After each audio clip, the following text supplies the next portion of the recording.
Okay, friends, welcome. Hello, and one of our Slant Alpha adventures getting underway. Slant Lima action tonight for you. But yeah, here we are. We're going to be flying the PMDG 737-800 series. And we're flying as Aeromexico tonight. Don't you love my beautiful Aeromexico livery? I fly these occasional trips outside the U.S. I often, if it's going to be a livery that I'm only ever going to use that one time, I don't worry about installing it. It's it's always more important to me what the plane looks like from the inside. Oh, we got storms rolling over here. It's always more important to me to know what the plane looks like from the inside versus the outside. So, as far as what the livery is showing, it's not always my highest priority. Well, we got some weather rolling through here. Now, I knew our trip tonight was going to encounter some weather up further north from where we are, but I did not see coming that we were going to be in storms here. Let's hop into the aircraft and I'll talk more about it. Let's get out of the potential for a lightning strike, and I'll talk with you more about what's happening tonight. We're kind of not in a huge hurry to get rolling. And the reason I say that is because the Friday Night Ops tonight is actually an hour delayed from its normal time. That happens a lot on West Coast Friday Night Ops events. If the Friday Night Ops is being hosted by, something like Seattle or Oakland or Los Angeles, their Pacific time, they're 3 hours behind us. 7 p.m. U.S. Eastern time is 4 p.m. Pacific, U.S. Pacific time. And 4 p.m. is kind of a tight time to get, a Friday Night Ops up and running, especially if you think the controllers all generally report to their stations a half an hour earlier. So that's like 3:30 p.m. local time. It's not 100% given that controllers on VATSIM work within the areas that they live in, but there's a pretty high correlation.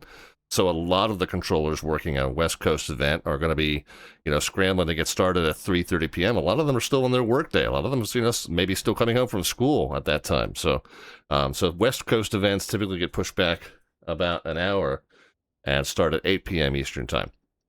Well, same thing applies tonight, but we're not on the West Coast. And I guess I've kind of tipped it off already. And of course, the stream title tips it off even more.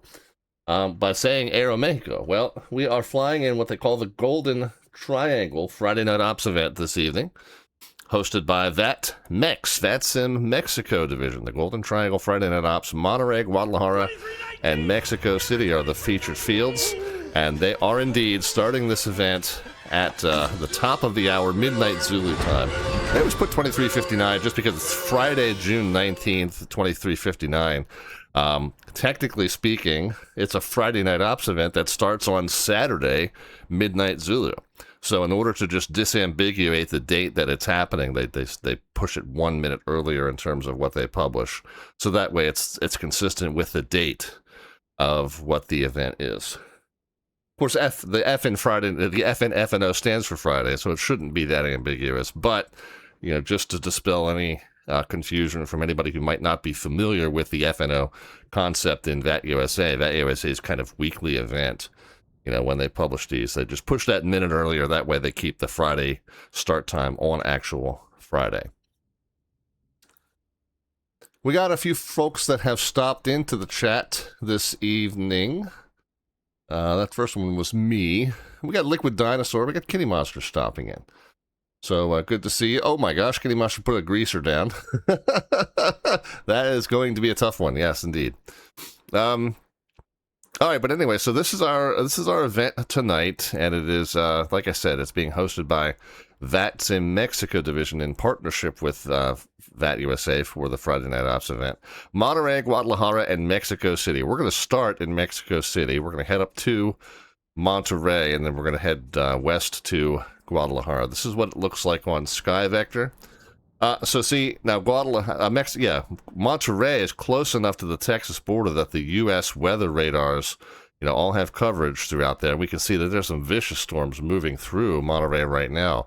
By the time we get up there, if we hit play here, we can see that they're kind of tracking off to the southeast. So that may be leaving by the time we get up there, or it may be dissipating at the very least. But we can see the lightning strikes happening behind us. It's just that we don't have this layer that we run up here for that MRMS weather radar I don't know what MRMS stands for. We could Google it, I guess, but I don't care that much. But the point is, it apparently only has coverage in the contiguous 48 and immediate surrounding regions. So outside of the U.S., we don't often get. It might extend up into Canada. It looks like we've got pretty good satellite radar coverage all the way up into southern portion of Canada. Yeah, I guess once you get north of this parallel here, that's where it ends. But you can see from the METAR, you can see the METAR ball being blue on Sky Vector. It tells you that there's adverse weather there. Green means visual conditions. Red is instrument conditions. Blue and purple are kind of in between. So you can see 2307, 5 statute miles, broken layer of 2000 cumulonimbus. So we've got some thunderstorms rolling through here as well. Going to be a stormy night all throughout, it seems. So we're going to need to buckle those seatbelts nice and tight. So this is what I got. I just plotted in Sky Vector our overall trip. We got Mexico City, as I mentioned. Then we're up to Monterrey and then south to Guadalajara. As far as the routing and charts, obviously, normally I use Sky Vector to just pull up the, we've got the sectionals, we got the high routing charts up here, we got the low routing charts. Outside the U.S., we've got kind of a watered down version of the charts, but we don't have like fully detailed charts outside the U.S. In Sky Vector. So what I've got instead, and of course we don't have any of the terminal charts in Sky Vector outside the U.S. So what I have instead, I've got Navigraph desktop charts. So we got the ground chart here for our origin. If we close up this, we've got the en route. See, this has got a lot more detail. The en route high has a lot more detail to it than the Sky Vector chart outside the U.S. does. So this is where we're starting, Mexico City. We are going to be flying north. Axiri is our main departure point. We'll see what the SIDS hold in terms of getting us to there. And then Talpu is along this. So hold on. Let me back up a step, because this is the route that I found. Axiri, and then it's UT-138, which is this route that goes north, and then this continues to be UT-138. But then at this point, Talpu, it also becomes J-21. So Talpu, then we transition from, actually no, UT-138 terminates there at Talpu, because it becomes UJ-41 there. But we just went to J-21, because J-21 continues up all the way to this point, Cessno, and then from Cessno, it's this UJ-15E to this point, Ritos, and then Ritos becomes the entry point for Monterrey. It was interesting to me that Monterrey, if we look at go back to flights, we go to Monterrey charts, and we look at the Monterrey stars, we can actually overlay. So the Monterrey stars do not have any kind of, we got an entry here from Saltillo, VOR, but we don't have anything coming from straight south or southwest. So in order to come into Monterrey from the south, you kind of have to shunt over here to the east. So I was originally trying to figure out a route that would end at this point, Yorsor or Kurga, somewhere in there, but none of the stars originate from that point there. So at that point, I was like, all right, well, obviously we need to come in from this point in Ritos, and then there's a star routing from there. So so that's where we wound up in terms of coming up with route number 1. And again, it's I'm a fish out of water. Anytime I'm flying outside of the U.S., I'm definitely a fish out of water. It's very possible that there's some sort of other standard routing between these two cities that we will end up being put onto the post in VAT USA for the event. A lot of times they put in, especially for VAT USA ops outside of the U.S., a lot of times they put in standard routing in the post, but they didn't put any kind of information like that. So this is a good place to look if you're flying one of these events that's outside the U.S., but it's a VAT USA Friday Night Ops that's elsewhere. Really any event post on VAT USA or my.vatsim.net. You can look at the event post, and a lot of times they do have some good pilot briefing information, including standard routing and that sort of thing. In this case, they did not, though, so I put in what was my best guess as a reasonable route, and we'll see what we get cleared upon once we get going. Now, we actually do have, even though the event doesn't technically start for another 35 minutes or so, 34, 33 and change minutes, we do have a tower controller working at Mexico City right now. So technically, we could get our IFR clearance now. That would give us kind of a jump start on whether we need to change the route or whether the route that we filed is acceptable. I don't know. Of course, we can also maybe take a sneak peek on the only departure at the moment. Okay, here's another one going to Monterey. No idea whether this person knows anything more about what they're doing. But it is that they didn't indeed file the same route that I filed. So they either copied mine or this is a good route. I don't know where they got their route, but it looks like the same as mine. So that's good. That's reassuring. It might be the blind leading the blind if he saw my route and said, oh, well, we'll go with that. I mean, hey, the guy's listed as a flight examiner, so he must know what he's doing. Well, I got news for you, kid. But it's reassuring. They got the same thing put in there, so... we'll see how it goes. Emergency Butter is here. Iowa Scotsman is here. I think I said Liquid Dinosaur hello to you already. If I didn't, then hi officially. JFoot709 is also stopping in. Again, I'm kind of dawdling. I'm kind of stalling a little bit the event. You can see there's the VATSIM air traffic control hasn't started popping in except for the lone tower controller here. The event technically doesn't start for another half an hour or so.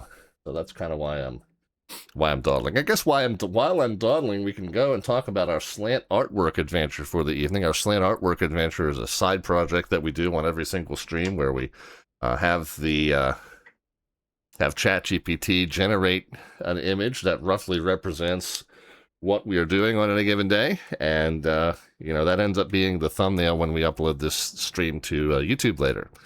What happens when I reveal the image then is you guys can take a peek at it and then you can decide if you'd like to. And if you've got at least 500 Twitch channel points, aka Alphabets points, burning a hole in your pocket down there at the bottom of the chat panel, you can cash in 500 of those. And then once I acknowledge that you've done that, you can let me know in the chat what you would like to do to add to or modify our slant artwork adventure. So for our slant artwork adventure tonight, it's just me chilling with the pups on a leash and heading down the street here in Guadalajara, Mexico. So that's where we're starting from. You guys can then let me know what you'd like to do in terms of adding to or modifying that image, that slant artwork adventure. Again, cashing in 500 of the Twitch channel points there at the bottom of the chat panel, and then letting me know what you right there in the chat. Just, a few words or a simple sentence. Don't go hog wild with the whole paragraph or anything. With the idea is we add to this image, piece by piece, bit by bit, incrementally. So that's where we'll start it. Just me and the pups taking a stroll down the streets of Guadalajara, and then you guys can let me know from there what you'd like to do. All right, I think let's go ahead and start getting the aircraft up and running. I mean, we do have some things we can do before we officially have our clearance. But again, with the tower controller being on, maybe we just go ahead and grab that clearance now, and that way we're ready to taxi out right at the top of the hour. All the controls, all the levers are where they're supposed to be. Switches are where they're supposed to be. Yeah, so we're in a good starting position to get going here. Let's jump in. What do we want to do? Down here to the box. I don't know what all this menu is. Service base failures, no. Maintenance, no. Yeah, I don't know how I got to this page. Hopefully, don't have any of that active. I don't want any of that stuff to be active. But anyway, let us go and do some flight sim actions, shall we? Let's get ground services going. Do we have wheel chalk set? Yeah, we do. Let's go ahead and get ground power connected. Let's get ground AC connected. We can go back. The entry door is already. I always just arming and disarming doors is not something that's done by the captain and first officer. It's done by the cabin crew. So I just skip through those. So the entry door is open already. We know that. That looks like the hatches are open already as well. So cargo hatches and equipment hatches all open. So that's fine. We're getting ready to start the boarding process. When we do payload, I'm going to just hit random, but I always do that a few times because the random values that populate in, sometimes the random values are sensible, sometimes they're not. 174 seats, and yeah, we're going to say, yeah, 156 out of 174. That's reasonable. That's a pretty full load there. So we'll take that. We'll return. Let's go to the fuel. My calculation for starting fuel, 25,900 pounds. And so we'll put that in. And that'll be our starting fuel load. That should be enough fuel. I don't take on fuel at the stopover. My challenge to myself is always that I start with a fuel load that I think is going to be enough fuel to go from our origin to our stopover, and then our stopover to our destination, and then still end with a reasonable number for alternates, reserves, and contingencies. So we'll check when we get to the end of leg number 2. Well, we check at the end of each leg how I'm doing in terms of my fuel plan. But that 25.9 should be enough for 2 legs, and we will not be taking on additional fuel at our stopover. They're not really realistic. You don't want to carry that extra weight in a real airliner. You don't want to carry that extra weight if you don't have to, because the extra weight makes you burn more fuel, makes you less fuel efficient. So they typically don't do that in the real world unless the fuel prices at the stopover point are like ridiculous. Then sometimes it's more economical to carry that extra fuel than it is to buy it at that stopover point. But no idea whether that's the case today. This is always just the way I do things in terms of my fuel planning for my streams. Let's go ahead and start getting the aircraft powered up then, shall we? We can get the battery switch on. That is that one there. Emergency exit lights armed and guarded. Get the position lights on to steady. Oh, they were... no, that was in the middle position. That switch always looks deceiving, because that looks like it's lower than the rest, but it is a middle position. Steady is that down position there. Logo and wheel well lights can also come on. Logo and wheel well. And ground power bus can be activated. We know we connected ground power, but now we're going to actually activate it here into the cockpit. And we can set the IRS knobs up here to align. We have to...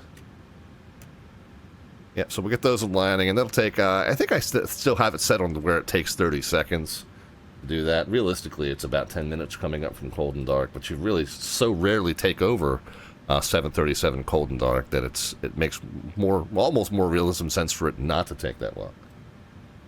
But then we would, of course, been not powering up the aircraft from a position where everything was off.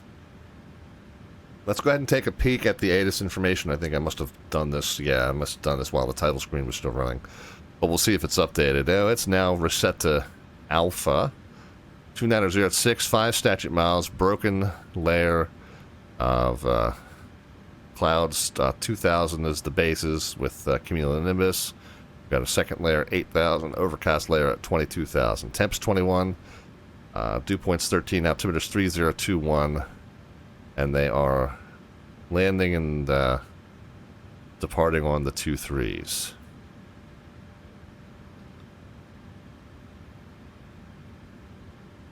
Okay.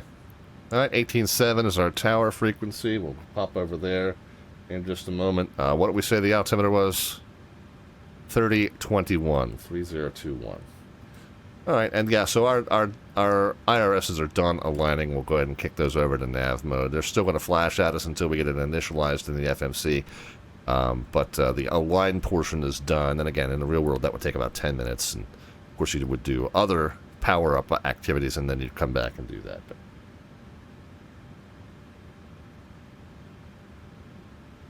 all right, 18.7 is the tower frequency. Let's go ahead and...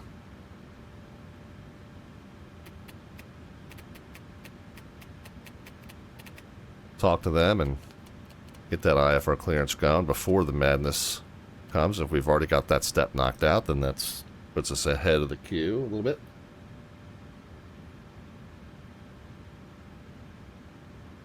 And then do we know what the official name of the space station is?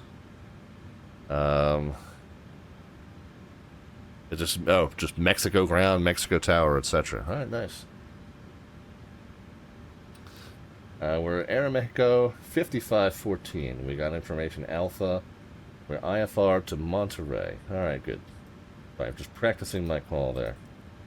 What do we know about the So Sid, we know off of the 2 3s, it's more than likely going to be this Axiri 3 Alpha. Or, no, 3 Bravo, looks like. Axiri 3 Bravo is what we're expecting. So we'll see what they say. Do we know what the initial altitude is on that? Transition's 18.5. Doesn't say anything about an initial level off altitude that I can see. Of course, if we climb via SID... we got to be at 13,000 by this point. Well, that's a good thing we're starting at, like, what are we starting at? Field elevation here is, like, ridiculously high. Field elevation 7,300 feet almost. So when you look at this and you go, oh my gosh, we got to be at 10,000 feet by this first point. Well, yeah, you're starting at 7,300, so it's not as not as big a deal as you think. How long are these runways, by the way? Taking off at such a high altitude, 12.8 and 13.4. Okay, yeah, we got plenty of long runways for that. Okay, no. Axiri 3 Bravo, we think. And let's see how it goes. Mexico Tower, Aeromexico 5514. Information Alpha, IFR to Monterey. Aeromexico 5514, you're clear to Monterey via Axiri. You per Tango 138 Alpha, then filed. Climb via the seat Axiri 3 Bravo to fly level 290. Runway 23 right on squawk 4272. Clear to Guadalajara, Axiri, Uniform Tango 138 Talp, then is filed. We will depart via the Axiri 3 Bravo. 290 is the initial. We will squawk 4272, expecting 23 rights. America 5514. Aeromexico 5514, read that correct. We're ready for pursuit and replay back. We'll let you know. America 5514, thank you. Okay, so a little bit of a different pattern to the clearance call here than elsewhere, but Axiri Uniform Tango 138 Talpu, yeah, that's basically the beginning portion of my en route route, which was what he said, and then he did say depart via the Axiri 3 Bravo. So it was all as expected. It just came in a slightly different order than what I'm used to, which is why I kind of hesitated there. I kind of looked lost. I'm sure I had a lost look on my face when he started issuing that clearance, but then once I realized he was giving me this segment here, Axiri UT-138 to Talpu, then it made a little bit more sense, and then it came back and gave the departure procedure as expected. So all good. Everything was basically as expected. We're down here. Aeromexico usually uses this Terminal 2 area, so we're kind of down in the south Tango 2 platform. And so that's where we're starting from. We'll let him know that's where we're pushing and starting from. And I did say 23 right, which is interesting. We're on the left side of the 23s, but I guess they'll taxi us up here across the arrival runway and onto the departure runway, I assume, I guess. I don't know. Anyway, so all that's done, and that's good, and that gives us the opportunity to go ahead and click it into the FMC.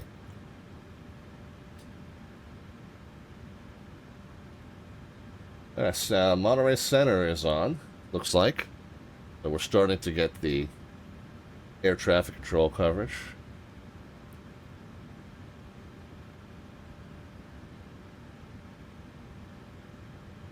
Alright, comm radios are set for now. I'll have to review the frequencies once we get going, because all the VATSIM staffing will be on by then. All the frequencies are kind of going to be different at that point, so we'll worry about that then.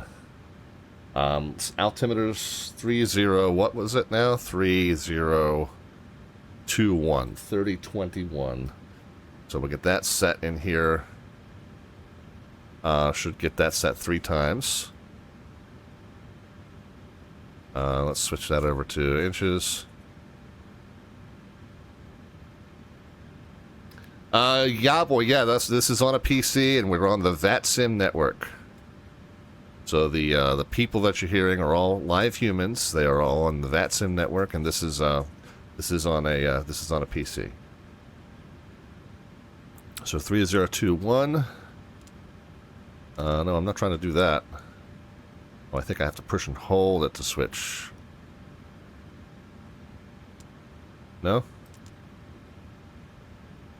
Alright, I don't know how to do the, I don't know how to switch the back. Up, there we go. 3021. So Yahboy plays on Xbox? Yeah, so it should be mostly the same.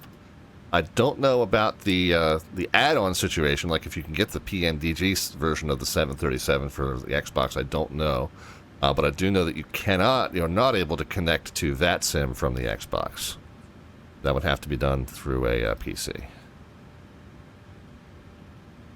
We need to just move over here. Yeah, so 3021.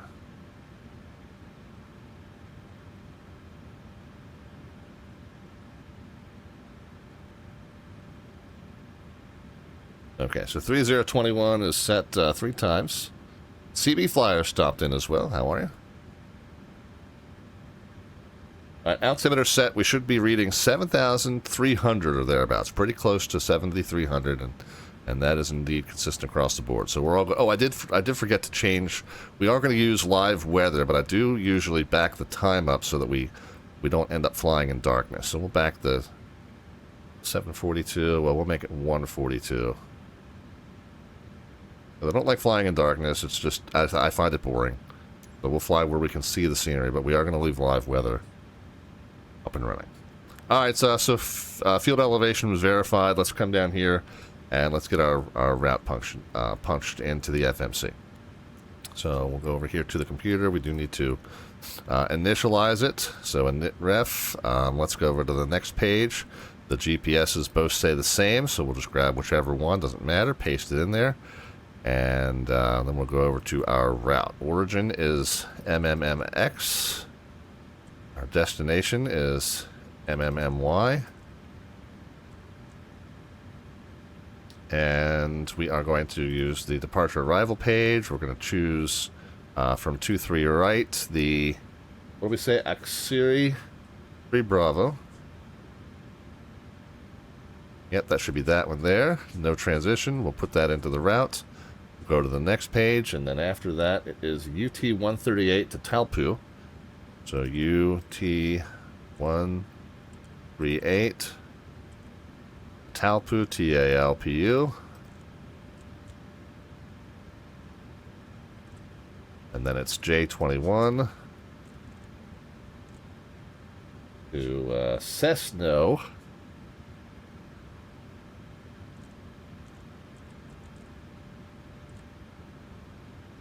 And then UJ15 Echo, UJ15 Echo to Ritos or Retos.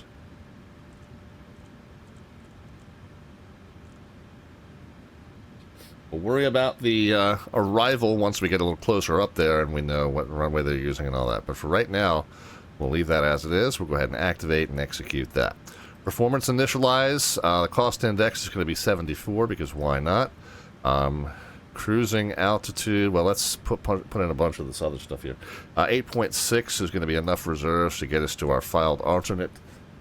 Zero fuel weight, we'll double click, it'll populate in automatically. Now it's telling us 36,000 is our highest possible altitude, and 36 is indeed what I filed, so we'll punch that in there.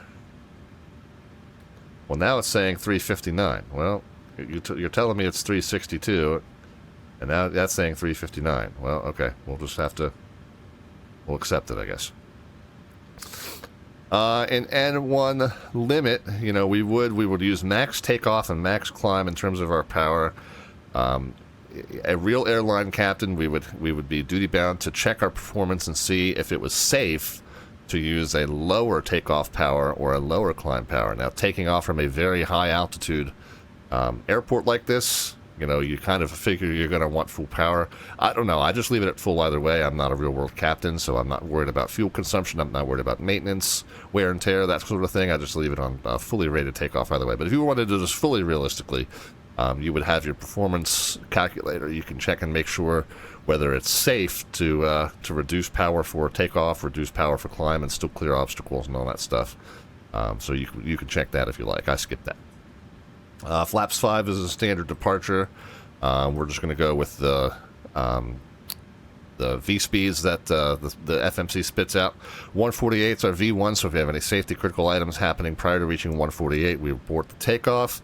If we meet or exceed 148, we're going to continue accelerating to V rotate. Well, that's only one more knot in this case, but that's fine. 149 will be our rotation speed. We'll lift up the nose and go airborne.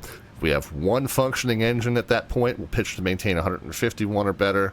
If we have two functioning engines at that point, we'll maintain 171 or better in the initial climb. Once we get to 1,000, we will then retract our flaps and evaluate our options. So 171 is what I'm going to put into the initial airspeed window. And we did say the initial altitude was 29, I think.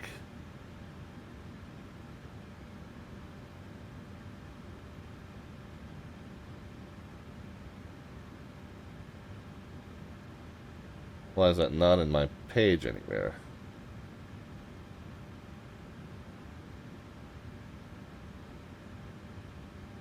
Initial altitude, yeah, 290. So we'll go ahead and get that flipped up there as such.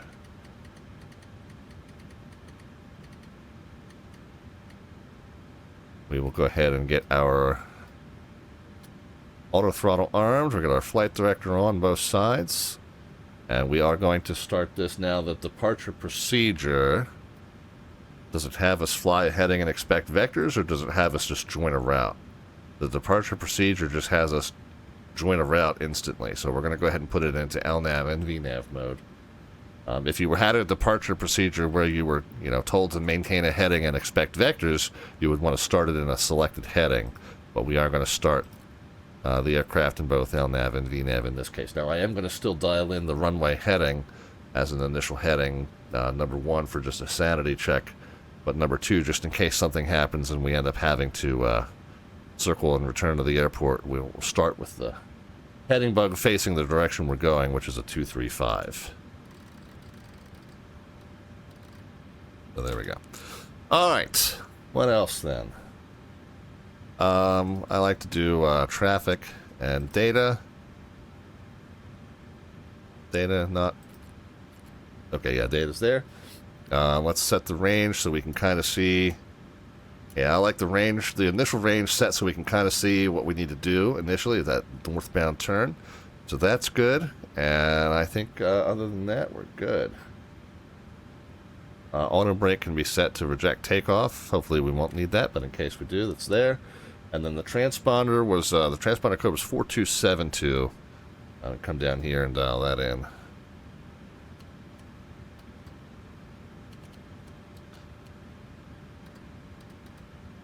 And we'll just go ahead and put that into transponder mode for now. Okay, I think I have everything. We're 10 minutes till the top of the hour, so we can go ahead and start our push now. And then the rest of the air traffic control should be making its way on here by the top of the hour as well. But let's go ahead and get all the doors closed. So we'll go back to menu, flight sim actions, doors. Close the door. We'll go to the next page. We'll close, close, and close. Okay. I don't worry about arming and disarming. Cabin crew takes care of that. Nice that FMC has those features, but I don't worry about that. Information Alpha, requesting IFR 2, Monterey, please. All right. So the oh, and then the ground services. Yeah, we'll go to menu. Malay 242, Mexico Tower. And ground services. So we are going to need to. I will be replaced by another controller, so stand by. Roger. All right, seatbelts. Mexico Tower close operation. Will be back in 5 minutes with another controller. See ya. Yeah, so we knew that was coming. That's fine. So let's go. We got the seatbelt signs we want to go ahead and get on. We'll get the left inner fuel pump on so we can start our APU. I will go ahead and start that APU. Give a few moments for that to happen.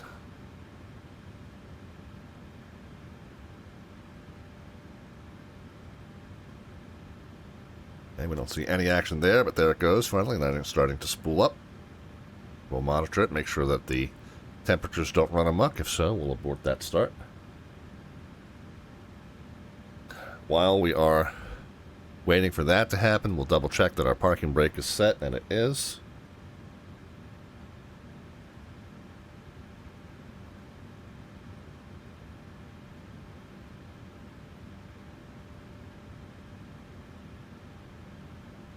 Okay, APU's temperature is peaked and is now coming down. We don't need the probe heats just yet, but we can get the windshield heat on.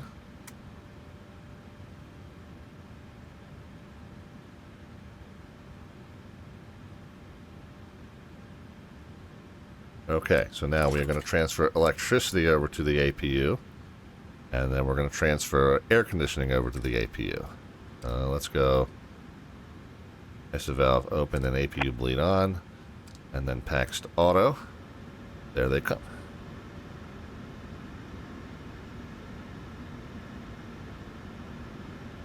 Alright, so now we can come down here. Now we can release the ground power, ground air conditioning, and the wheel chocks.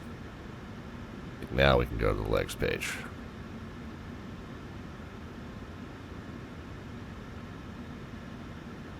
Greetings from the flight deck and welcome aboard Aeromexico Flight 5514 service to Monterey. We are due to push back here just about the top of the hour and expect to be wheels up by about quarter after. Flight time once we're airborne is 1 hour 14 minutes and we'll be cruising at 36,000 feet for your weather. Very stormy in both our origin and our destination. We do expect it will be rather bumpy. Hopefully once we get up to cruise at 36,000 we'll be above the worst of it. But we expect some bumps on the climb out. We expect some bumps on the descent. And we will get you on the ground safely at or near our destination of Monterey. Don't worry about that. But do expect that we will be rocked around a little bit, so make sure those seatbelts are just an extra notch tighter for us today. Thanks for flying along with us on Aeromexico Flight 5514. We'll be underway shortly. Mexico Tower, Polaris 242, information Alpha, request an IFR to Monterey, please. Alright, we're going to head back up top. We'll get the anti-collision light on. Wheel well light can come off. We are westbound today, so we'll keep that switched to the left. Doesn't matter. Every airline has its own SOP as to how you decide. Just use them roughly half the time.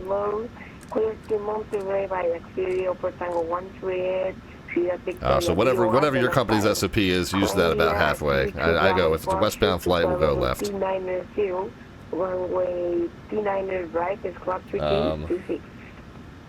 Fuel pumps can come on, the hydraulic pumps can come on,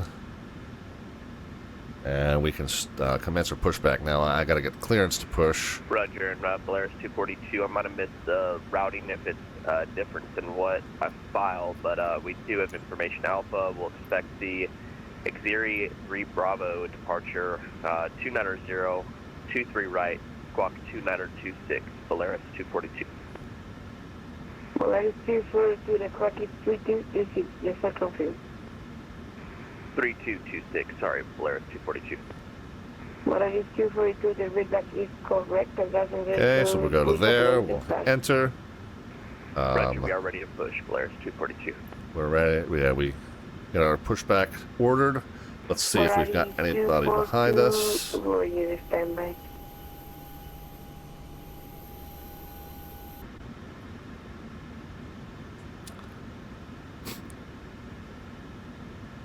And Aeromexico 5514, this is gate 71 with information Alpha. We're ready to push also.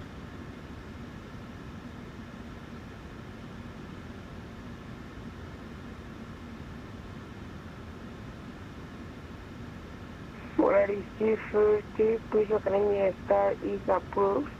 Facing runway 23 at Bravo. The QNH is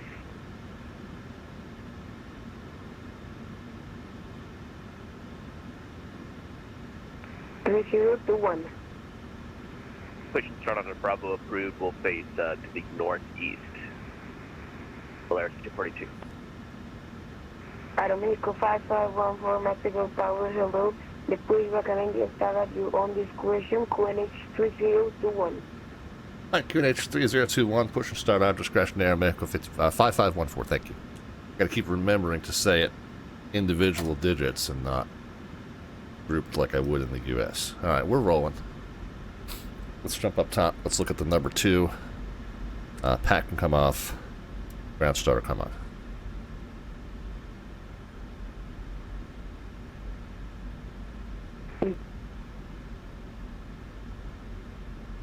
Okay, about 20% in. Bring in the fuel.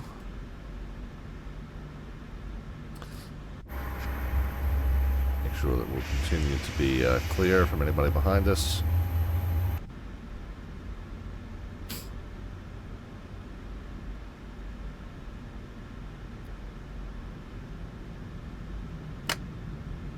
Okay, heard the starter kick off. We can go up top. We can get the pack back on. We can get the generator on. And then on the left side, we get pack off. And ground start. I don't know if I ever set the pressurization. 36. Landing altitude is 1500.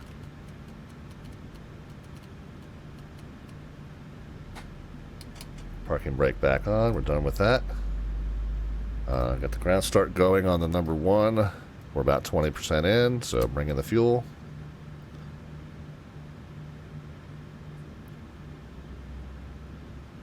Window heat, APU. Yeah, so that was the pressurization was the only step I missed.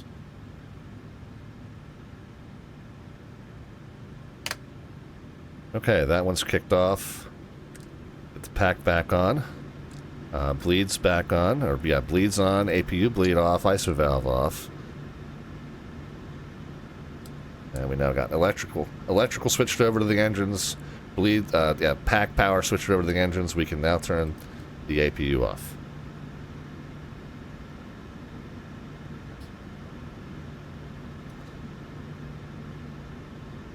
Alright, we'll check our control surfaces. Obviously, we would be checking the movement of the control surfaces, not the interior cockpit controls. But somebody would tell us that they were all okay. And we'll go ahead and set flaps 5. Take off trim. What did I even... Not even sure I did that. Yeah, I forgot to do that. 5.1.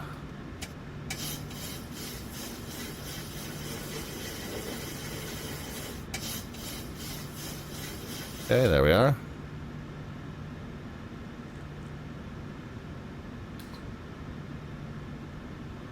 Now we can go up to the probe heat.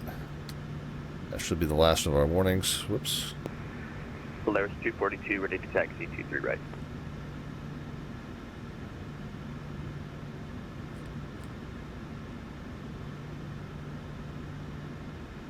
Oh, yaw damper. Thank you, Liquid Dinosaur.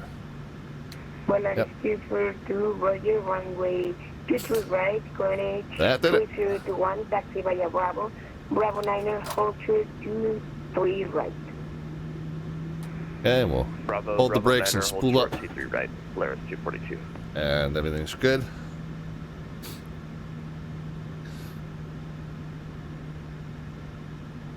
And Tower Air Mexico 5514, I'll stand 71 is ready to taxi also.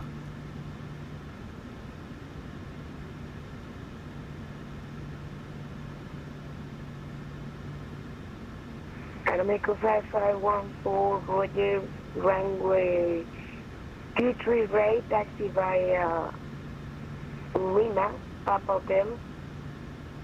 Alpha, correction, Lima, Papa Hotel, Echo, Delta, culture at Hotel, the 2-3 left. We got Lima, Papa Hotel, Echo, Delta, and what was after Delta? Delta, Hotel, culture 2-3 left. Okay, yep, then the hotel, and we'll hold short 2-3 left, Air Mexico 5514. Okay, it was the way he pronounced hotel the correct Mexican way, without the leading. Well, 242 on that, just taxi straight on Bravo and hold for the 2. I know, Liquid Dinosaur, yeah, but it annoys me, A, because I obviously missed that step in my startup, which annoys me. And then the other thing is, like, when you jump up here and that's off, nice orange light to tell you what's wrong. And I clearly didn't see that, but you did, so I appreciate it.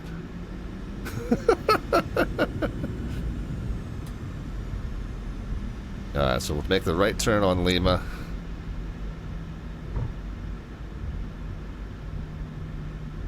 Taxi light can come on. Yeah, long taxi from over here, that's fine.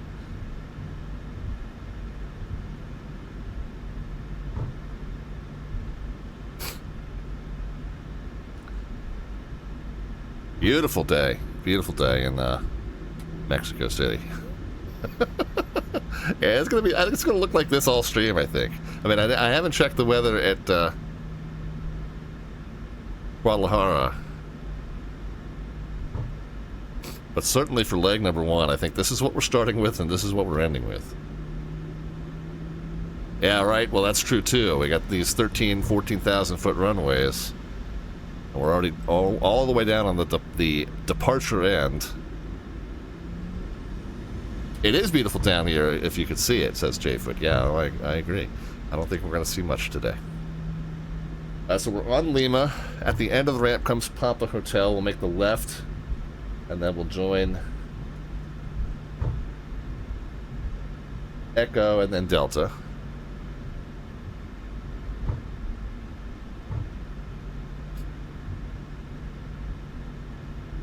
Oh, it's not much better in Mini today, says Liquid Dinosaur. You're dealing with 340 at 19 with gusts to 31. 6 statute miles, heavy rain. Nice, that's going to be fun.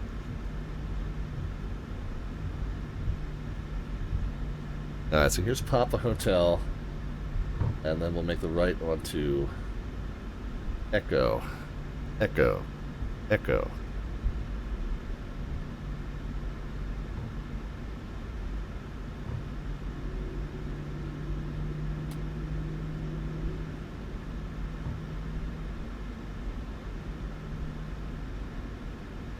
Left is Juliet, so next right should be Echo.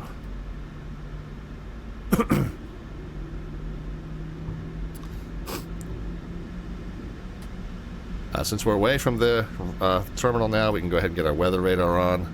Mexico City Our terrain radar on. I think we're going to have both will be considerations today. IFR clearance Monterey, information Alpha. Delta 124 Mexico Towers, hello, clear to Monterrey via City, Upper Tango 138 Southwood, then on file. Climb via City to Bravo departure to flight level 2900, effect 360, runway 23 right, squad 3217. Alright, we're rolling eastbound on Echo. That we're clear to Monterey, axis. And then that'll be, we'll take this straight and that'll kind of merge in with Delta. Oh, it is calming down some, says Liquid Dinosaur. Well, that's good news. Because it was 32 with gusts to 46. So yeah, it's mild by comparison now, huh? Climb via to flight level 2900, effect 360.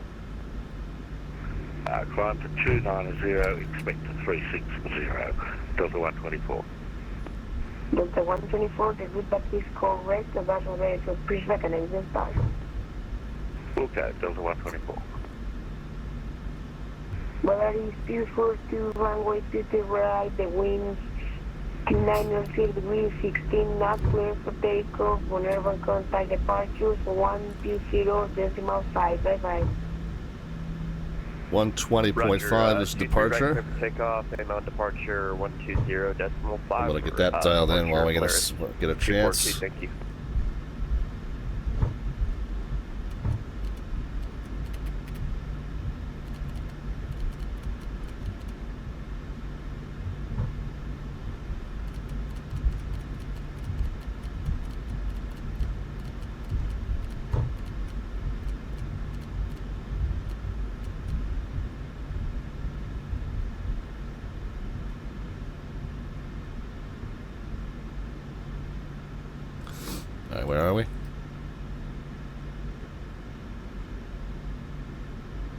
This is, I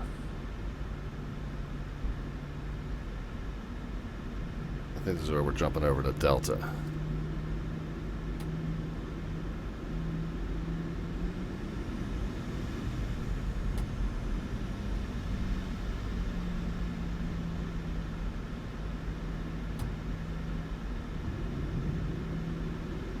Oh, maybe not. No, I'm not sure what I just turned on. I turned one earlier, I think.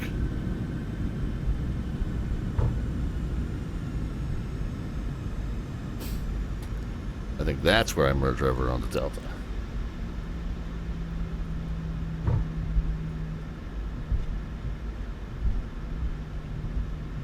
Okay, yeah, we're on Delta now. All right, I think so. I think if I'd stayed straight there, it would have ended up just here. So that's fine.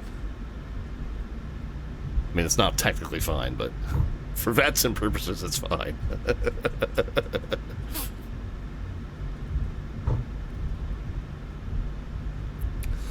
Alright, so we're on Echo, and yeah, we're going to stay right, and that'll become Delta, and then after Golf will be Hotel. Hotel is where we're going to make the turn, but we do need to hold short of 23 left before we get to 23 right, and we are anticipating airborne at quarter after, and we're a couple minutes early, so we're good. I kind of planned that we would probably do some fumbling through and taking our time getting ready to do this first one here.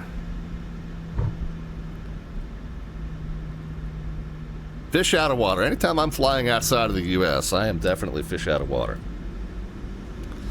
Kind of the opposite problem that folks attending the FIFA World Cup are having this year, right? They're all fish out of water for coming into the U.S. for many of them for the first time. It's so funny to see all the social media posts going, man, we thought there was just going to be, guns and crime everywhere, but we're having the best time. We love our big cars with their air conditioning. I stopped at a Buc-ee's. I had Wendy's. Delta 124 for pushback engine call. You can contact Mexico 121.85. Mexico ground 121.85. That's Delta 124. So we're coming up on Delta and Hotel. And then remember, as I've merged left onto Hotel here, I do need to make sure we don't cross 23 left.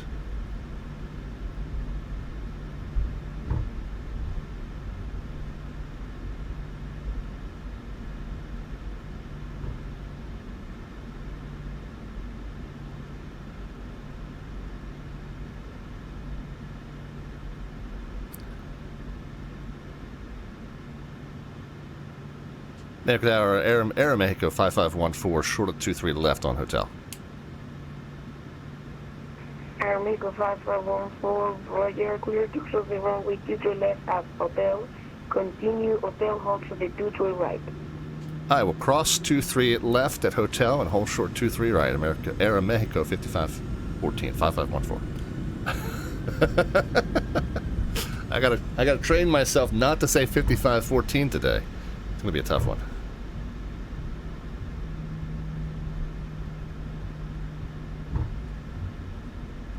Alright, since we are coming up on the whole short line, taxi light can come off.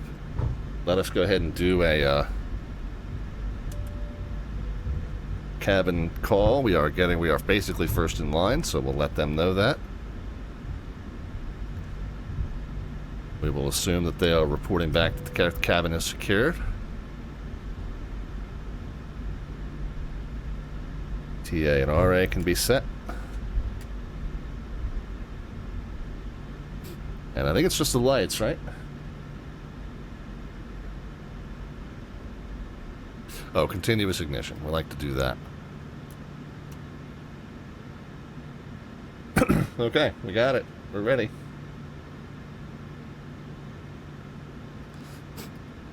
We get the strobes on as we enter the runway, and we'll get the forward-facing lights on as we are cleared for takeoff. Tower Air Mexico 5514, short of 23 right. We are ready. Air Mexico 5514, runway 23 right, the wind 29 degrees, 16 knots left for takeoff. Whenever contact Mexico departures, 120.5. I've been watching a lot of that World Cup thing. Alright, How are 23 you? right, clear for takeoff, and 120.5 for departure. Air America 5514, thank you. Alright, so we are taking the runway. We got the strobes on. And clear for takeoff. We got our forward-facing lights on. That lets traffic crossing downfield know that we are on the roll. So hopefully they should not be crossing and seeing us with all of our forward-facing lights lit up. But if they do, they'll know we're coming.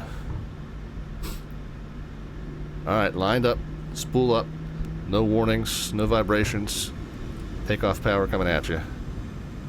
There we go.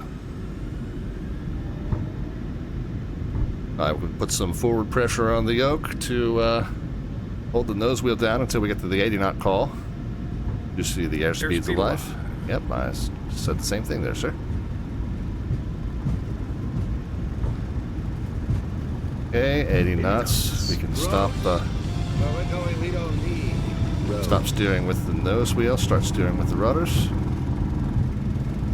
Gonna be a long takeoff roll. We got high air density, nice long runway.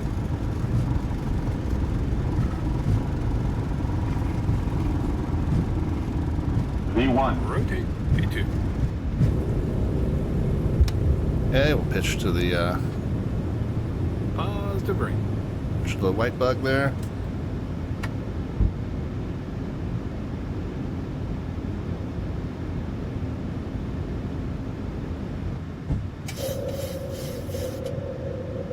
Okay, we got 600, 700, 800, 900, 1,000. Autopilot on. Flaps can start coming in. Go over to the departure frequency.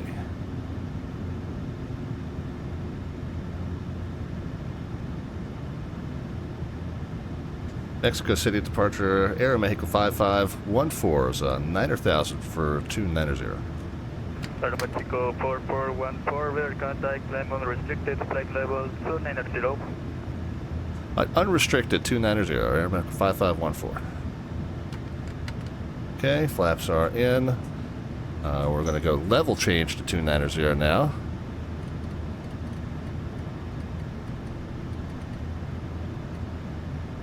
So that will remove the restrictions on the SID. Continuous ignition can come off.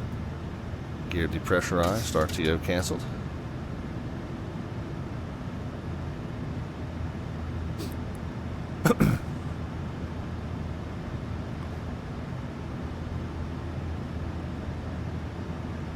Okay, once we reach 250, we should start picking up some climb performance.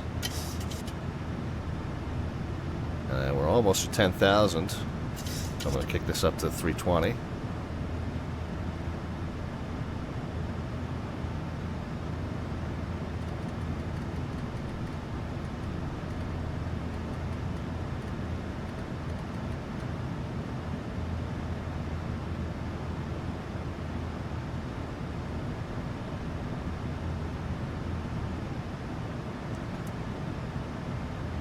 And so far, we're kind of navigating through some of the holes here. Yeah, CTXTB with the resubscription says I've been watching a lot of that World Cup. How are you? Good, man, good. And yeah, we'll show you the artwork here in just a moment. Through 10,000, of course, we started at 7,200, 7,800, forget what it was, but through 10,000. So we'll check the cabin pressure. Cabin pressure is climbing at a normal rate, and differential pressure is still within normal limits, so we're good so far.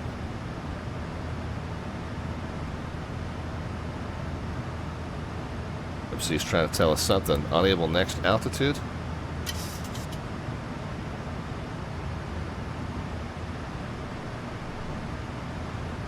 We'll be fine. We're climbing unrestricted anyway, so.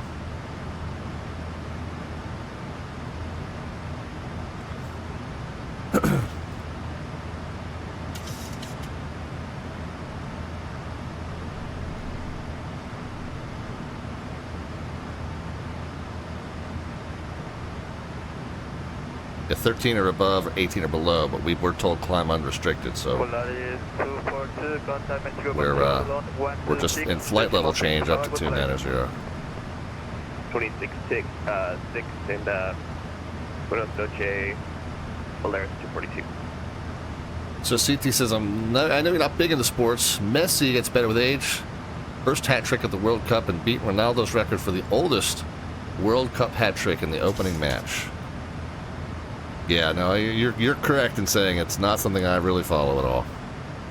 I know the American team is doing very, very well, though.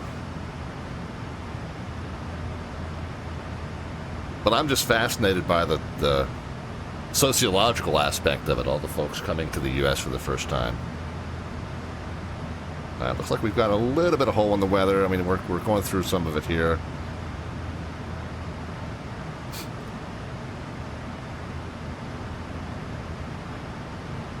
Departure Aeromexico 5514. Are we able to deviate about 30 degrees right for weather?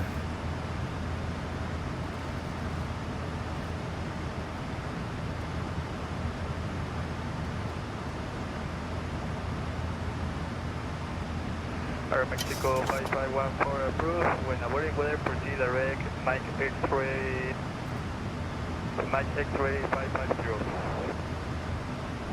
Okay, deviation approved, and we'll let you know when we're able. Mike X-ray 550, Airman 5514. Thank you.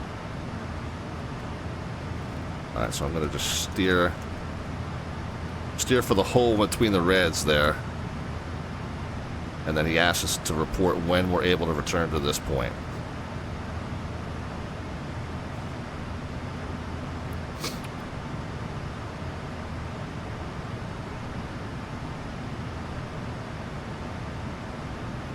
So the slant artwork adventure.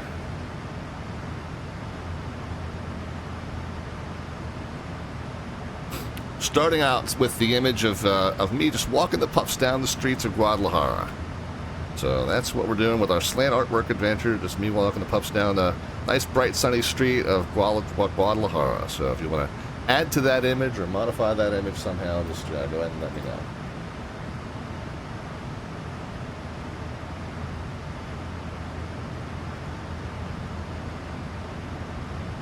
We're coming up transition altitude at 18.5, I'm pretty sure it was.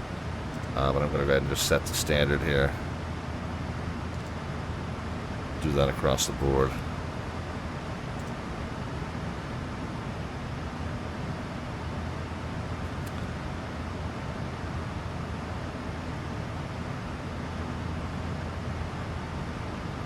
Okay, so the worst of the weather cells kind of maybe below us at this point. Gonna give a couple more miles for this red cell to disappear. Yeah, okay. And departure Aeromexico 5514. We are able direct Mike X-ray 550. Aeromexico 5514, proceed direct Mike X-ray 550. Continue climbing unrestricted, flight level 290. Okay, Mike X-ray 550 direct and then unrestricted up to 290. Aeromexico 5514. Thank you. All right, so we'll just point it. But let's go ahead and officially get ourselves direct there, and we'll hand the control back over to LNAV.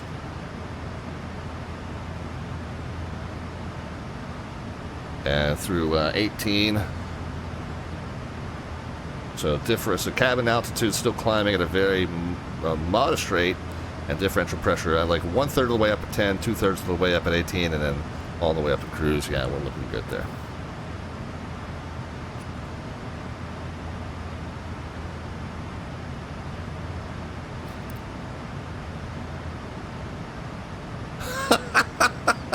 CTXCB, I love it. Oh, he wants us to add a popped, deflated, bitten soccer ball in each of the dog's mouths and a referee running out from behind holding up a red card. I love it. I love it. I also love it how you refer to it as a soccer ball.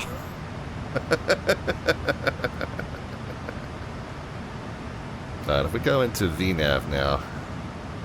Okay, so the VNAV speed was 325 rather than the 320. I had it close. Yeah, right. The MCP still wants to abide by the SID since it's programmed in. The manual control panel modes made the restrictions unachievable. Yeah, right. No, I know what it was telling me.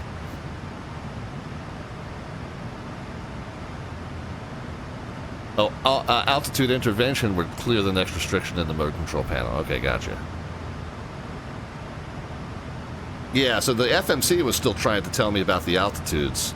But what I was... Contact Mexico Control on 126.6. Have a good flight. 26.6 Air, make a 5514. We'll see you. Thank you. Yeah, you're right. I could have done it that way. Basically, the FMC was warning us about the programmed route, but the mode control panel was directing the plane what to do. So those two things were in disagreement. The other thing, obviously, I could have manually cleared the restrictions. You know, there's a couple different ways I could have done it.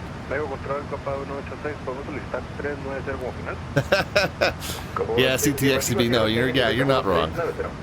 You're not wrong. It was good to specify.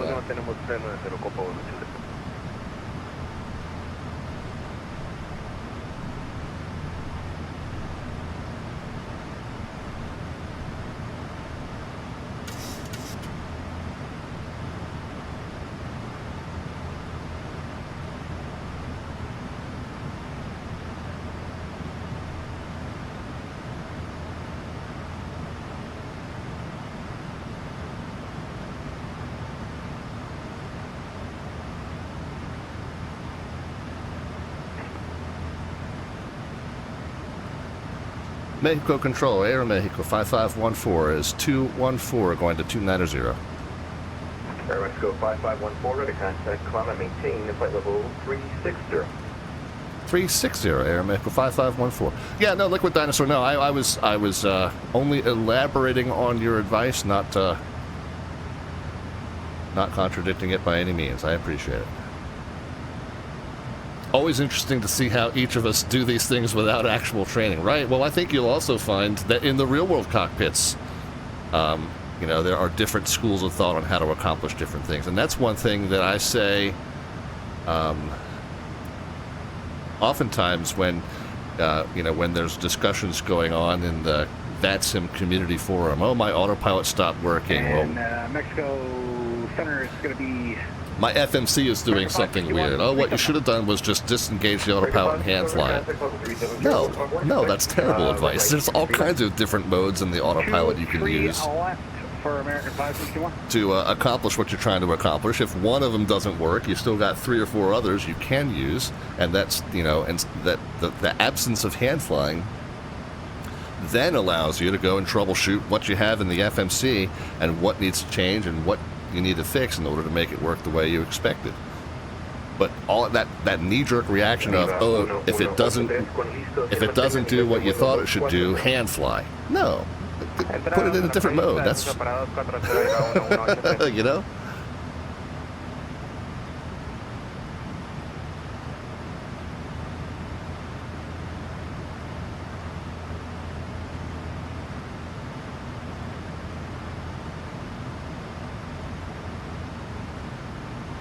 Still waiting on the... Oh, we got it. CTXV, I think we nailed this. The pup seat's running with a deflated football and the ref coming up behind us with the red card.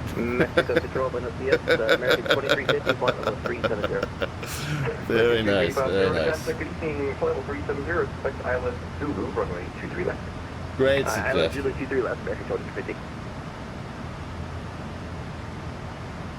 Lost the sign though, yeah, no, it does. It had to make an editorial choice in order to get the elements we asked for.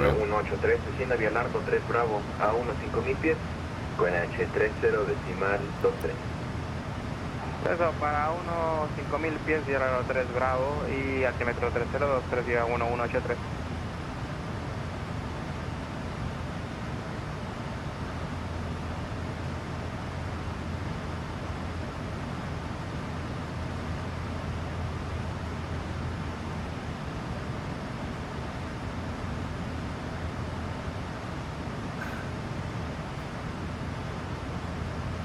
We're getting very paltry climb performance. I think I'm going to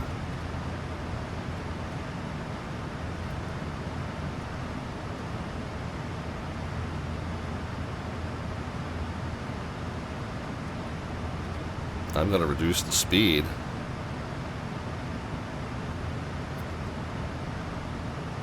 get a little bit better climb performance going. Mexico Center, good evening, Pilot Club 178, flight level 400.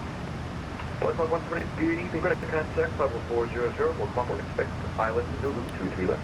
Great foot, yeah, ILS Zulu for 23 left, Pilot Club 178. Viva 183, contacte aproximación México 121.2, que tenga buen vuelo. Yeah, we'll just do Mach 7.4, climb the rest of the way up. Hopefully that'll get us a little bit better climb performance than what we were getting. KLM 685 Heavy, descend via the Naga 3 Bravo arrival to 14,000, QNH 30.23. Descend Naga 3 Bravo 14,000, down 685. Alright, well, we can unpin that.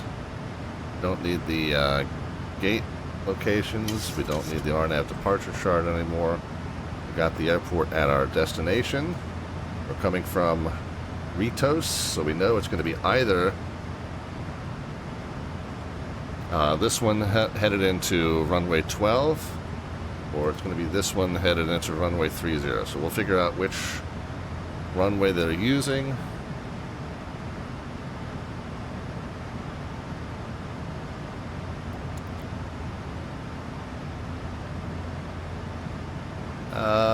It's either they're either not running an ATIS or we are not quite in range of it yet.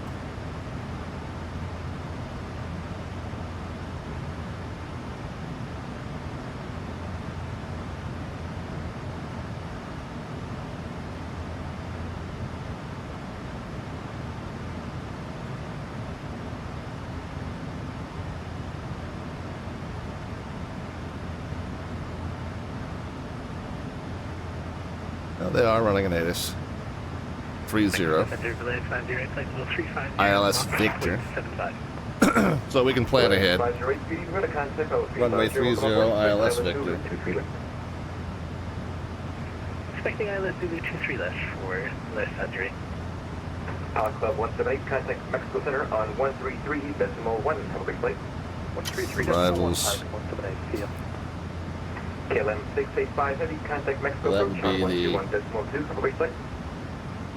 121.2, down 685. The Ritos 1 Bravo.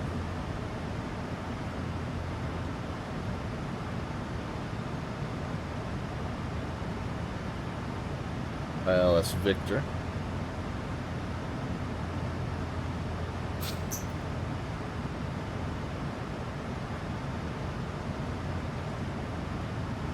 ILS Victor 30, Ritos 1 Bravo.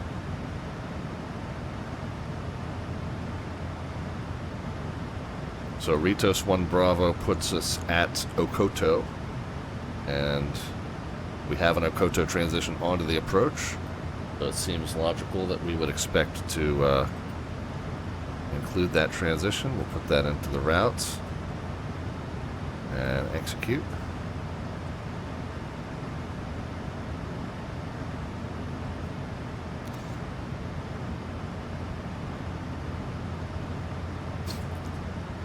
Liquid Dinosaur says I just signed up, just signed back up to do VATSIM controlling. I was an S1 training for S2 at ZDC. I stopped about 15 years ago, so it's been a hot minute. Nice. Are you coming back to ZDC? 3 left, Air Mexico 120 head. I'm a little biased. You're gonna do Seattle, okay? I'm a little biased. ZDC is pretty freaking good, but yeah, man, kind of can't go wrong in that USA.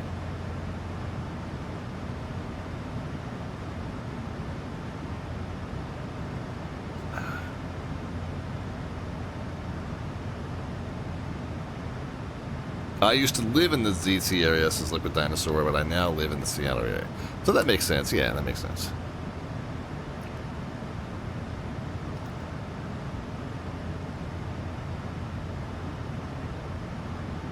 Alright, if I go ahead and change the climb profile,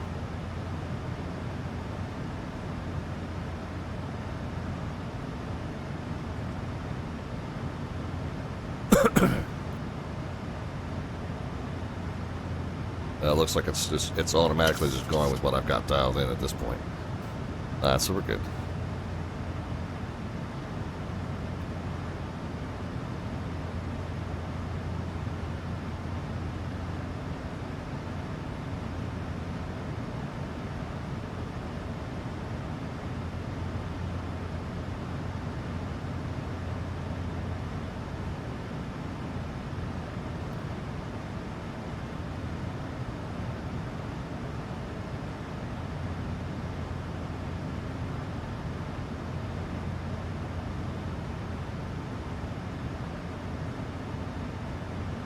How's the event shaping up?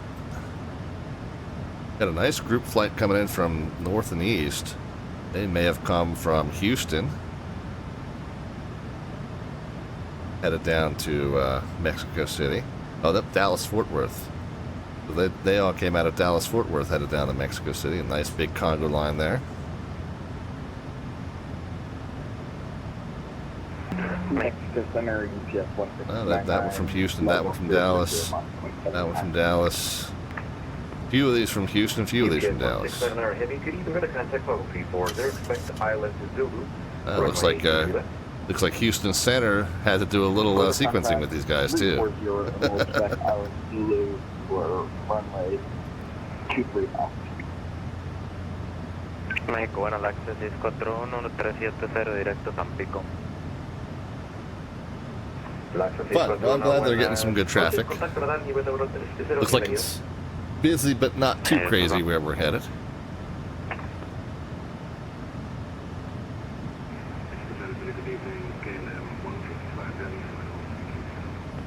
Yeah, we're 2,000 to go. Looks like we're above the worst of the. Oh, I never did turn off. Passing 10,000, you can turn off the forward-facing lights. It looks like I never did that, so we'll do that now.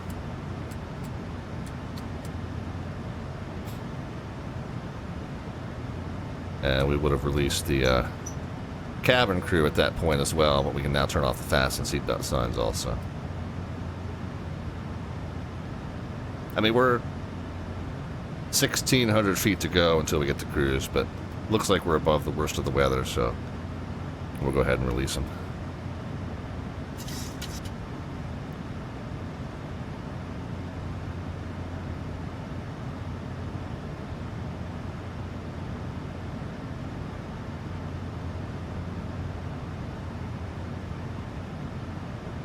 I guess I need to do an outside shot. Our beautiful Aeromexico livery. Are you ready to laugh?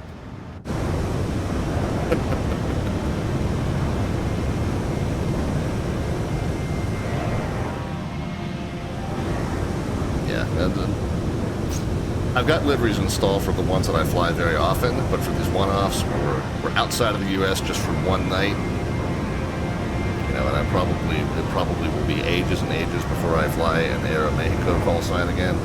I don't worry about it. Like I always say, I'm much more concerned with, it's kind of neat to see how civilization exists on this side of the ridge and that side of the ridge, but not really much on it.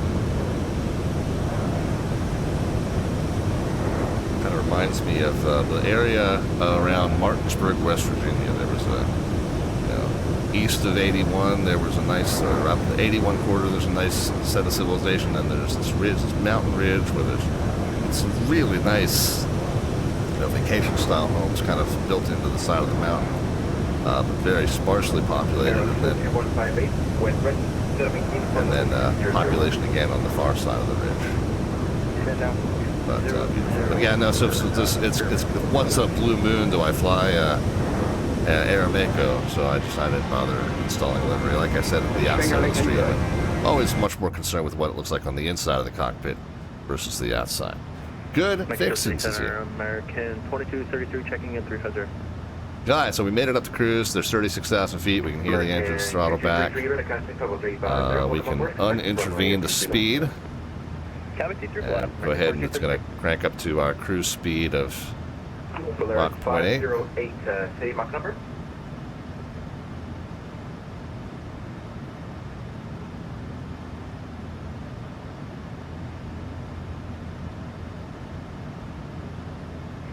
Blair 508, Mach 0.75. Roger, Glass 508. You can increase to Mach 0.77. Mach 77, delay 53. Alright, so our speed's slowly but surely coming up. And we'll do one final check of our pressurization as well. And again, I always like to say cabin altitude should be leveled out, and the differential pressure should be right up underneath the maximum right there once we get up to cruise. So all good. Our landing altitude 1,500 set. So we're good.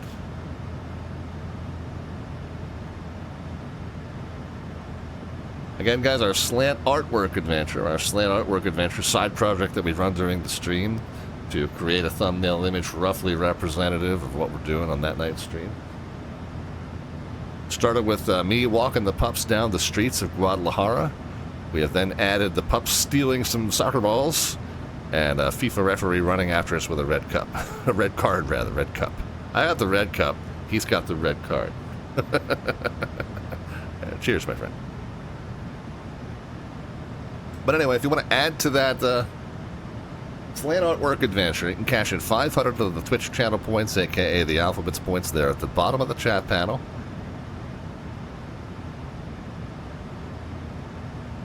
You got the Alphabets serial icon that represents those points, and you got the button next to that that tells you how many you have.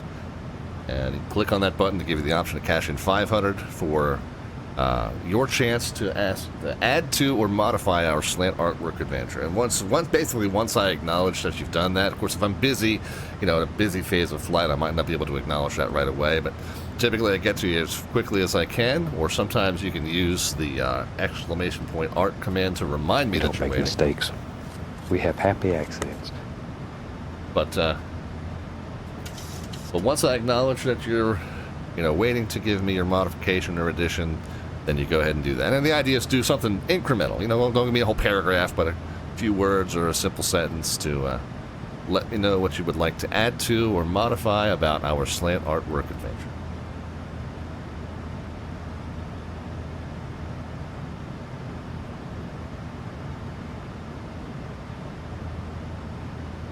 Are we in range? Yeah, we can catch the ATIS information delta. Oh, did they flip it around? Yeah, they did. Yeah, they did. So it was, when we looked at it on SkyVector, it was runway 30. Now they flipped it around to runway 12. RNAV approach, runway 12. 120 at 6. Okay, well, we'll make that modification then. So let's unpin that.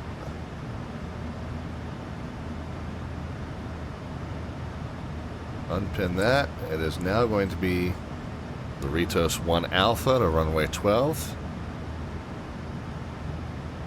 And it looks like that dumps off at Tasna. But we'll see if the RNAV approach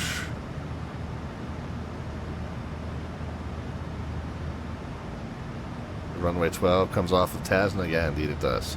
Okay, so we'll make that update into our FMC. So says information delta.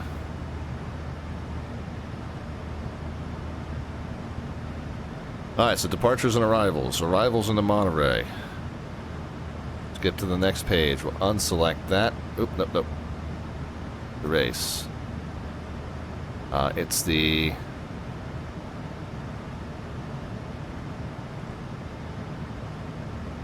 RNAV to 12 now from Tasna, and the, what is it, the Ritos 1 Alpha. Yep, so all that gets put into the route, all that gets executed. Let's go back to the legs page. To verify, so MIBTA 17 to 280, Patpo. Basically what I'm doing, MIBTA, Kato, Megna, we're going to just follow all the points out here, and we're going to make sure that the correct sequence of points, we got all these different transitions, we're going to make sure that the correct sequence of points imported, we're going to make sure that each of these restrictions imported correctly, so let's just double check. MIBTA 280 and 17, Megna 250 and 16. Curdo 250 and 16, Seco 220 and 14, Duxon 220 and 12.5, MY600 209,000, 601 207,000, and Tasna 180 and 4,800, and then we are right on to the approach, my 603, my 604. So all that's then going to come off of this. My 603, my 604, 37, 33, and then we're down to the runway. 21 and 2 Air Mexico. 21. Kind of start the approach briefing too if we want. So there's no frequency and course to set. If we go missed, it's Clover at 6,000. Yep, Clover at 6,000. We're good there. Straight to Clover at 6,000, so that's easy enough. 18.5 and 19.5 are transitions. Minimums 1740. Go ahead and get that set in here. And Center American 1048, flight level 350. American 1048 with a contact to maintain. Once you get that scroll wheel going, it'll start to pick up speed in terms of how quickly it adds. So you're not going to be here for 20 minutes setting the minimums. 1740 is what I said. Look for lower. Okay, overshot it. American 561 with a sorry, correction. Set up maintain flight level 200. Alright, 200, American 561. 1740.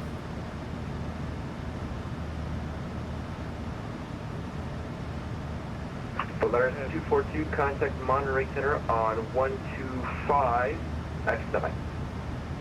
Correction, American, correction, Polaris 242, contact Monterey Center on 125.6. Have a great flight. Okay, we got minimum set. We'll do the V speeds when we get a little closer.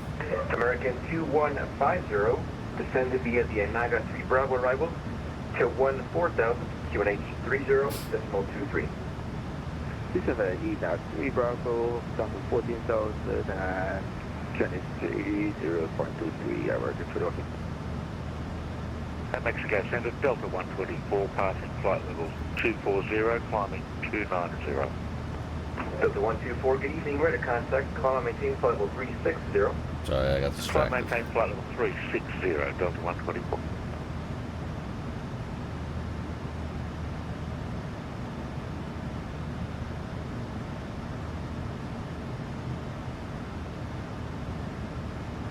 Okay, so anyway, we can kind of, like I said, we can kind of run through the approach briefing just to be on the early side. Frequency and course not applicable. Missed approach, frequency and course not applicable. Missed approach, altitude 6,000 straight. FMC was reviewed. Oh, yeah, so what we can do is we can grab that runway 12 point. Let's throw it into the fix page. 2150, contact Mexico arrivals on 129.65. We'll add a 4 mile and a 10 mile ring around that just for visibility. Also, the 10 mile ring, when you cross that, that's when you need to start configuring for your arrival if you haven't already. And then 4 miles out, you need to be fully configured for arrival if you're not already. So that's now done. V speeds we will do when we get closer. Minimums, we said 1740 set. Ceiling and visibility, we'll brief when we get a little closer. Wind and crosswind, we'll brief when we get a little closer. The turn off direction off of 12 is going to be a right hand turn. It's going to be our only choice there. We're going to this terminal Bravo, I think. Yeah, terminal Bravo for Air Mexico. So yeah, right hand turn off. I expect it'll be here at Echo. 9,800 foot runway at a 1,500 or so foot field elevation. And Center American 2250. So a very moderate auto brake would get us to Echo. Down to 200, American 2250. Mexico Center, American. You know what? I'm going to put it on 2. 1 probably will do it. You know, again, a performance calculation should give you a little bit more specific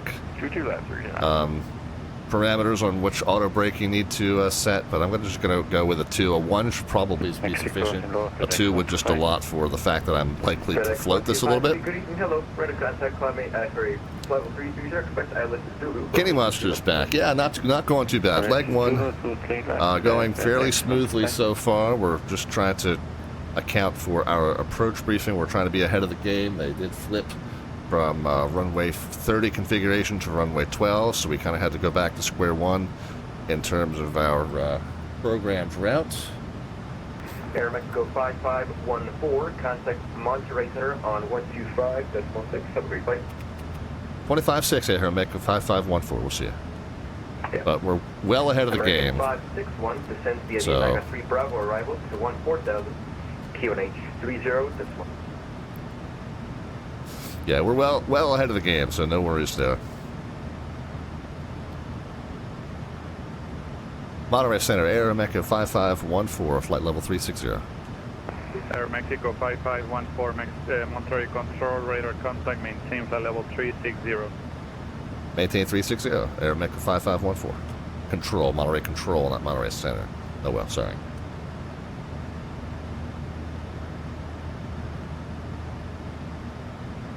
No, still we're doing okay. Yeah, try to be as ahead of the aircraft as I can be. The other thing we can do is Monterey Tower 18-1, Monterey Ground 21-9. So 18-1 and 21-9, we can get programmed into the COM2.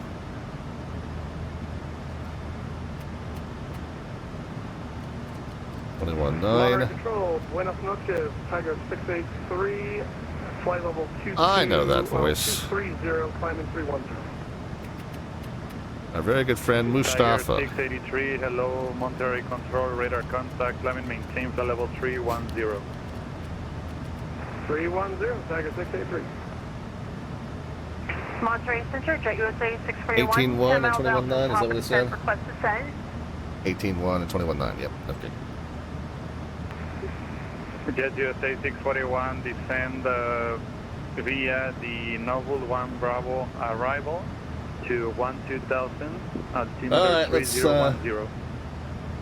Descend the Noble 1 Bravo arrival to 12,000, altimeter 3010. Let's find Mustafa. 641.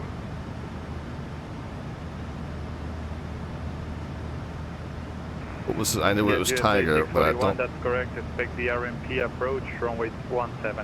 I don't know the call sign. I don't know which direction he's coming from. Approach runway 17, Jet USA 641. I did.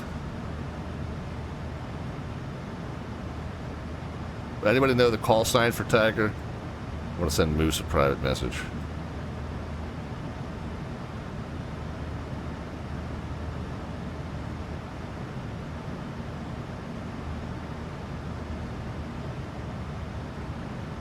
Of course, we can cheat. We can see what we can look on his stream.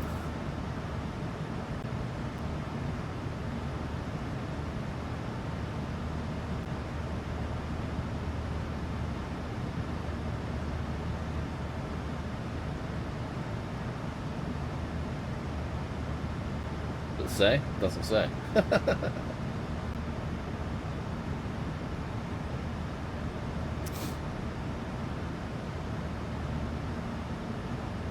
Where is he?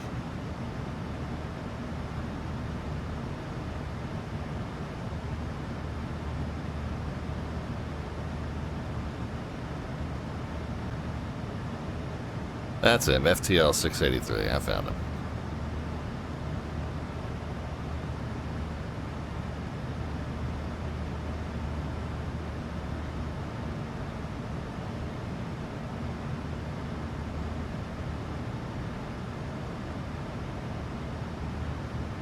I found him.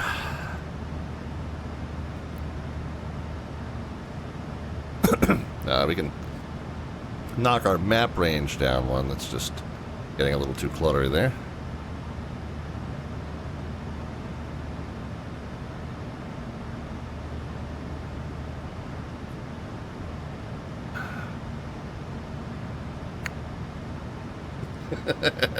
We got a howdy, Mr. Alpha back. I gotta send him a howdy, Tiger. We got a howdy, Mr. Alpha.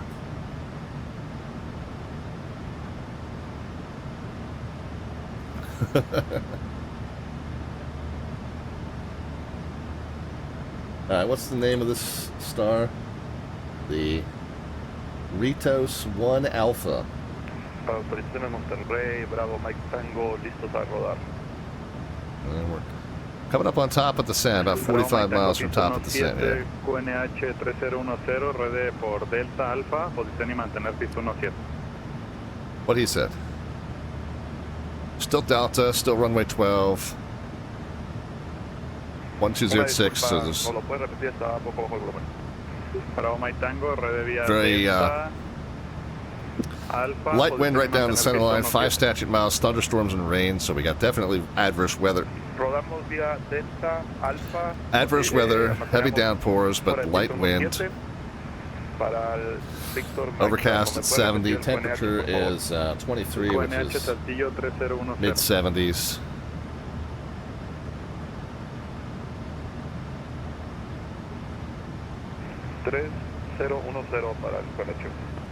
Correct.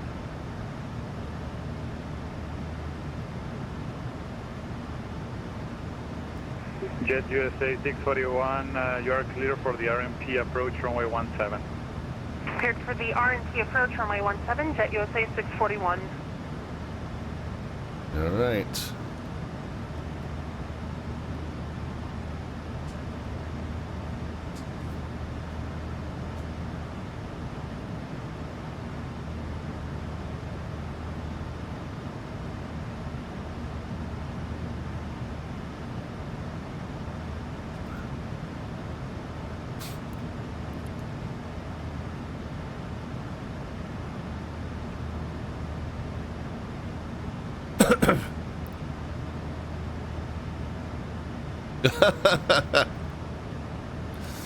CTXCB says we want to add in the background, talking about our slant artwork adventure.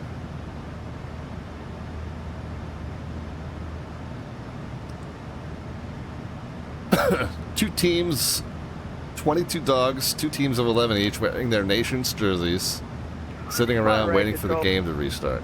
I don't know if we'll do 11 on each side. We'll do a few on each side. The best redeem I've ever done on this channel. Poma Jet 53, thanks for the report. Climbing maintains level 350, radar contact. Climb maintain up to 350, Poma Jet 53. Monterey Center, good afternoon. November 5, Echo X-ray, flight level 417, climbing flight level 450. November 5, Echo X-ray, hello, Monterey Control, radar contact, climbing maintains level 450. We'll see what it does with that. 450, November 5, Echo X-ray. I didn't specify a number. We'll see what it does. Monterey Center, P17 is reaching top of descent. PIP 17 descend by the Nautal 1 Alpha arrivals for 4,800. Stand by for the altimeter.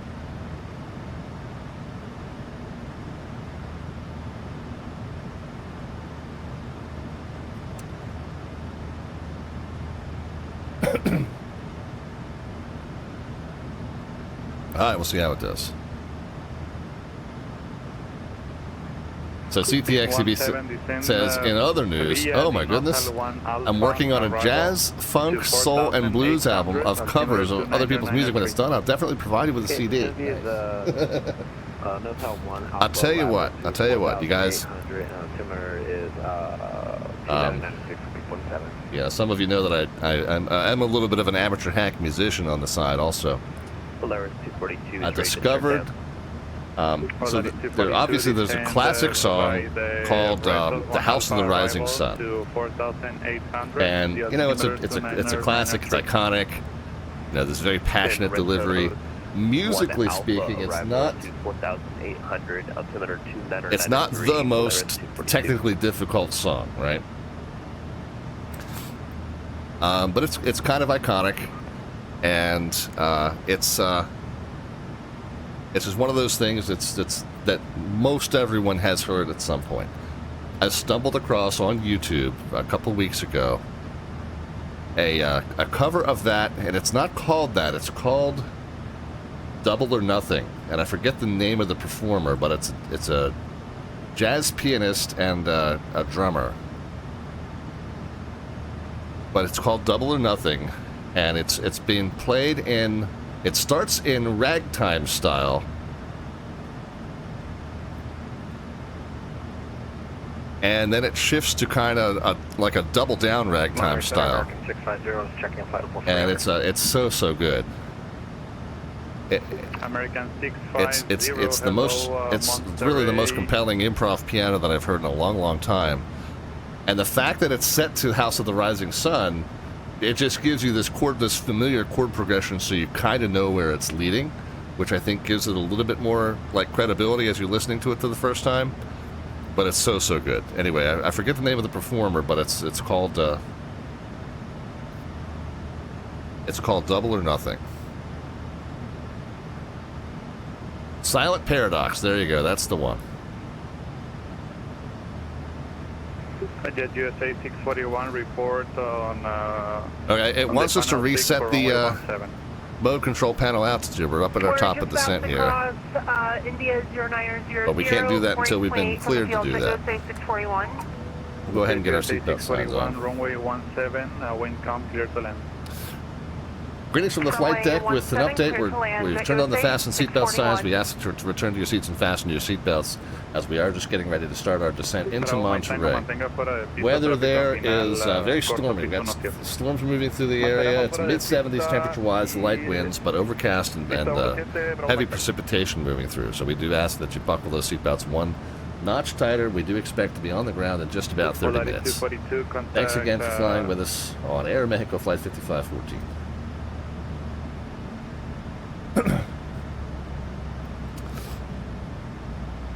Polaris 242, contact approach 119.75. Good day. Approach 119.75. Thank you, Polaris 242. I'm going to assume we're probably going to get that same handoff. That's not a given, though.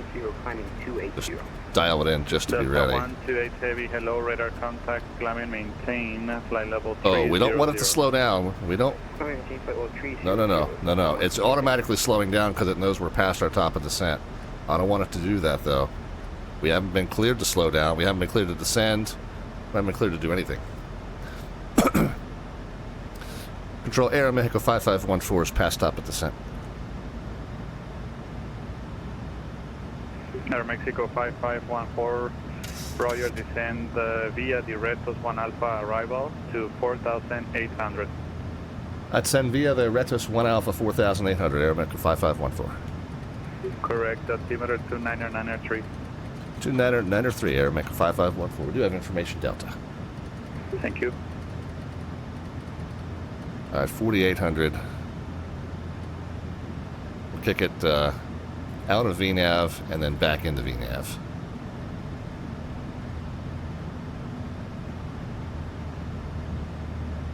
Viva 603, hello, Monterey Control, radar contact, maintain flight level 350. So it didn't do too bad with that CTXCB. I don't think it put 11 on each side. 1, 2, 3, 4, 5. 1, 2, 3, 4, 5, 6, 7, 8. Still pretty good, though. Still.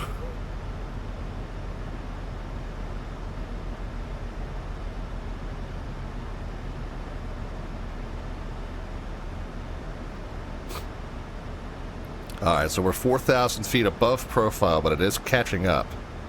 So we'll see. We'll let it go. We'll see if it's able to catch up and get back on it.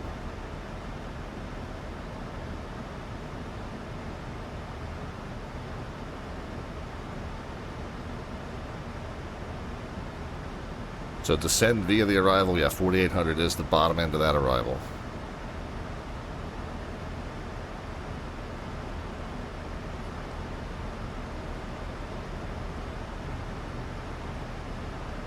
Deep 17 contact, approach 119.75. Good day. 19.75. Thanks for your help, 217. Aeromexico 5514, contact approach 119.75, good day. 1975, Aeromexico 5514, see ya. Arrival. Okay. Hello, people 17, hello. Let's do, contact with sail unrestricted to 9er passing, 29903. Information Delta sticker. And QNH 29903, expect the RMP 12. Okay, descend unrestricted down to 9,000. Expect shortcut 29903 on altimeter and RMP runway 12 for me. And I'm going to go ahead and get 29903. 1106 left turn on the heading 205. Armed. 205 below 600. 23 Quebec Sierra 180 knots indicated. 180 knots indicated, we're ready to Quebec Sierra. Monterey approach Aeromexico 5514. Information Delta. We are 279er via the Ritos 1 Alpha. Hello, Aeromexico 5514. Hello, radar contact. Descend via to 4800. QNH is 29903. And expect RMP 12. Alright, via the arrival down to 4800, 29903, expecting RMP for 12, Aeromexico 5514. 23 Quebec Sierra 180 knots indicated now. Okay. Yeah, we are slowing to 180 knots. Number 83 Quebec Sierra. United 1106 descent to 3000. So everything going well so far. It's direct to Tasna.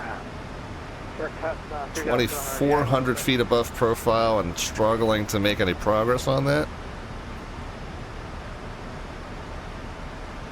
Okay, it's coming back now. It's catching up now. Good, good, good.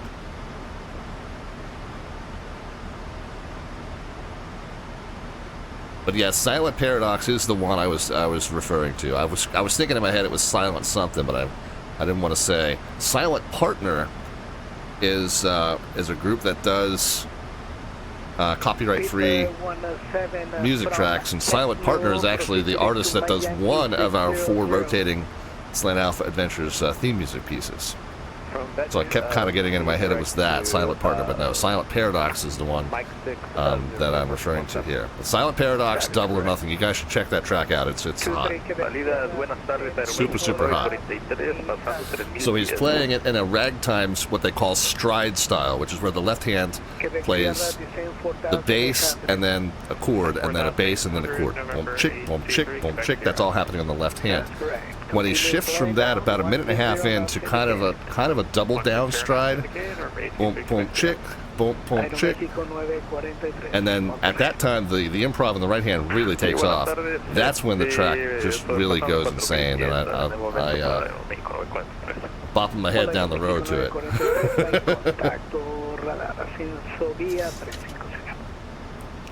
Ascenso 350 para el Aeroméxico 943. So it's bringing the speed down appropriately, and it's doing its best to catch up now. It's 2,700 feet above profile, still working on that. Yeah, it's losing a little bit of ground on the profile because I had to dial the speed down. But it's, yeah, now it's catching up again. I mean, if we got to intervene and add some drag, we will. But right now, it seems like it's got it mostly in hand. Mexico 5514, proceed direct to Cicro. Direct to Cicro, Aeromexico 5514. United 1106, 9 miles on final. Radar service now is terminated. Switch over Monterey Tower, 118.1. Good day. 181, thanks, Okay, so now it's recalculating the vertical path, and now it's 1,400 feet below where it wants to be. So we're good now. We got whatever that shortcut did. It eliminated some of the constraints that it was having trouble with. Quebec Sierra, clear, RMP 12. We are cleared RMP 12, number 83 Quebec Sierra. PIP 17, continue descent, unrestricted 7,000. Yeah, this is where we're gonna.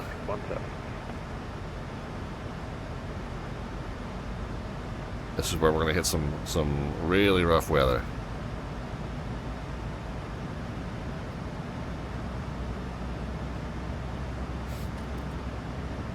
Real world, you see this, you're probably asking for some sort of a hold, or you're diverting. VATSIM, you're like, we can make it.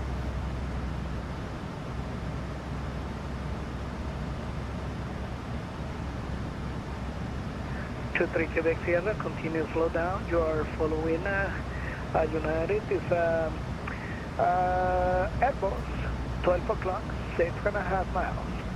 Roger, slowing down, final for speed, number 826 Quebec Sierra.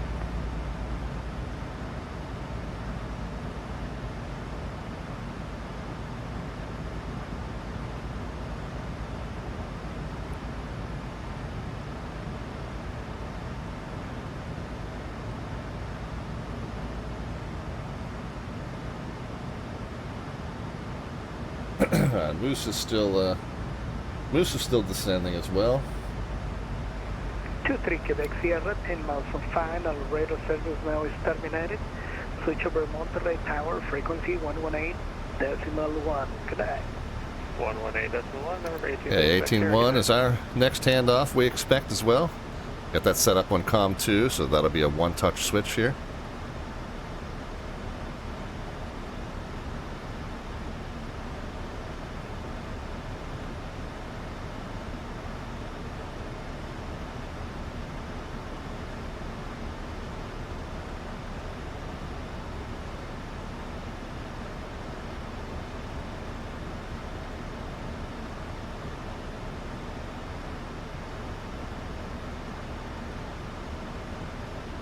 Okay, so it's dialed back into the vertical profile that it wants. And at Secro, we're at 14,220, so it's definitely going to hit the brakes there. Okay, yeah, we want to go ahead and be on 290903 at this point. Get that done across the board. Aeroméxico 953, le sugiero velocidad de largo alcance.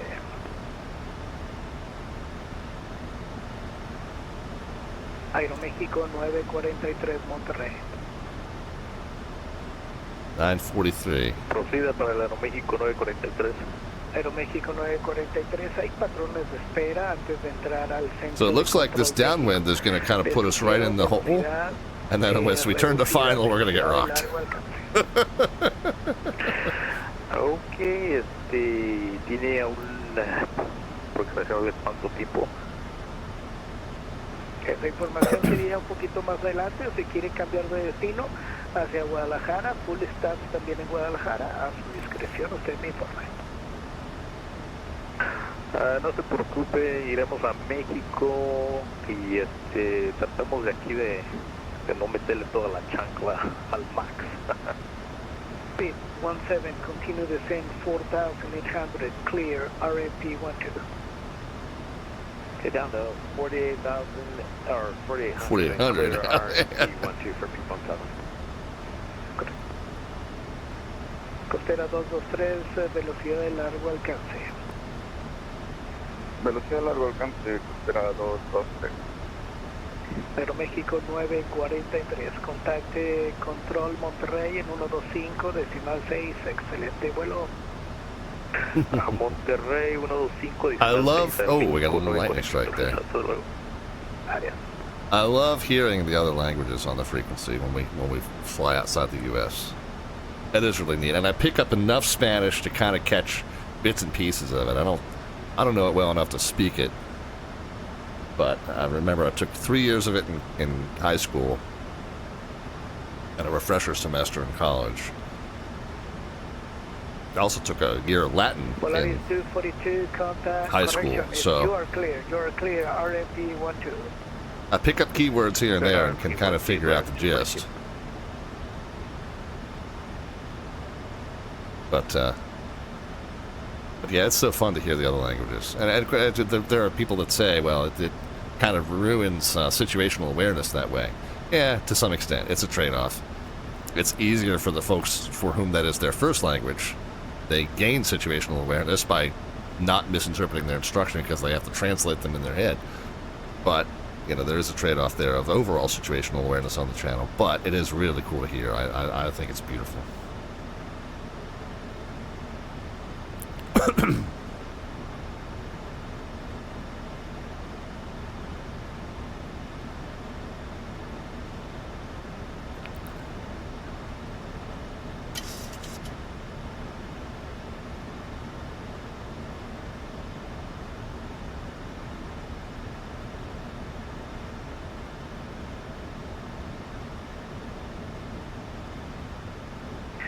Pit 17, 11 miles on final. Radar service now is terminated.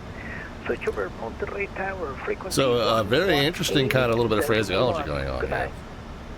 118.8 for 3.7. That the tower here apparently is not a radar tower. Thank you for 3.7.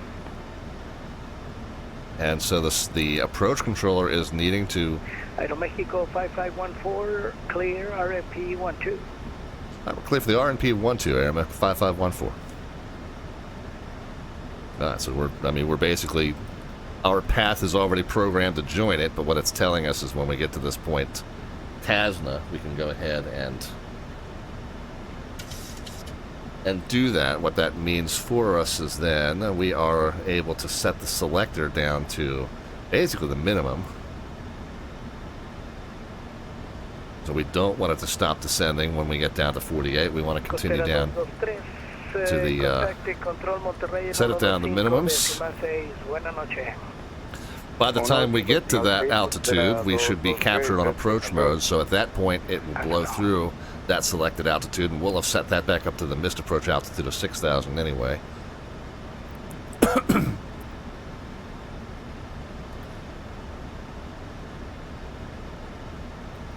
But for right now, we just don't want it to stop at 4,800, so we do want to go ahead and lower that down to our new lowest cleared altitude. We were cleared to descend via the arrival, which gave us 4,800. We are now cleared for the approach, which gives us, I mean, really honestly, cleared for the approach gives us all the way to the runway. But by the time we reach the minimums, we'll have transitioned over the approach modes.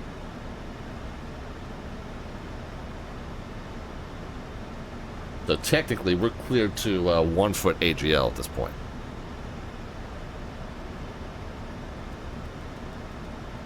Departure, Aeromexico 1493, 3,200. Hello, Aeromexico 1493, hello, Monterey approach. Radar contact, climb via flight level 350. Well, 5 minutes, flight level 350, Aeromexico 1493. And then when we get to that point, TAMSA, I think we got a speed restriction of 180. So when we start hitting these speed restrictions on the base turn, 250 knots indicated, 250 knots 220, 220, 200, and then 200, and then 180. We are going to go ahead and start deploying some drag and getting configured. You know, we like to be configured for arrival no later than that 10-mile ring, but we're going to start getting flaps out as we are slowing through 220. Alright, we'll stand by for Aeromexico 1493. Alright, I'm going to put a little bit of drag in because we're getting ready to go below 10,000 feet, and we're still at 270 knots. It wants us to get down to 220 knots. I'm going to put some spoilers, some speed brake in to let that happen. Also, we're below 10. We'll go ahead and get forward-facing lights all on.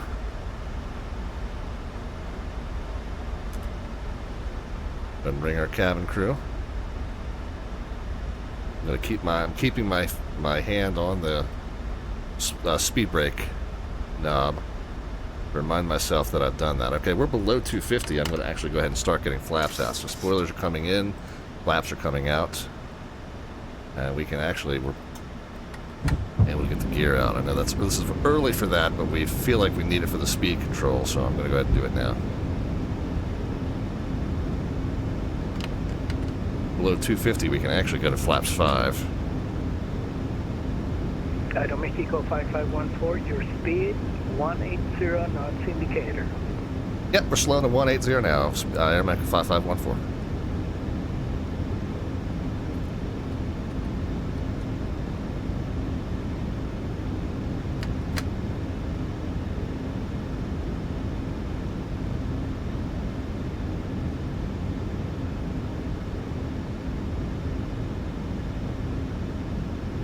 Polaris 242, 11 miles on final. Radar service is terminated. Switch over Monterey Tower, frequency 118.1. Connect. 118.1, thank you, and buenas noches. Polaris 242. Buenas noches, adiós.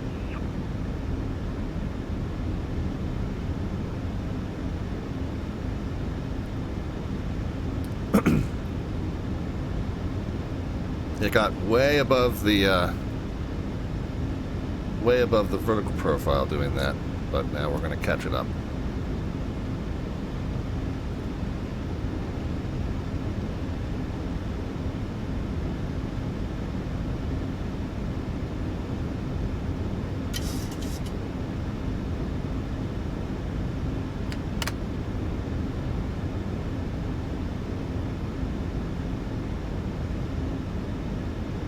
As much dragging as we can. We've got the gear out already.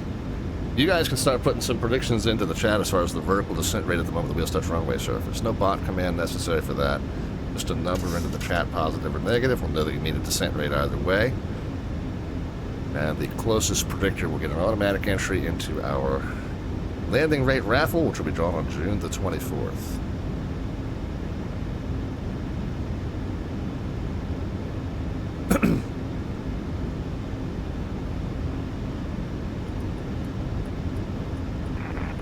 Slow the descent. Keep the speed under control.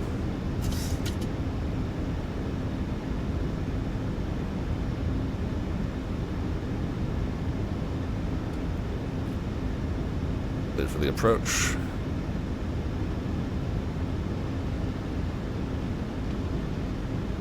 Approach mode set. We're going to now set the missed approach altitude 6,000. Continuous ignition. Hello, radar contact line to maintain a flight level 350. We'll bring in the cabin crew. Aeromexico 5514 continues slowing down. Traffic following. It's an Airbus 7 miles, 12 o'clock. Your position now is 11 miles from final. Radar service now is terminated. Switch over Monterey Tower, 118.1. Good night. We'll continue slowing for the traffic and trail, and towers on 18.1 for Aeromexico 5514. Thanks. Viva 48, your speed less than.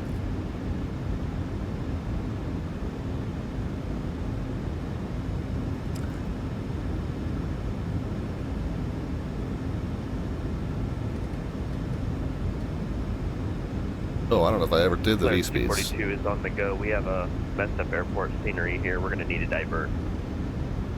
242, roger. Go around. May I continue and publish and contact Monterey approach 1100.75. We'll continue as published and back over to 25. Okay, 152, 157. November 312, Fox Lima, runway 12, land and wait. 148, runway 12, November 312, Fox Lima. And 312, Fox Lima, runway 12, wind 330 at 5, little clear for takeoff, and run contact 1100.75, no delay. No delay, clear for takeoff, runway 12, contact departure airborne, November 312, Fox Lima, see ya. And tower Aeromexico 5514 is 7 out for runway 12. Aeromexico 5514, runway 12, wind 3, my bad, altimeter 2993, continue approach. We'll continue, Aeromexico 5514. November 312, Fox Lima, are you able to hold position for the moment?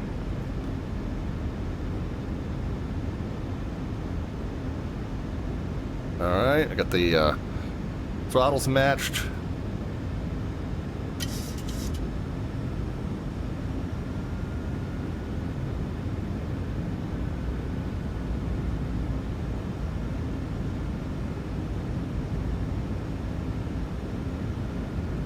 I'm going to disconnect on this one pretty late.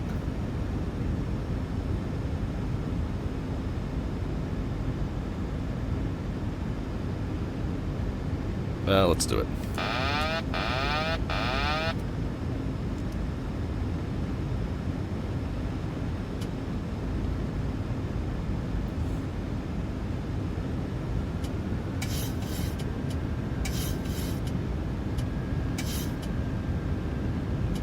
Mexico 5514, runway 12, wind 330 at 5. 1,000. Good land 12, Aeromexico 5514.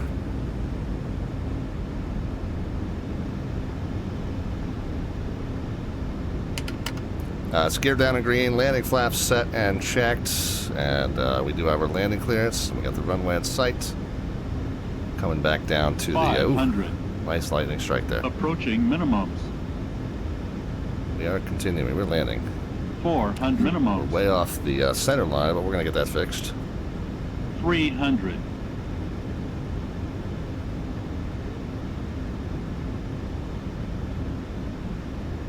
200. Sink rate. We're fine. 100. Nice gentle flare. 50, 40, 30, 20, 10. And the tower, Viva 612, we have an exec that sits ahead of us. Are we giving way to him, or is he giving way to us? I was happy with that. Viva 612, he should be keep the way to you, but... Weather's pretty rough. There's no room for the both of you, so if you have enough room, I'm gonna join you in pole position. Yeah, we all waited. You should get to the back of the line. Totally agree, mate. Yeah, we should manual. be able to fine for Viva 612.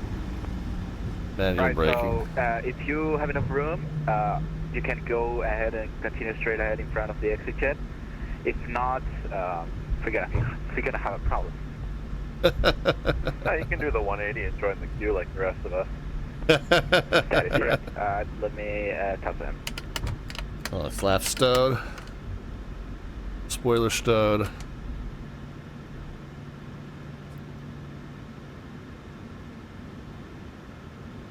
Yeah, I was happy with that. Mexico 1086, runway 12, land runway. And runway Mexico 128.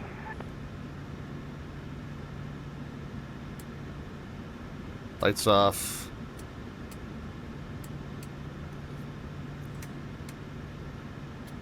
EPU, continuous ignition, strobe off.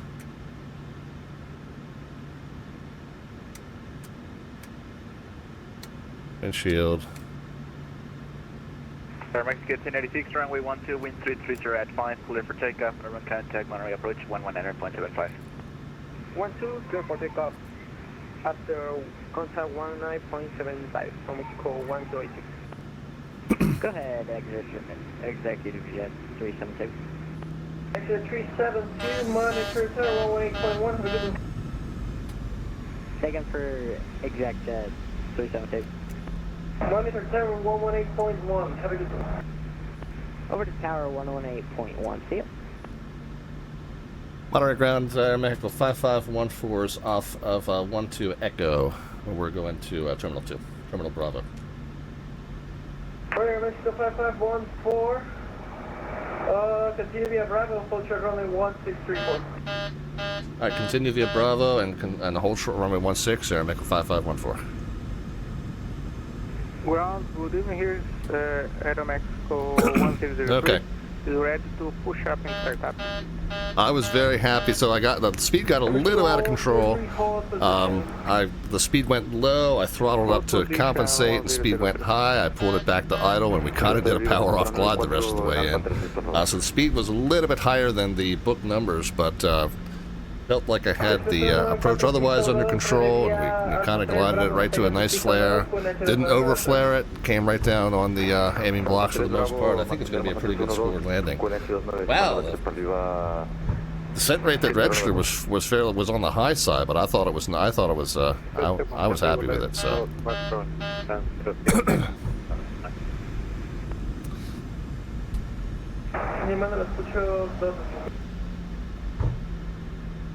Let me make sure I get this taxi and stuff done here.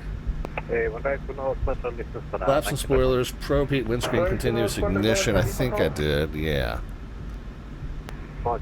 Weather and terrain radar off, I believe I did, yep. Flight directors, auto brake, minimums can be reset.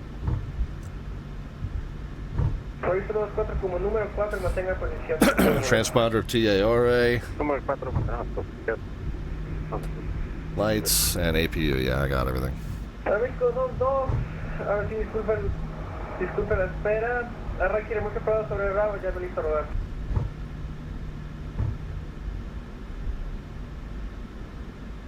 Mexico 22.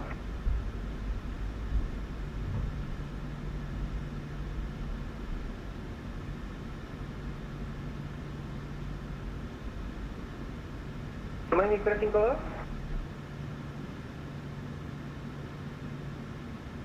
Ground 1603 is ready to push and start up. Mexico 1003, pressure start this approved, zone 2 Bravo, come ready for taxi. On Bravo and call for taxi 103, thank you. El Magni 352, una disculpa. Magni 352, arranque remolque aprobado, ya me listo rodar. Vamos a rodar, el Magni 352. Terrestre, el vehículo 345, ¿sabe cuánto más tiempo? Magni 345 ocupa remolcar 3 aviones antes que usted, una disculpa. No se preocupe, México 345. Aeromexico 22, when can we expect push? Mexico 22, you're going up next. Sorry for the late.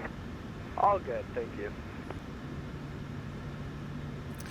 Mexico 5514, curso pista 1634, continúe vía Bravo, Golf, Terminal B, cuarta discusión. Alright, Bravo and then Golf, and then what was the rest in English, please? Oh, I'm sorry.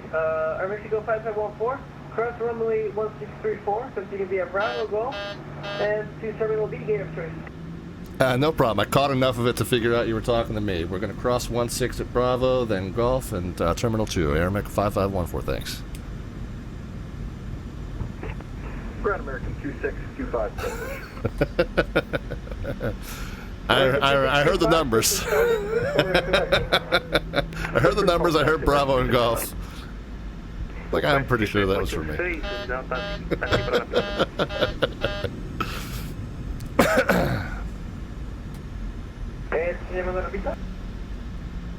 UPS 786. UPS 786, continúe vía Kilo, mantenga antes de Bravo. Alright. Make the left on the Golf, and then anything down in Terminal 2, sounds like. Sounds like he's not picky about what gate, so. Or Terminal Bravo. I keep saying Terminal 2, it's Terminal Bravo. American 10907.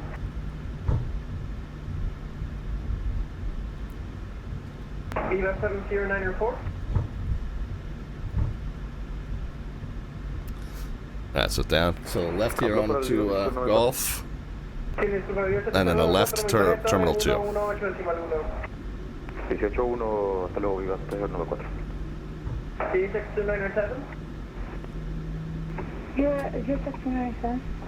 D6297, monitor tower 118.1, have a good one. Alright, tower 118.1, 697. American 10907.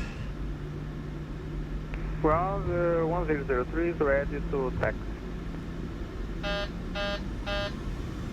Yeah, I'll show you the number that registered. It registered kind of high, but I was pleased. I was pleased with the approach. Pleased with the approach, pleased with the flare, pleased with the touchdown. Oh, I guess we're not taking that gate. 2993 to PNH, continue Bravo to 12, thank you. Alright, Mexico 22, very sorry for the delay. Push and start is not approved on 2 Bravo. Push and start approved onto Bravo, Air Mexico 22.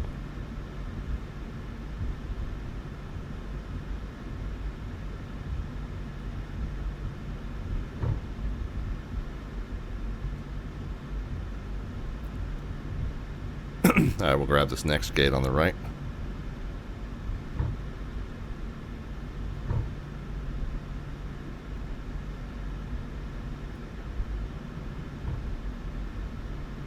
Okay, taxi light can come off.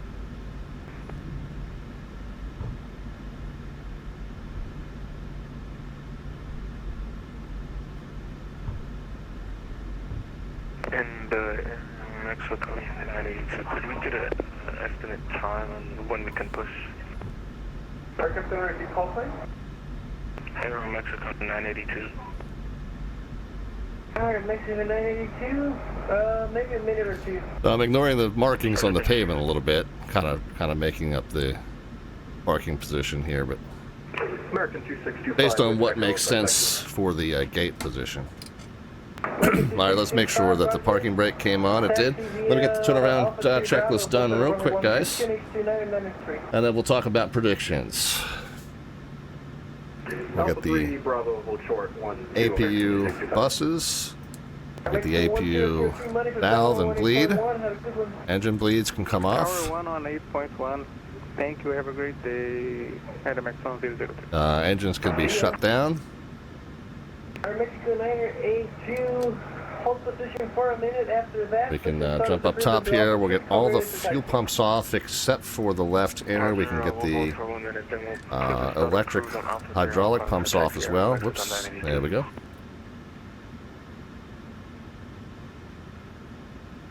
We can get the packs off as we are about to connect ground power, ground AC as well. Anti-collision light can come off. The wheel well lights can come on. Seatbelt signs can come off. And the chime can come off. Let's jump down here. Let's get some wheel trocks. Let's go to menu, FS Actions, Ground Services. Truck set. Get ground power, ground AC. We'll go back and we'll open the doors and hatches.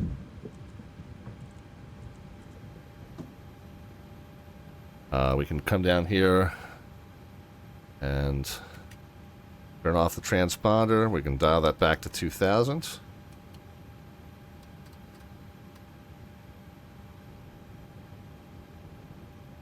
Let's jump up top. Let's get our ground power active. Okay, we got electricity. We got ground AC. APU bleed. ISO valve off. APU off. Last fuel pump off.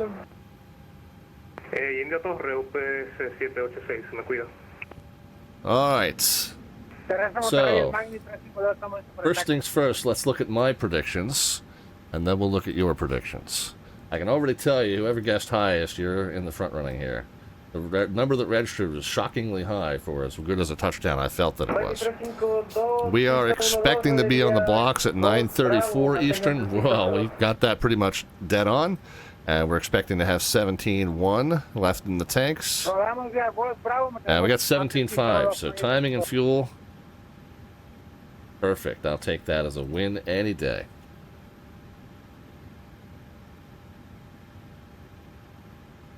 Well, it scored me lower than I thought. The vertical speed, it registered at 367. I did not feel like it was that hard a touchdown. It did bang me on the crab angle as well, which it tends to do. Everything else was pretty good. In terms of being in the touchdown zone, I think this is one of my better ones. Yeah, right at the beginning of the touchdown zone.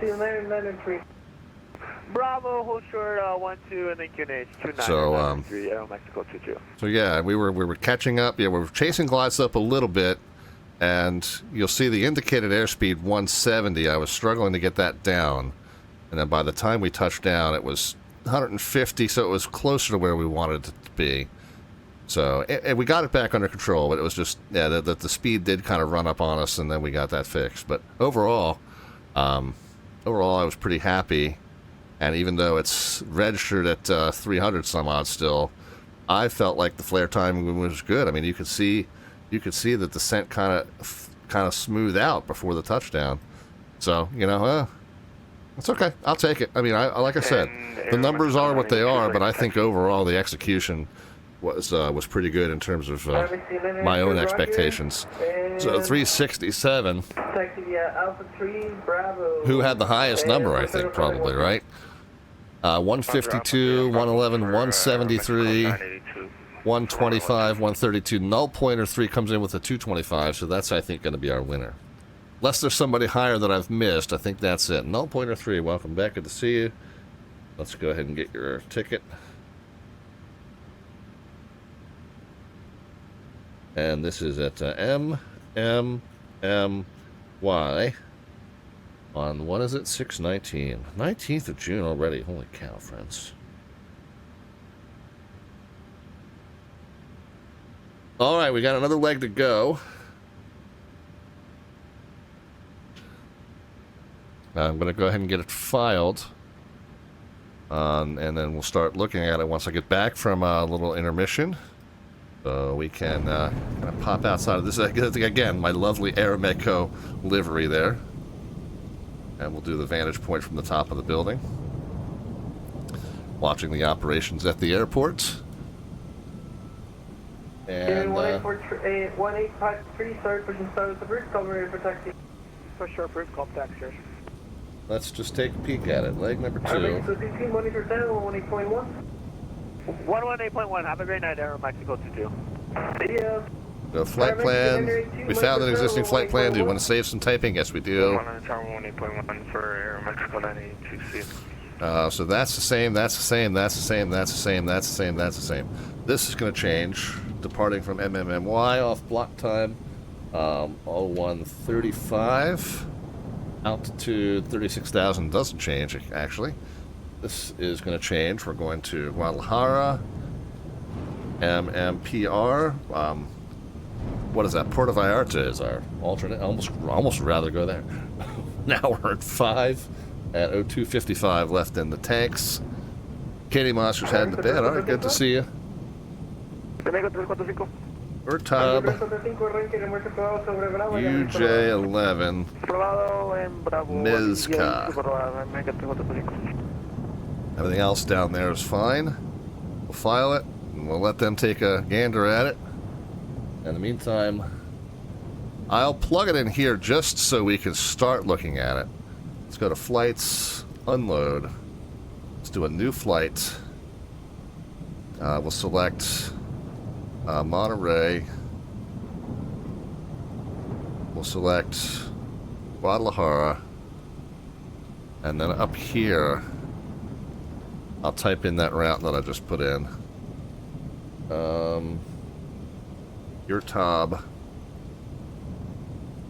UJ11. Mezca. Yeah, 1853 taxi. So you can see, it's a pretty pretty straightforward route. Oh, we don't need the we don't need the overlay chart. But your Tob looks like it's one of the standard departures, and we'll show you that. And then this UJ11 just basically takes you all the way to this point, Mezca, and Mezca on the border of the approach sector into Guadalajara, and then pretty standard routing into Guadalajara from there. So yeah, so that's going to be our route. We'll let them take a look at it. I would be surprised if they change it. That seems like it's a pretty straightforward route, but obviously the controllers down here know best, and we'll see what our IFR clearance holds.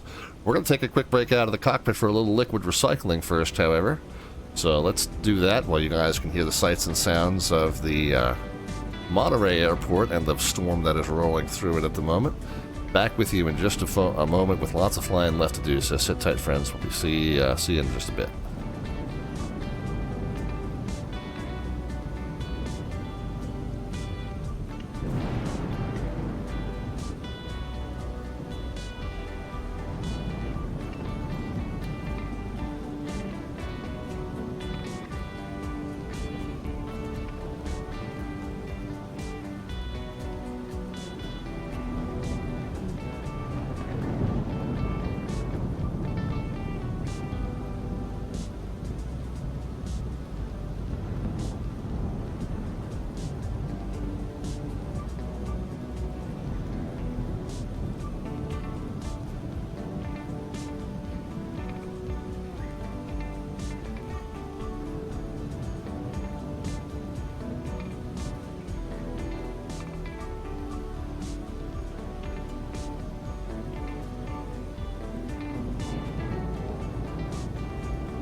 November 823 Quebec Sierra at the FBL. Information accurate. Request start. November 823 Quebec Sierra. Roger. Follow the first. Call for taxi. Sharp. Call for taxi. November 823 Quebec Sierra.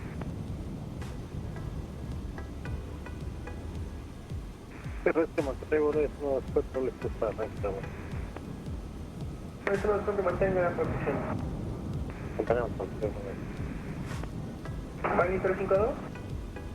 Adelante. 352, monitoreo torre 118, decimal 1, buen vuelo. Cuando estamos con torre, muchas gracias, Bungie 352, la próxima.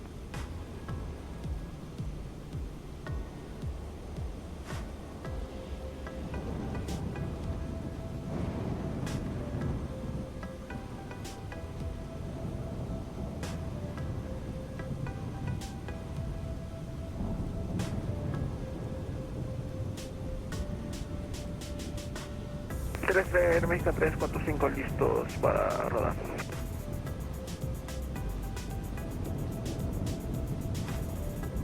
Para nuestro 345 recibido. Reine vía Bravo, mantenga su pista 12 con el H2993. Vía Bravo, mantener pista 12, México 345.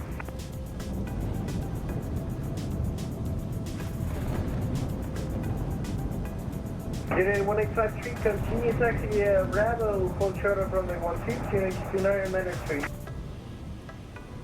Continue, what's that say again for, yeah, next 3? A2, Bravo, full short of runway 12. Bravo, short 12.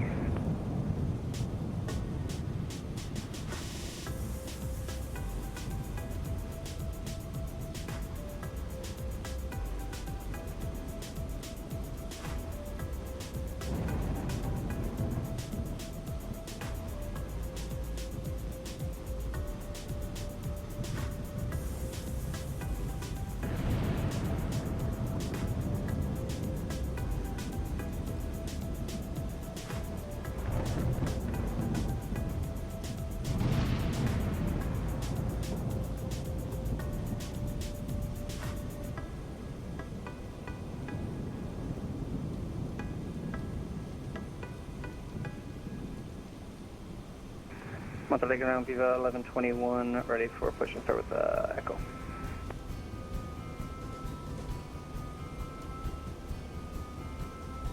Viva 1121, more Charlie, please. Stand by. Ground number 823 Quebec Sierra, ready for taxi. So, ready to Quebec Sierra, your taxi via Golf, hold short of Bravo. Golf, full short Bravo, number 823 Quebec Sierra. American 317, push and start disapproved on to Bravo, coming ready for taxi. One more time for Viva 1120. It's for American 317.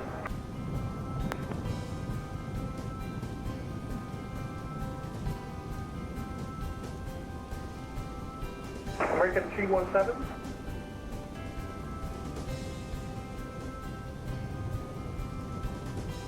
Viva 472.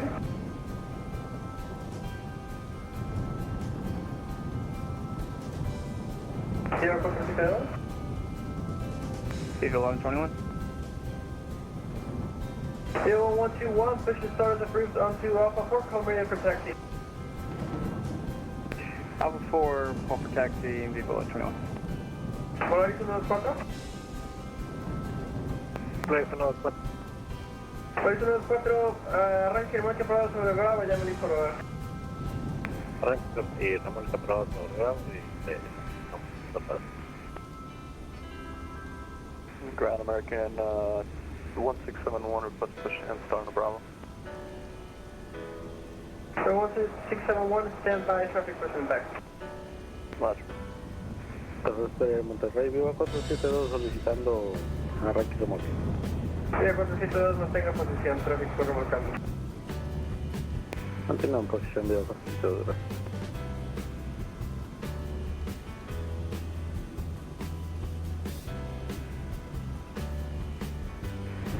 Monterey ground, Cactus 1014 heavy, stand 207, request push and start, information echo on board. Taxi 0214, push and start the bridge, come ready for taxi. Push and approved, call for taxi, taxi number. Oops, wrong screen. There we go. Hey, welcome back, friends. Nothing over there that you shouldn't see, just all the charts and crap. But welcome back. We got another one of our Slant Alpha adventures underway, Slant Lima style, of course, tonight in the PMDG 737-800 series as we're flying in what they call the Golden Triangle Friday Night Ops event. This is one of those Friday Night Ops that VAT USA partners with an outside division So all the pilots that are used to flying in these big, busy U.S. events on Friday nights, they come together, but they're flying someplace new and different, which is really always an amazing experience. So this is the event title. It is that one there. It's the Golden Triangle Friday Night Ops. So we've got air traffic control services for another 2 hours yet because the times were pushed back from the normal start time. Normally a Friday Night Ops event is 7 to 11 Eastern Time.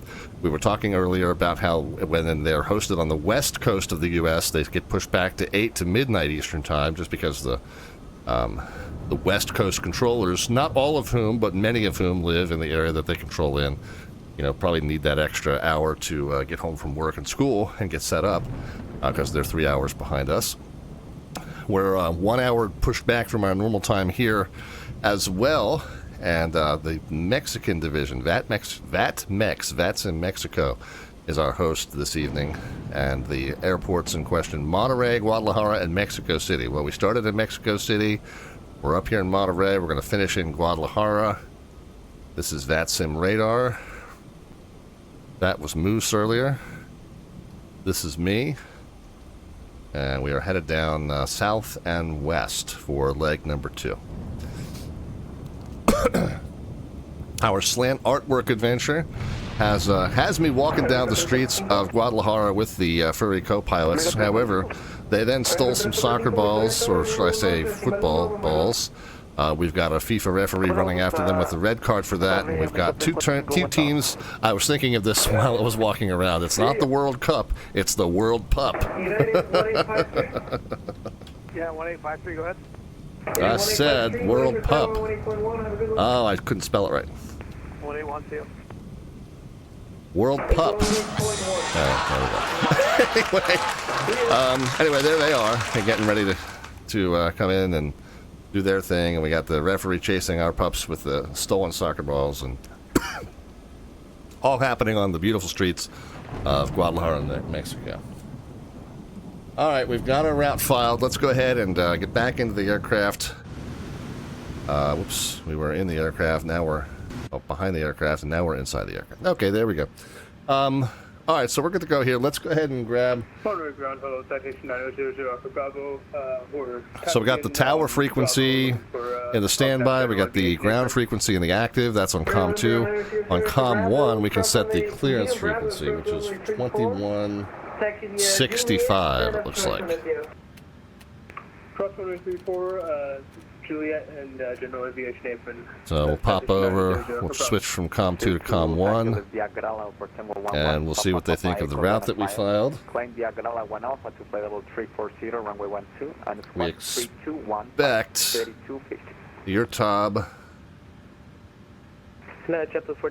Pinboard's empty. Okay, well, let's do Alpha departure taxi, go to flights, destination.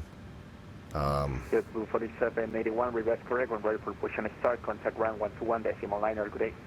And then that way we got the buttons down here that take us to the charts. I like that. Thank you. But we're thinking it's going to be, so your TOB off of runway 12. Pin that, so more than likely this your TOB 1 Alpha off of runway 12. So that's what we're expecting. Does that have an initial altitude listed on it already? It's transition altitude. Does have some initial climb instructions. Your TOB 1 Alpha. And right, proceed on the 11 arc. Okay, it has some initial climb instructions, but it does not have an initial altitude listed. 2800 is where we have to be in terms of the turn. And then we got some nice high terrain over there. Alright, so we'll see what the initial altitude is. We're pretty sure it's going to be runway 12. We're going to fill in as much as we can here. We don't know the transponder. The departure frequency appears to be 119.75. And let's just make sure we got the most up-to-date ATIS information. Okay, it is information echo now. Can we do the echo joke? We can do the echo joke. It's been a while since we've done the echo joke. These guys down here in Mexico probably haven't heard it. Well, they haven't heard it from me. I'm sure they've heard it from thousands of pilots before. But tonight they're going to hear it from me.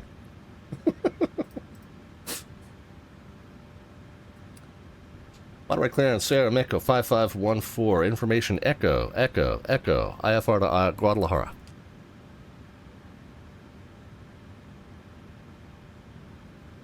From Mexico 5514, clear to Guadalajara via our top, upper jet 11 Mezcal. VATSIM, climb via our top 1 Alpha to flight level 360, runway 12, squawk 4272. Alright, cleared to Guadalajara, Yurtab, Uniform Juliet 11 Mezca. We will climb via the Yurtab 1 Alpha to flight level 360 and squawk 4272, departing runway 12 for America 5514. From Mexico 5514, read by is correct. When ready for push and start, contact runway 121.9. Good day. Alright, ground for push, America 5514, thanks. Okay, so nothing changed and no initial altitude. Basically, the cleared altitude is up to cruise. That's just the way they do it in a lot of places. If they need you to stop, they'll tell you, but the initial clearance is to a cruise. We got the spy flight raid hitting us. Everybody coming over from the spy flight channel, thank you so kindly. We appreciate you joining us. We are flying in the Friday Night Ops event, which is usually a VAT USA event, but tonight VAT USA is partnering with VATSIM Mexico to provide us the Golden Triangle Friday Night Ops. We are at Monterrey, in a very rainy Monterrey, Mexico, heading down to Guadalajara for leg number 2 in the PMDG 737-800 series. And just getting ready to start up our second leg. We just got our IFR clearance from our Monterey clearance delivery frequency, and we're ready to switch over to ground and get up and running here. So, thank you all for joining us, Dave. Appreciate the continued support of the channel. Everybody coming over from the Spy Flight channel. Hope that y'all had a good one. And thank you for sitting back and relaxing and riding along with us for this one here. We can go ahead back over to COM 2. That's going to be our ground frequency 21.9, tower 20, or the tower's 18.1, and the departure frequency that we just got on our clearance was. Actually, we didn't get in our clearance. That's not the procedure here, but 1975 is the approach and departure frequency, and so that's set to go there. We got the follow there from Big Prop 76. Appreciate it. Now, ordinarily, we fly big props on this channel. We do fly the DC-6. We're in a modern airliner, which is kind of not what we normally do here. We do the A2A Comanche, single-engine piston. We do the DC-6, four-engine prop liner from the 1930s vintage. We do the Fly Somewhere Lear 35. We do the BAE 146 vintage regional jet, and then this is our number 5 aircraft here, the PMDG 737-800. All right, everybody grab a seat. We will get underway soon. Mad Noob stopped in. PTH Halo. Them's My Shoes is here as well. All right, friends, here we go. Bear with me for just a moment as we get underway. Back to the flow list. Up the top we go. So we got the ATIS information. We got our clearance. Comm radios are set. Altimeter is 29903, and field elevation is 1476. Yeah, okay. Reading a little lower than that. Is it 14 or 12? What is the... Maybe I miscopied it. Yeah, 1276. Okay. Okay, so 1276 is correct, and it's also consistent with what's being shown on the gauge there.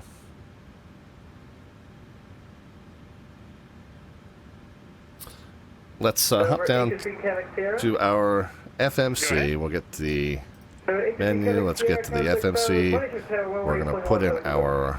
we'll put in our route. Origin is MMMY. Going to MM... Go ahead, 1121. Golf Juliet, I believe it is, right? No? GL. Whoops, back. Okay, Bravo, hold short of 1-2 for Beville. There we go. That makes it a little bit better. Departure and arrival. We're going off the departure. We are departing off of the Yurtab 1 Alpha. Runway 12. We'll go ahead and put that on the route. We'll go to the next page. After that, it is the UJ11 to Mezca. And then we're gonna put in the arrival details once we get a little closer in and we know what all they're using down there. MEZCA. American 317 is at gate number 8 and looking for push and start with information echo. Activate and execute. Let's go to performance initialize. Cost index will be 74 because why not? Cruising at 360. Reserves, we're going to put 7.0. And zero fuel weight will double click and auto calculate. All that's good. We're going to switch over to the N1 limits. Now, if I was a real world captain, I would be duty bound to check performance charts and see if it was safe for us to use a lower takeoff thrust setting and a lower climb thrust setting in order to operate safely and still clear obstacles and all that stuff and make altitude constraints. However, I'm not a real-world captain. I don't care about saving fuel or wear and tear on these engines. I'm just going to leave it as fully rated for both. Takeoff settings is going to be flaps 5. We're going to go ahead and populate in the V-speeds from the quick reference. Trim, double-click, it'll auto-populate 4.8, so we'll set that when the time comes. Our abort speed is 140. If we encounter any safety-critical items prior to reaching 140 knots, we will abort the takeoff. If we reach or exceed 140, we're going to continue to accelerate to our rotate speed, which in this case is only 2 knots difference. But we'll get that 142, we'll pitch up and lift up off the runway. At that point, if we have one functioning engine, we'll pitch to maintain 150 or better. If we've got 2 functioning engines, we'll pitch to maintain this speed plus 20, which is 170 or better. 170, therefore, is going to be the speed that we dial in as our initially selected speed. Gets that nice bug to pitch to for our takeoff. We'll maintain that all the way up to 1,000 feet, then we'll retract flaps and go about our merry way. The initial altitude, there isn't one. We're going to go ahead and set cruise. That's unusual. Normally, at least in the U.S., normally you have an initial level off altitude that you want to be setting this to and not the cruise altitude. But here, we have indeed been cleared up to our cruise altitude based on our IFR clearance, and so that's what we're going to do. The initial heading, this is a pilot nav procedure, so we are going to start in LNAV mode, and we're going to let the FMC take us along the path. We don't see anything like maintain such and such heading and expect radar vectors, so we'll just start in LNAV mode instead of heading mode in this case. But the runway heading is just in case we encounter any issues and we end up needing to circle and return. Runway heading is 117, so that's what we will. Monitor 118.1, check 17 set. That's what we'll do. 117 initial heading.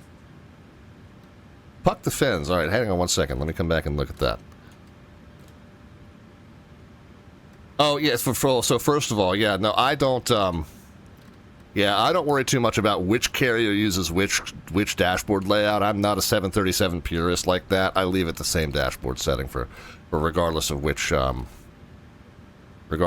carrier I'm flying. What else you got for me there? So typical procedure is to bug V2. V2 plus 20 will be on the speed tape as the white bug. Yeah. So, I've seen that done different ways. I knew there is the white bug, and then, of course, the purple bug is going to jump up anyway once the FMC gets rolling and it starts to hit its next program speed. So I have found that white bug is there, and I kind of aim for that anyway, because the purple bug just gets commandeered from me as soon as we get rolling. But, yeah, okay, I appreciate that knowledge. We'll go ahead and put 150 in then. What did I say the initial heading was, just for sanity's sake, and also a sanity check for when we taxi out, and also for when we, in case we need to circle back and return. I think I said it was 117. Yeah, there we go. JetBlue 4785 requesting push and start. Yeah, you're active in VNAV. Yeah, it'll commandeer that bug. Yep, yeah, indeed. Push and start So we'll go ahead and arm the auto throttle. We'll get the flight directors on. As I said, in this case, we are going to start in LNAV and VNAV. If we're on a vector departure of any kind, we would start in heading select. But for this departure, that is correct, what we got set there, and so there we'll go on. Auto brake set to RTO for now. I think that's all I got. Traffic and data is already set. Let's set the range. I like having the range set to a kind of a tactical view of the departure so we can make sure the plane's adhering to the program path and intervene if we need to. And transponder 4272. So I think that's the same code we had initially, but that's fine.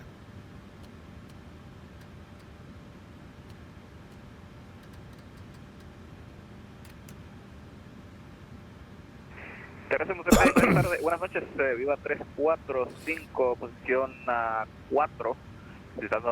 All right, let's drop down here and close. Close all the doors and hatches. Close. Yeah, and I don't worry about arming. That's the cabin crew's job, not the captain, the first officer. So I just leave that there. Skip over all that stuff. We can go to, we'll go to ground services because we're going to need to do some stuff there. So hatches and doors are all closed. We can go ahead and set the seatbelt signs on. Seatbelt signs on. I'm not trying to zoom. I'm trying to throw a switch here. There we go. Left inner fuel pump can come on, and we'll get the APU on and started. American C17. We'll double check parking brake is set. There's no reason it shouldn't be. I remember setting it, but it still is. Yeah, and I don't just do the CRJ puck. I do the BAE 146, and that's got a little bit of a different feel to it as well in terms of the takeoff procedures. Anyway, parking brake. We'll go ahead and get window heat.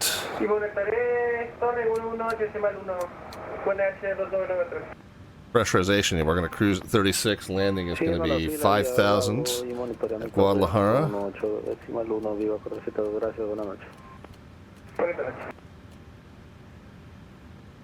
APU buses, are they ready yet? Okay, yeah, APU spiked and settled. So we're all good there.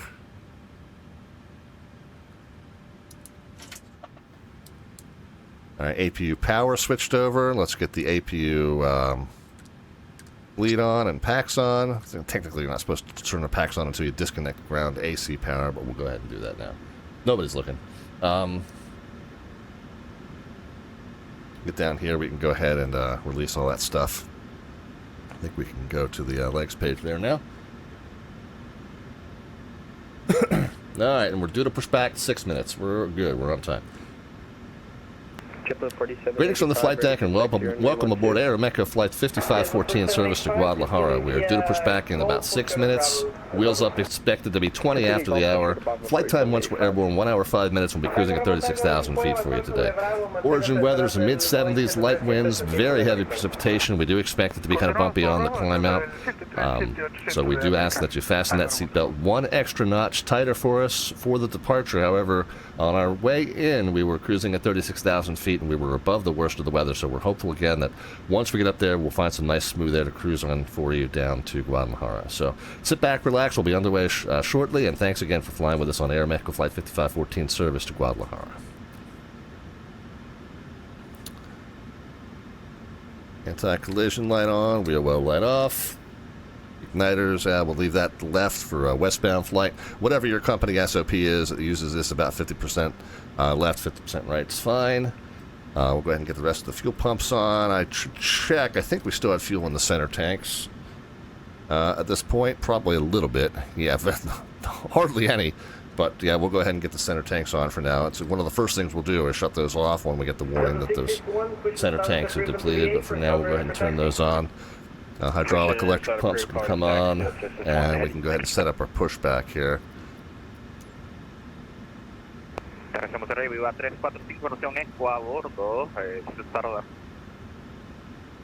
Vía 345. We'll push to there. We'll push straight. I have a feeling we're going to pivot right, but we'll plan to push straight. When we need a pivot, we'll pivot. We'll go ahead and request our pushback. That doesn't start us moving just yet. Kind of take a peek and see if anyone's behind us. We got one pushing to our right, so we'll see what they say in terms of needing to wait for our push. But we are good. We are ready.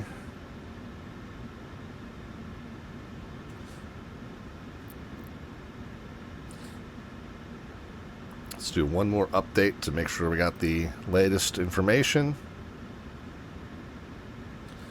I forget which stand number we're at. We'll cheat.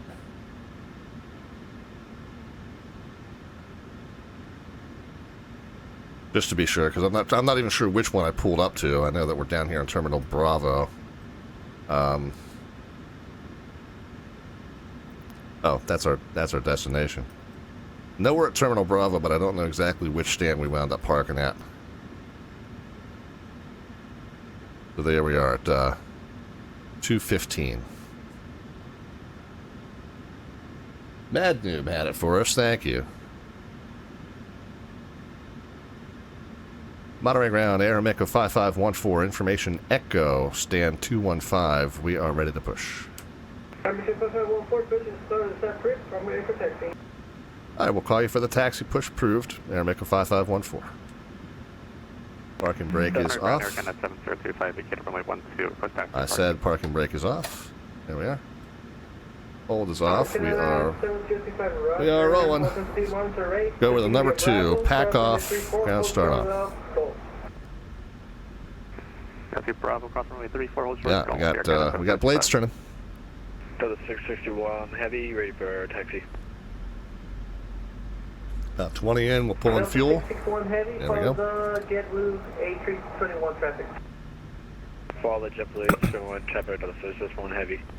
JetBlue 4785. Continue via Golf, hold short of Bravo. Continue Golf, hold short of Bravo 4785, sorry about that. Okay, 20, 40, and 60. Close. This is my mnemonic for close enough there. We got the right side done. Pack can come back on. Jen can come on. Left side pack, left side ground start. 317 information Echo ready to taxi.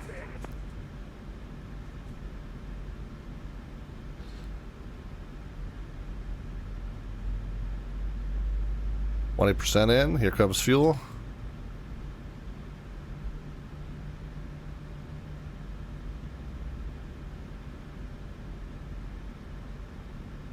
The center tanks burn out that quickly?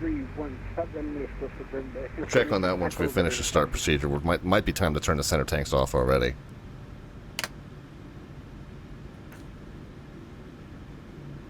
Alright, parking brake can come back on.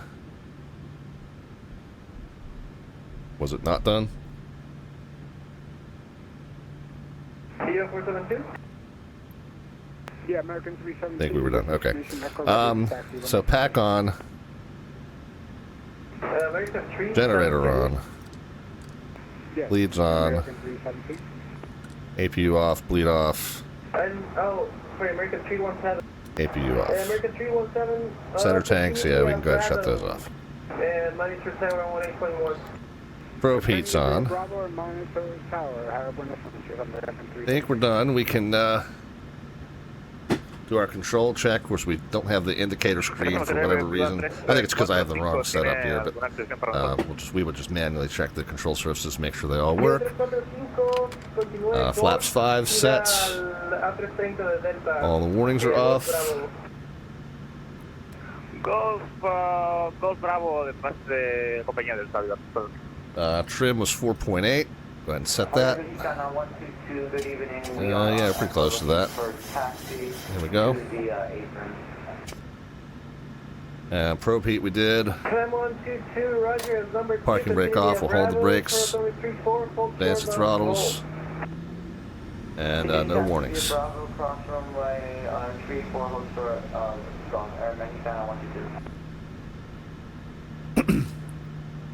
Ground Air America 5514, 5514 off, stand 215 with Echo, we're ready.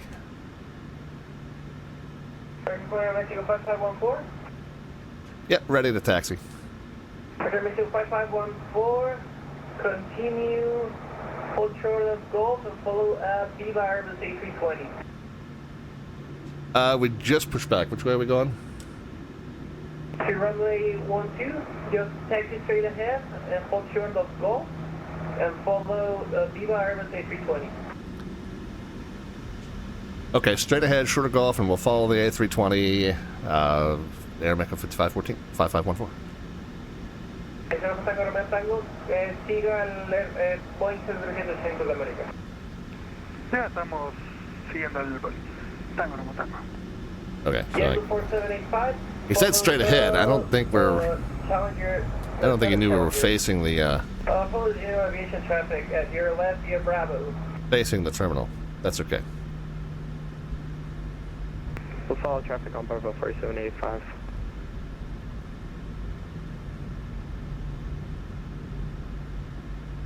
Delta 661, follow the JetBlue traffic. Delta 661, heavy, follow JetBlue traffic.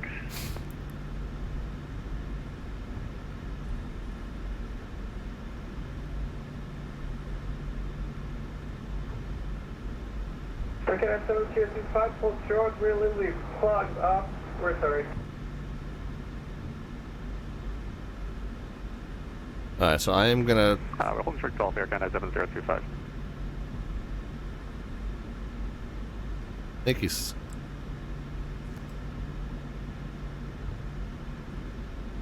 I think he said I'm following Viva here.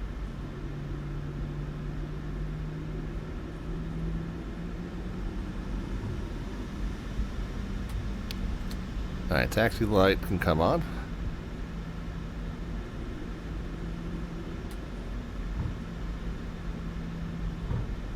And once we get away from the terminal, we'll get weather and terrain radar on. November 35 Sierra Mike is ready for taxi with Echo.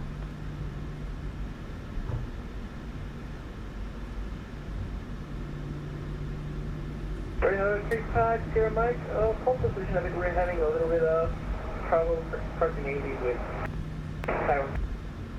We'll hold position 35 Sierra Mike, thanks.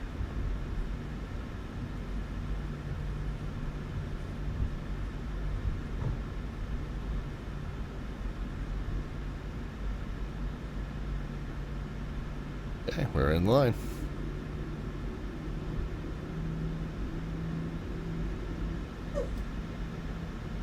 Alright, so we're away from the buildings now. We can go ahead and get weather, terrain.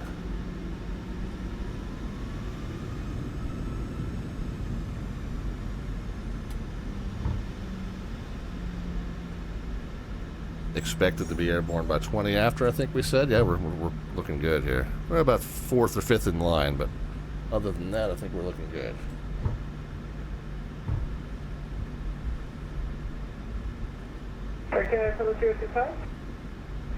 Go ahead. Are we 4th and 5th in line, or we got... I think we might have a few more than that. Golf, I'm actually going to gate 2-1. Can we continue on Bravo and enter at Alpha 3? Okay. Yeah, so what are we in line now? 1, 2, 3, 4. I don't think we can get to that gate via Gulf, or maybe even try to get a... 1, 2, 3, 4, 5, 6, 7, 8, 9, 10, 11, 12th in line. Okay. Golf Alpha 4 and Alpha 3 to gate 2-1 Air Canada. That's okay. So our takeoff time was supposed to have been 5 minutes from now. Looks like we might be just a tiny little bit delayed. All good though. Since we've got a moment, we can let you guys know what our slant artwork adventure is for the evening. Our slant artwork adventure is just an image that we collaboratively create by feeding a description, image description into ChatGPT. And the idea is to create a thumbnail that's roughly relevant to whatever we're doing on that evening stream, and then you guys can cash in 500 of the Twitch channel points, aka the Alphabets points, to add to or modify that image. Left on Gulf, Join the apron, gator choice. So we started with a picture of me and the pups just taking a nice stroll down the streets of Guadalajara. We've then turned it into a kind of a World Cup or World Pup themed image. We got the dogs have stolen some soccer balls from the pitch. We got the teams waiting to resume their match, and we got the ref running down after me with the red card. So if you want to add to that image or American 317. Add to that image or modify that image somehow, you can cash in 500 of the Twitch channel points, cash in 500 of the Twitch channel points, aka the alphabets points there at the bottom of the chat panel, and then you can let me know what you'd like to do to add to or modify that image. 4785, go ahead. Since we're basically holding short behind the traffic, I'm going to go ahead and turn the Tower 118.1, 4785, see you. Appreciate turn the it. taxi light off. Ground, hello, UPS 816, Cargo Bay, ready for push and start. I know that guy. That is our very good friend Melvin Leroy. Wonder where he's headed tonight.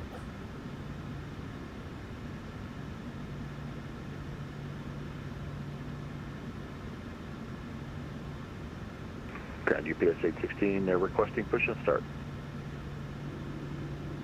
UPS 816, we're sorry, we just have been instructed that all departures to Mexico City must be halted to overload. So stand by maybe 10 or 15 minutes. We're sorry. Copy that, 816. So that's to Mexico City. We're going to Guadalajara, so hopefully we're not in that same 661 heavy, go ahead. not in that same boat. 61 heavy, Monitor Tower 18.1. Monitor Tower 18.1, thank you for the services. But if there's folks in this line that are going to Mexico City, we might get stuck while they try and sort those guys out and pull them out into a holding area or something. Torre 118, muchas gracias, Mexico 5514. Go ahead. Mexico 5514, Monitor Tower 18.1, have a good one. We'll monitor 118.1, Air Mecca 5514. We'll see you.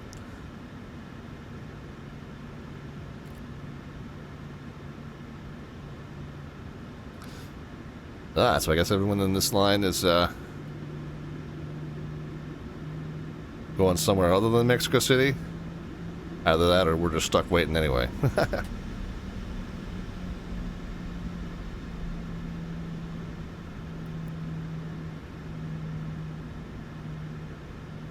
At least if we're on the tower frequency,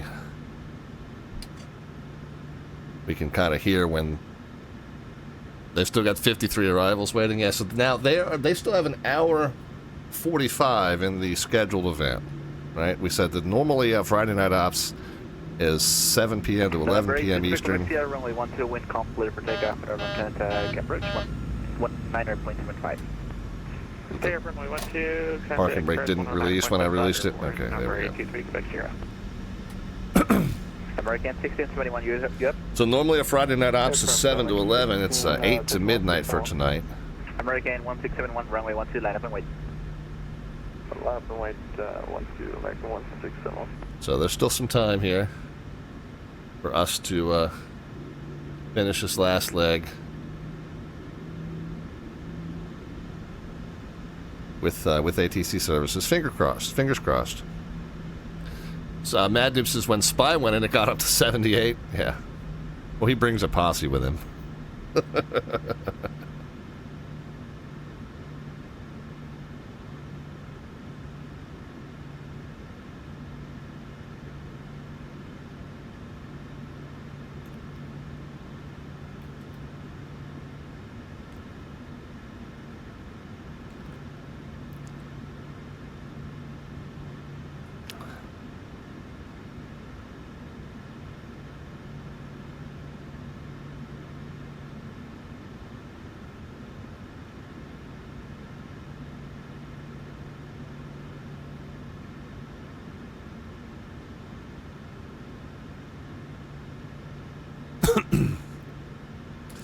So 1, 2, 3, 4, 5, 6, 7, 8, 9, 10. We're down to number 10. So we're making progress.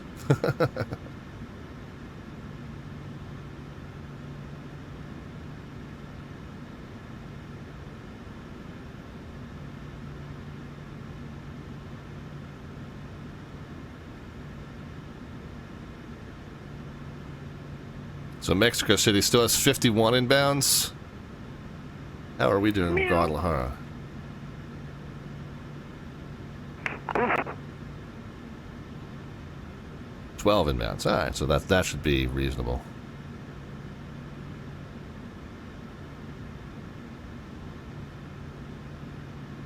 Oh, there's a UPS pushing. Is Melvin pushing back now? I told him to hold on. Maybe there's another UPS up there.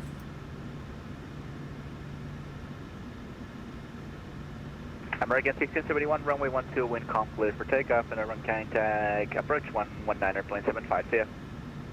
Clear for takeoff 12 on departure, contact approach 11975, American. 1975 for departure. I think I've got that preset here. Yeah, we do. Good. Tower, United 674 with you. South station call, repeat. So if that's Melvin, then he is pushing back now. That's good. Tower, United 624 with you, wind. United 624, runway 12, altimeter 29 floor, continue approach. Yep, that's Melvin that we're looking at.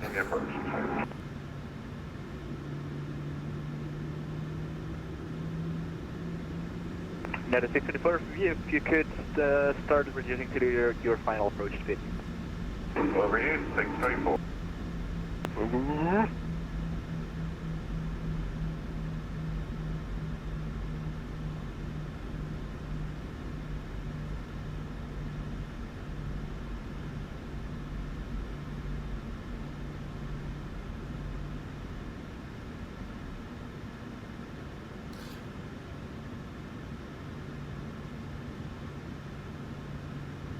Are we number 9 now?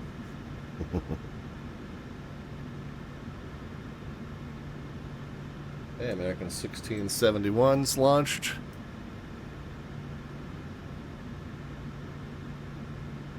Got United coming in. Might still have time to get one more off. See what they do. Of course, it also depends on where they're sending them to, as to whether the airspace that they're sending them to has the ability to take them right away or not.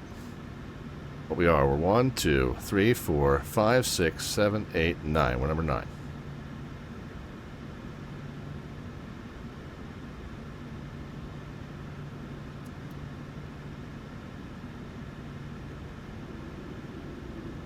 I love these Vivas. I'm not familiar with the airline,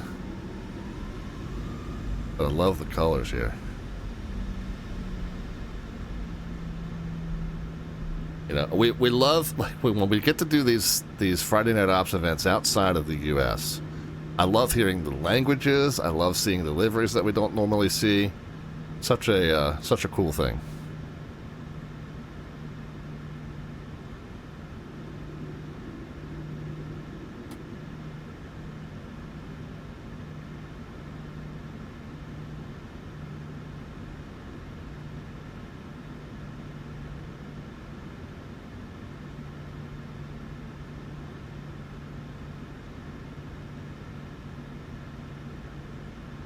Viva 1121, yep.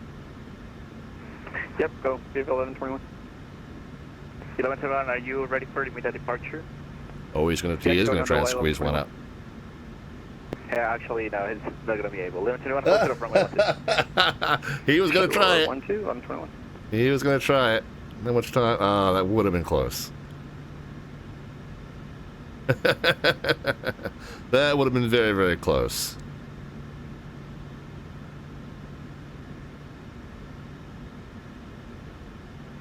Now, afterward, that one's going to Mexico City. So afterward, it doesn't look like he's got too many arrivals in the immediate term. So he should be able to launch a few of us. Now, again, how quickly he can launch us also depends on where we're going and whether the airspace can handle all of us going to wherever we're going at this time. So he might have to spread them out just a little bit. But he doesn't have any arrivals he's got a space with, so should be able to move this queue along just a little bit. Viva 1121, behind you landing in traffic, line up and wait, runway 12. Line up and wait after landing traffic, Viva 1121.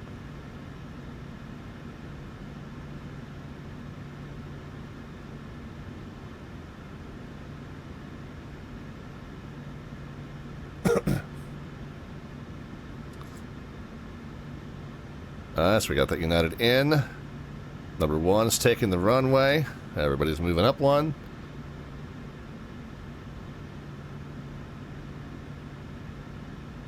Mad Noob wants to put in a slant artwork adventure request, so we got that churning.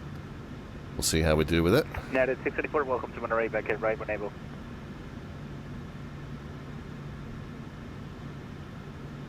Just realized I was creeping up on the aircraft in front of me. Didn't. I don't mean to be inspecting his APU, but we are. Contact approach 119.752. Okay, so we are Curve takeoff 12. officially number 8. Go to approach 1975. We'll see you. Beaver 21. Fight. United 634, ground point 9, see you. See you.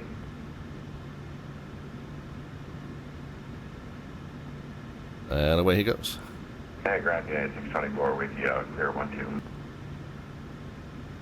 United 624, ground point 9.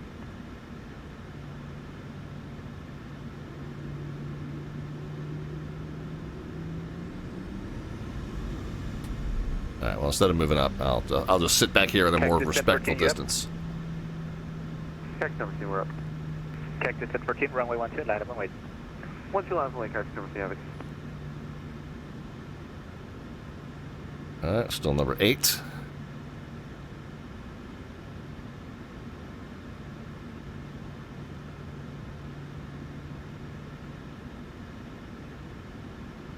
Monterrey, Viva 472, manteniendo pista. There you go, Mad Noob. We got the sombreros rocking. So there's a slant artwork adventure. Now did it? Oh no! So that is Mozzie, but Keeley and Finley have switched jerseys.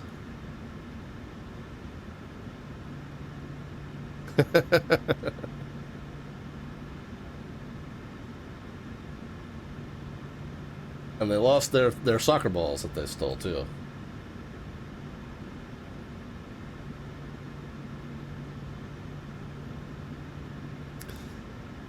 Yeah, Mad knew we both noticed that at the same time. Yeah, so Keeley and Finley are wearing each other's jerseys by accident there.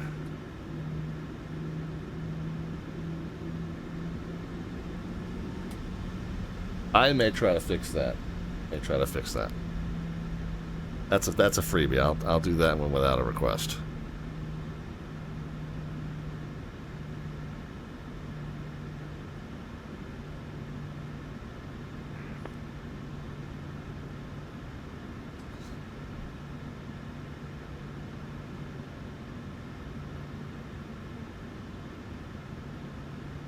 Cactus 1014, runway 12, wind calm, clear for takeoff, at run contact approach 119.75. Runway 12, clear for takeoff on departure, contact 119.75, Cactus 17, have a shot.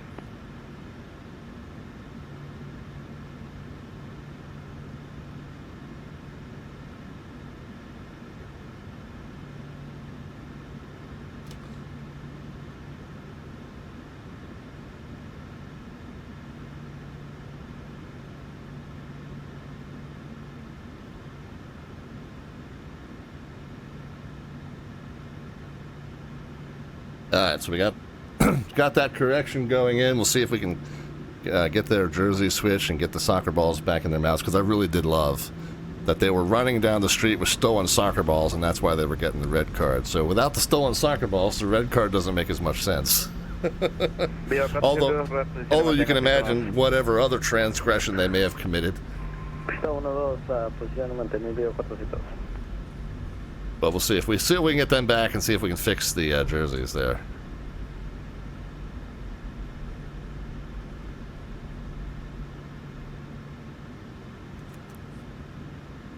So that one's on me. I'll put that one in.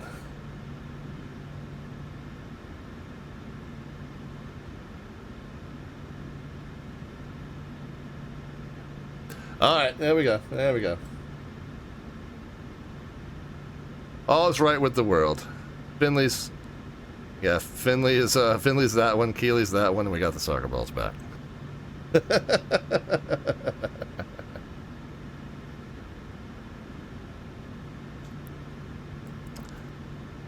That Melvin? All right, Melvin's moving. Moving Leroy.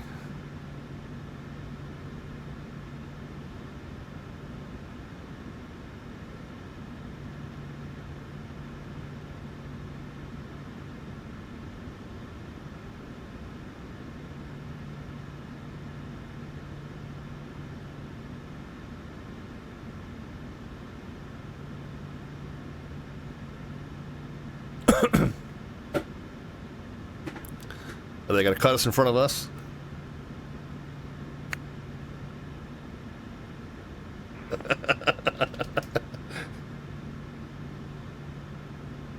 I said, moving Leroy. He says, watch out for deer, right?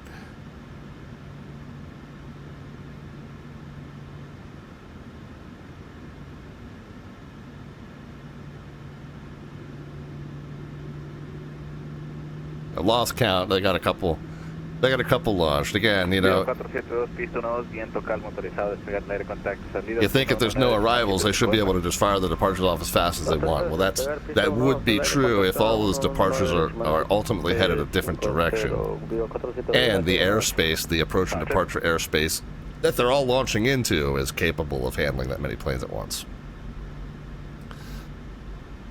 American 317, you up?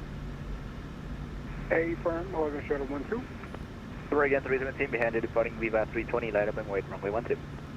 Behind the Viva, line up and wait, 32, American 12, American 317.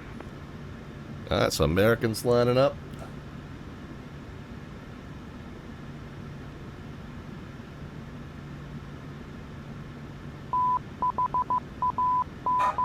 Jet Pilot Cinnamon with the resub. 72 months. You know what? That's 6 years. That's a hell of a ride, my friend.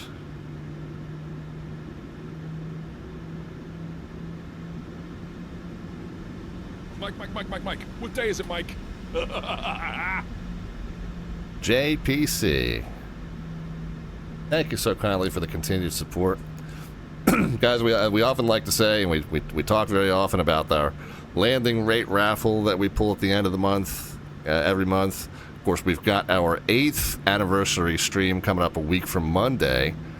We're going to have a bunch of giveaways that night. $175 worth of gift cards being given away that night.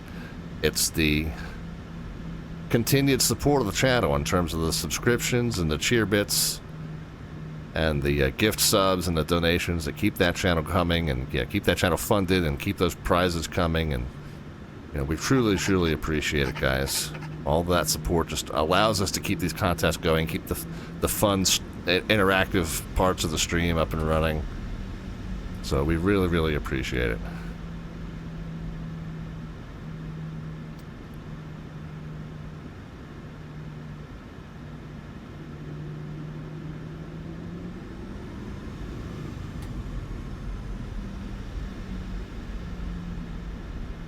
We had a couple going to LAX. Okay, so that's cool. So there shouldn't be any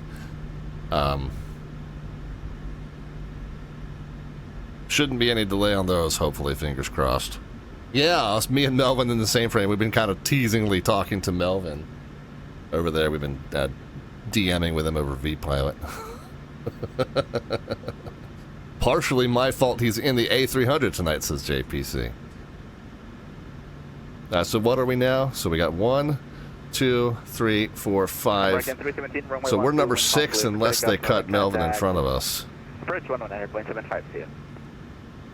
Okay, clear for takeoff 1-2, then going to approach. Buenas noches, American 317. Buenas noches. Taxi Alfa Tango Remo Tango, ¿se encuentra en la frecuencia? Tango Remo Tango. Tango Remo Tango, reposición mantenga pista 1, posterior al tráfico 737-800. Posición de mantener pista 1-2, posterior al tráfico American. Tango Remo Tango. I'm assuming that's the biz jet there.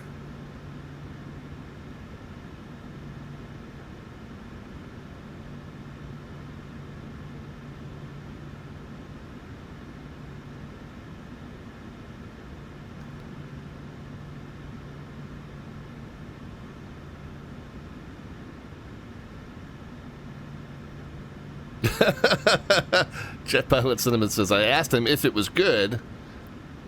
I'm going to need some pliers and... because I was going to be trying something new soon once I can use my rudder pedals. Of course, yeah, JPC just underwent knee surgery, so knee's still a work in progress, he says. He recommended it to me, so I guess that conversation convinced him he needed to fly it tonight.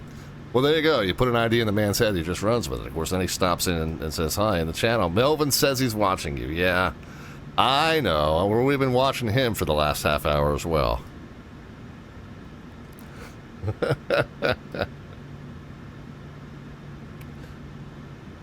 And I love how he says, my stream expects greatness. Well, we hope to hit Toga like champions. Hopefully there's not too many ways I can screw that up.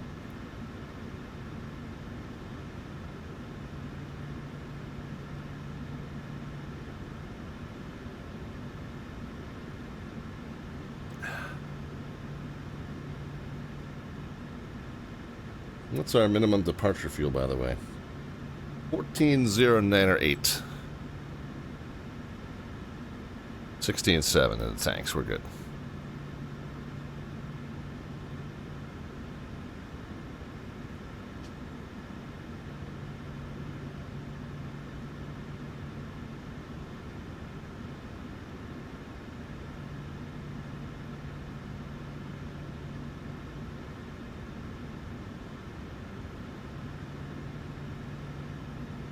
One, two, three, four, five, maybe six.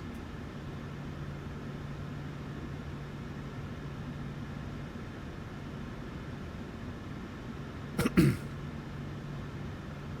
got one waiting on the runway this long, you kind of get nervous. They don't have anybody coming in. We didn't see any arrivals in the very short term. Yeah, so I guess that's the next arrival they've got coming in. Is this also coming in here? Yeah, so they got two arrivals, so they've got plenty of time in terms of the arriving traffic to squeeze some departures out. But again, you know, you can only fire them out as quickly as the airspace you're firing them into can accept them. Sounds like our BizJet just got his takeoff clearance. So that means we're number 4. Yeah, we rolling. I guess it's gone. 4785, yep. 4785, say again? Yep, schedule 4785, line up and wait, runway 12. Line up and wait, runway 12. 4785. Gasp, friendly fart. Oh, that's one of the better usernames I've seen in a while. How are you? Good to see you. Thank you very kindly for the follow.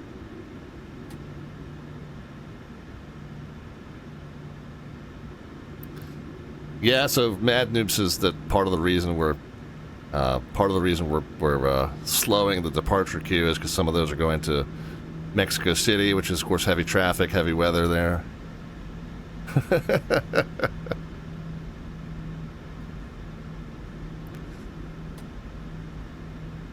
I don't suppose Melvin has heard anything about cutting into this line anywhere.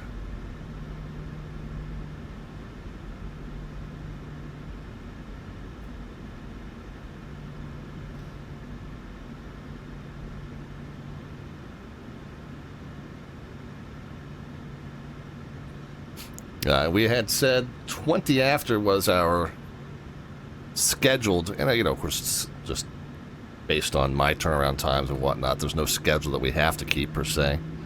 But in terms of the time we were shooting for, our scheduled departure was 20 after the hour. So a little bit of a ground delay here to get us started. Looks like it's going to be just another couple minutes yet, maybe 10 minutes, depending on how quickly they can get these three out and ahead of us. Maybe 4, depending on what they do with him. Notice I am kind of hugging this tail as close as I can to try and just dissuade them from trying to cut him in front of me.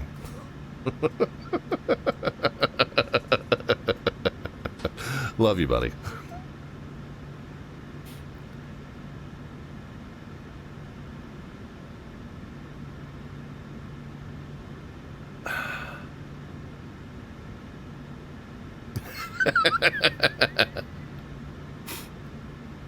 What's 5? So we used to, when we used to fly into Friday Night Ops, we'd almost always end up on like opposing bases somehow. And then we'd start trying to bribe the approach controllers to let us go first. What's $5? $5 was the usual bribe amount. What's $5 in terms of pesos? Do you have any idea? 54785, thank you. What's the current exchange rate? Delta 661, yep. Delta 661, go ahead. Delta 661, line up and wait, runway 12 behind it, departing JetBlue 321. Line up away, 12 behind the departing. 86 pesos?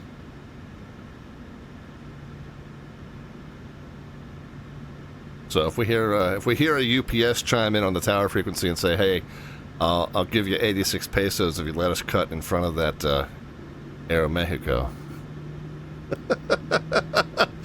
Melvin says, "I was just telling my chat the same story."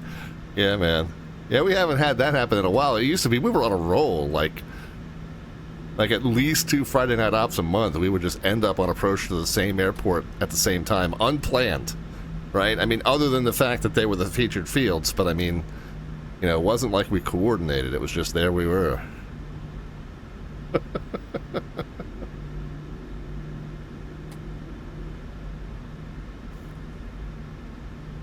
Iowa Scotsman's got both up side by side. Well, it's a shame we're not doing like a shared cockpit then. Of course, that would be awkward since I'm going to Guadalajara and he's going to Mexico City, so probably for the best.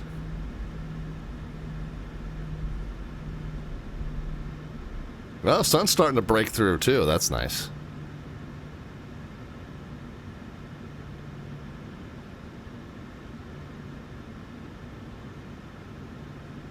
All right, we are number 3.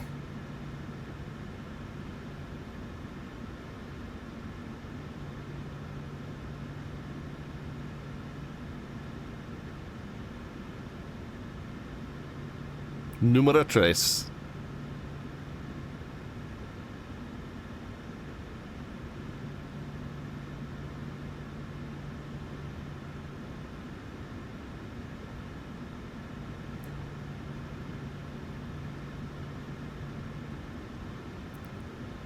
Somebody just departed in a cloud of dust.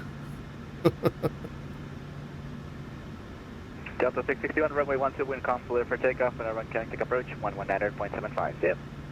Clear for takeoff, 1219.75, see, I think your services. Yeah.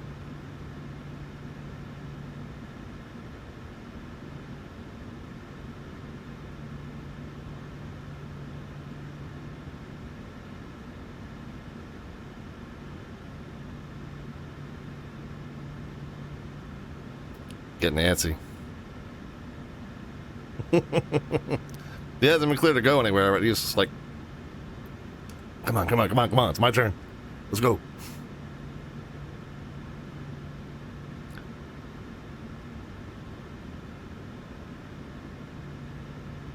We have one turning final out here, but he's still a ways out. They probably can get... Runway 12, line up and wait. Yeah, I was going to say they probably can get the Viva out.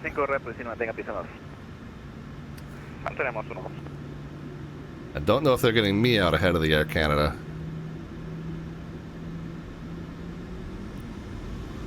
But we'll see what happens.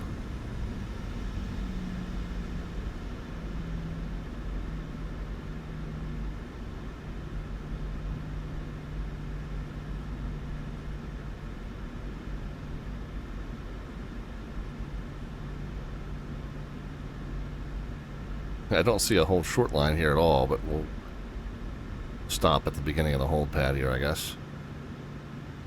Alright, well, we are first in line now, so we'll go ahead and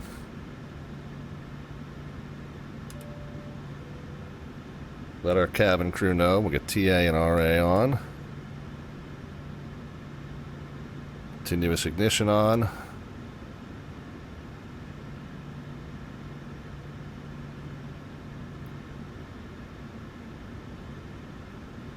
Go ahead and assume they've reported back that they are ready to go.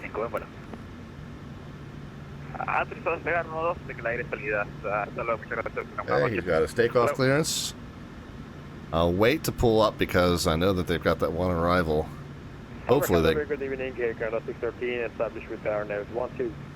Yeah. Air Canada 613, reduce to minimum approach speed. No, they are going to try and get me out. Minimum approach speed, Air Canada 613. Again, 614, continue approach, altimeter 2994. Full on line report, thank you, 650.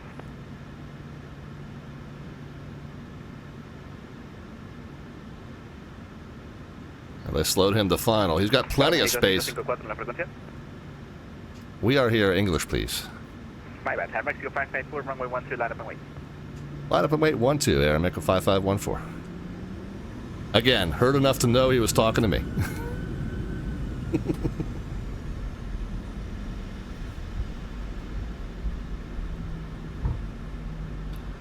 I knew the numbers. I knew you were talking to me. Yeah, that's why I was surprised you understand it, but that's great.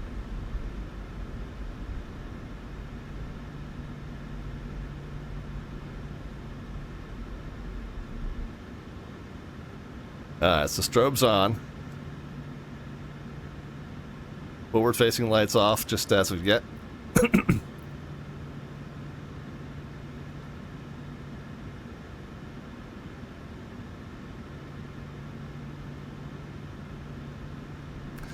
As soon as we get the takeoff clearance, we get the forward facing lights all on.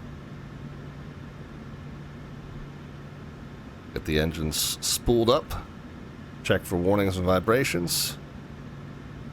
Get toga engaged. We'll hold the nose wheel down on the ground until we get to 80 knots. Air Mexico 5514, runway 12, wind calm, clear for takeoff, phenomenon approach, 119.75, no delay, no delay. 1975, we're rolling now, Air Mexico 5514. Alright, forward facing lights on. Toga engaged, no warnings, no vibrations.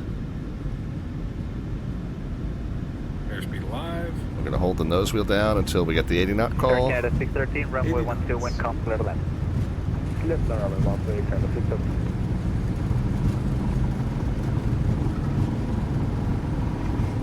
V1. Okay. Up we go. Positive rate. Gear coming up. We'll pitch to the white bug. Hold the white bug until 1,000 feet.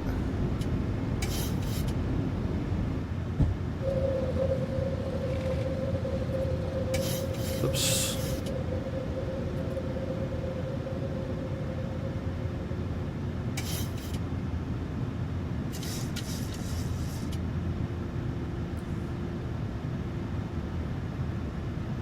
Okay, where were we?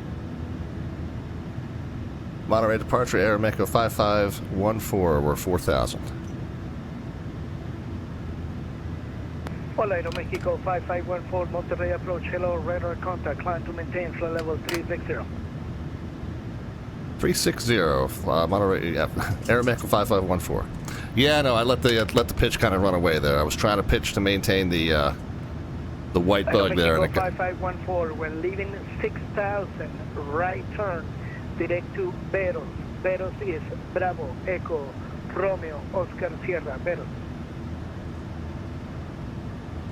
Okay, after 6,000, right turn Barros, America 5514. I got it.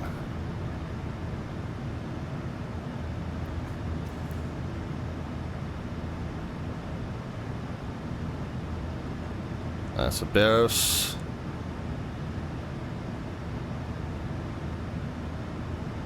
Ready? 6,000, execute, and LNAV.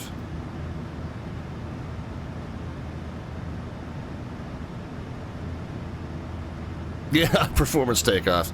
Yeah, now I let that one get away from me a little bit. See, we are departed. We can get the gear handle centered. JetBlue 4785, contact Monterrey Control 125. Cancel the RTO and ignition off. 4785, see you. Adios. See you soon. Bye-bye. United 1852, 10 miles from final. Radar service now is terminated. Switch over Monterrey Tower 118.1. Goodbye. Tower 118.1, United 1852. Muchas gracias. Buen día. Buen día. Adios. All right, coming up on 9,000.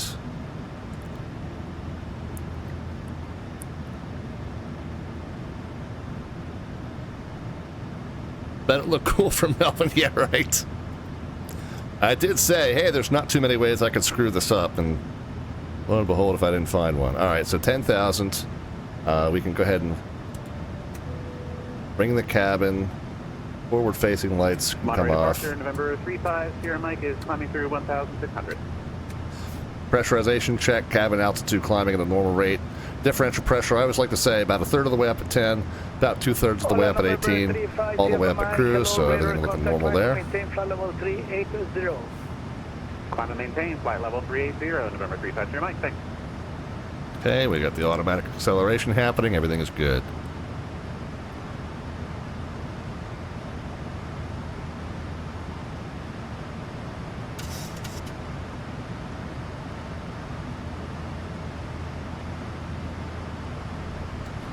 Okay, reaching our new target speed. We'll get our climb performance back. Want to see our slant out work adventure. All right, there we go. So we started with a stroll down the streets of Guadalajara, Jet Pilot Cinnamon. Myself and the furry co-pilots. Then we stole some soccer balls. We got the World Pup participants getting ready to take the field once this all gets sorted out, and the FIFA referee running down the street after us. Of course, sombreros for all involved.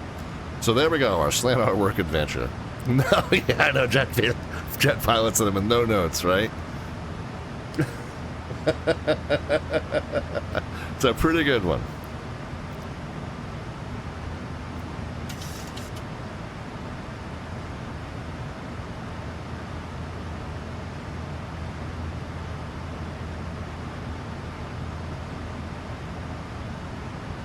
Can't complain. Jet Pilot Cinnamon says, I'll save my channel points for another day. That baby is finished. Well, if anybody else has some ideas for how you would like to add to or modify that slant artwork adventure, you're more than welcome to cash in 500 of your Twitch channel points, aka your Alphabets points. There at the bottom of the chat panel, you've got the Alphabet serial icon that represents those. The button next to that tells you how many you have. And then pressing that button allows you to cash in 500 of them. And that puts you in the queue to add to or modify our slant artwork adventure. Not with a paragraph, but a few words or maybe up to a simple sentence.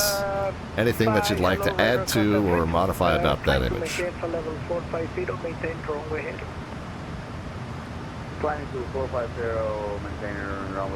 How we doing with this? We can unpin the airport diagram. We can unpin the departure.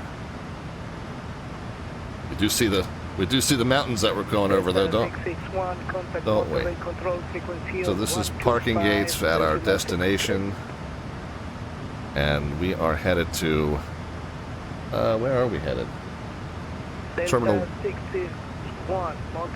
Terminal 1, somewhere between gates 1 and 11 ideally, so that's up here. We don't get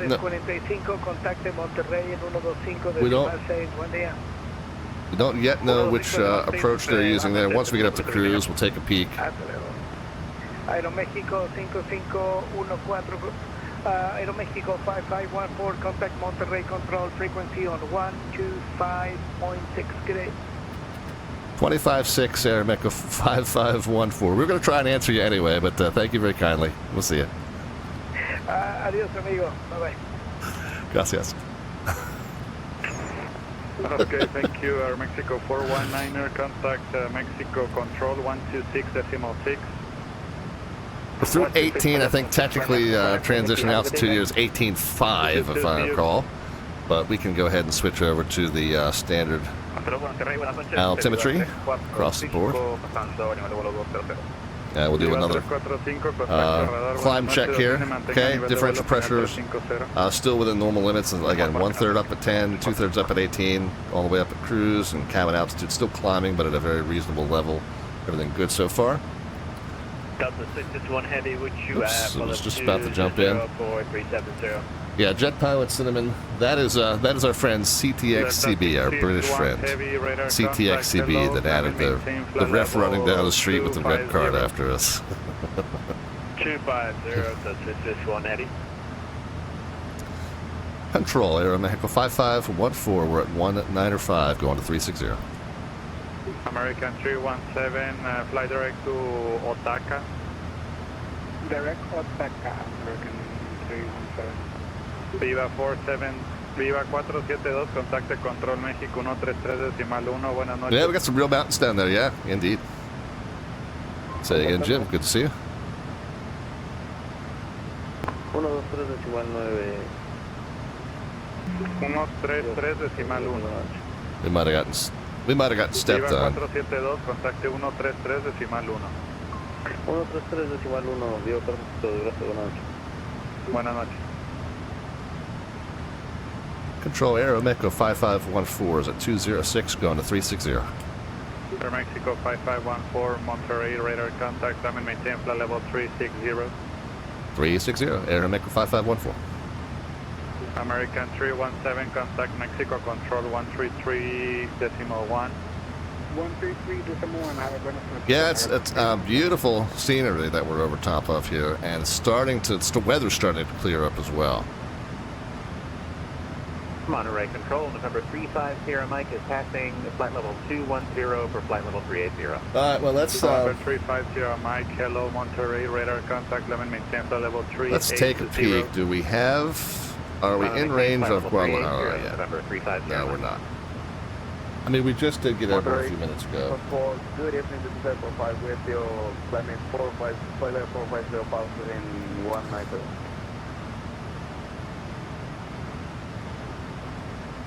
Airbus 5, hello, radar contact, Lemon, maintain flight level 450. Yeah, so we got a little ways to go yet, but they are there. Guadalajara, let's go ahead and just take a sneak peek. Now, the last time we did this, the ATIS changed. We saw that they were landing on Monterey runway 30 when we peaked here, but then by the time we peaked over V-Pilot, they had flipped it around. So we'll see. Excuse me, but right now... Oh my gosh, excuse me. Right now they're at Information Foxtrot. They're departing 29er right. They're arriving 29er left. ILS X-ray 29er left. So that's what we'll expect. That may change by the time we get there. But ILS 29er left is what we are going to expect. X-ray Alpha Tango Romeo Tango, contacte Control México. So we'll look at the approaches. En 123.9, buenas noches. Oh, that's not for our destination. That's for our origin. So let's look at GL. Lufthansa 520 heavy contact. X-ray 29er left, and then let's look at the stars. We're coming in from the point Mezca. This is for the 11s. This is for the 29s. Delta 589er, hello, Monterrey, so radar Mezca, contact, level 360. And down this way to the 29s. It ends at the point Played, and I betcha this one starts at Played. Yep. We land on 29er left. Okay, we're going to probably exit off at Alpha 10 or Alpha 12. So I think an auto brake 2 is probably fine. This is a 13,000 foot runway. We're going to need maybe 6,000 of it. Auto brake 2. If we float it, we'll go to Alpha 12. If we make it off, normally we'll go to Alpha 10. We don't need to brake as aggressively to get to Alpha 8. Alpha 10 is perfectly fine. So auto brake 2, and then Terminal 1 right in here is where we're aiming for if they've got gates available. Doesn't really matter where we park, I guess, but that's what we're planning to do at least. So let's go ahead and get that set up. We don't know for sure that that's not going to change, but right now 1 Bravo, Mezca 1 Bravo, and the ILS X-ray to 29er left is the plan.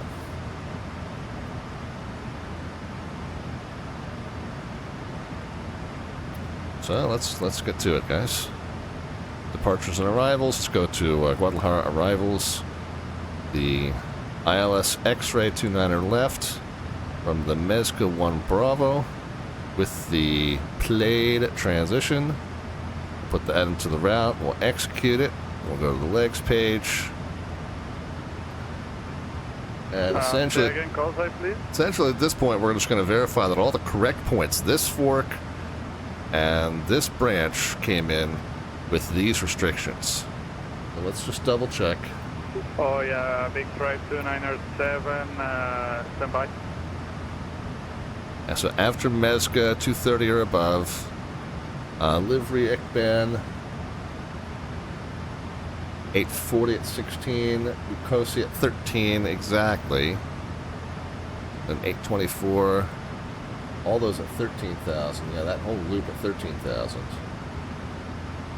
Hopefully they'll be able to shortcut us and not have to swing us all the way out down here.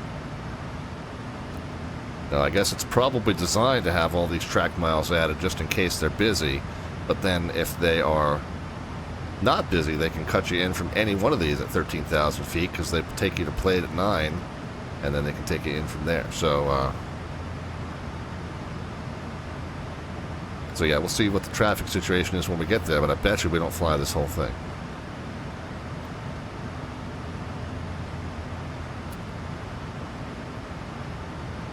Big drive 2907, contact 132. So Plate at 9, and then we look at the approach then. 980, 981, 87 and 77. Yep. And then we'll go ahead and slap that into the fixed page. I like to put a 4-mile ring and a 10-mile ring around that. That helps us see it on that nav display, but it also, once we get closer and zoomed in, the 10-mile ring is where you should be starting to deploy flaps and gear if you haven't already, and then the 4-mile ring is where you should be fully deployed with flaps and gear and landing configuration if you haven't already. American 3903, contact Mexico Center 126, decimal 6, good night. 126, decimal 6, American 3903, good night.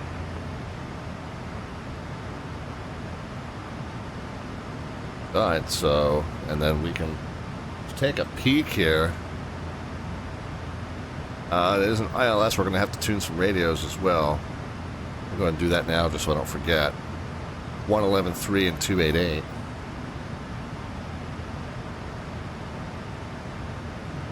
That's already in there. Lucky, I don't think it auto-tunes on this plane. Just happens to be the same as the last one we did, I think. Many planes it does auto-tune that nav 1 for you. I don't think it does in this aircraft. But there's our friend Melvin. 24.5, climbing 330. UPS 816. And then if we go missed, radar contact, climb and maintain flight level 330. Climb and maintain 330, UPS 816. yeah, there's no missed approach nav aid. It is a 661 heavy, are you back? It is a RNAV course if we go missed, but let's just make sure these are all in there.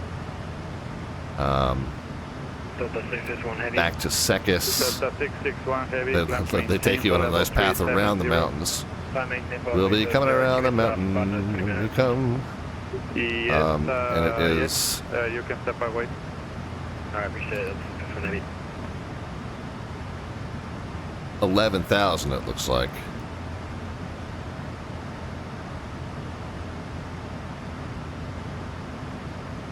So let's just verify the missed approach procedures all in there as needed. 983, 984, 985, 96. Yeah, 11,000. Okay. So there our missed approach is verified. A missed approach altitude will be 11,000. Triple 4785, just out of curiosity, what did the Delta 661 Heavy ask for behind me? He asked me to step away from the cockpit for 20 minutes. Copy.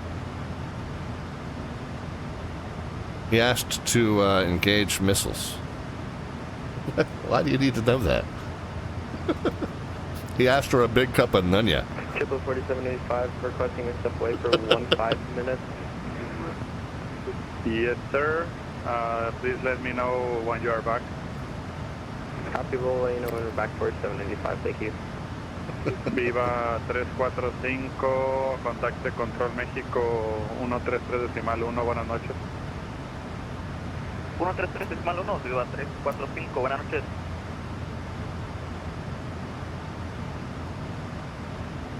Alright, let's see. So, Guadalajara 8 is now available over the client. course, we could have. I've showed you on a previous short form video as well. You can always, even if it's not in range, right? You can always do it manually typing .ATIS, and if you know the call sign of the station you want, in this case it's the ICAO of the airport _ ATIS 1A. You can do that, but if it's in the list, it's very easy. Just double click. Same thing. Does the same thing, but even if you're out of range and it's not in the list, that first one I showed you, the typing will still work. Anyway, information Foxtrot, as it says 3 times. Foxtrot, Foxtrot, Foxtrot. This would be more apropos if it was Echo, Echo, Echo. But it's not. It's arriving 29er left, arriving aircraft, expect ILS X-ray. That is what we put in. 2908, so again, it's right down the center line. That's nice. 6 statute miles, rain, broken layer, 2000 with cumulonimbus. So yeah, we're coming into another thunderstorm. 16.6 American 3899. So heavy precip, temps 21, which is low 70s, altimeter 3013. I'm going to go ahead and set 3013 in that pre-armed position.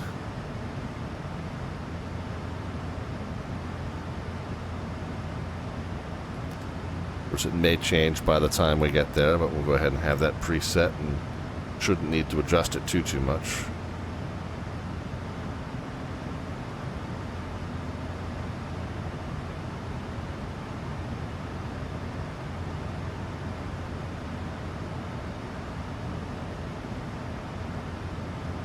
Okay, and then over here we can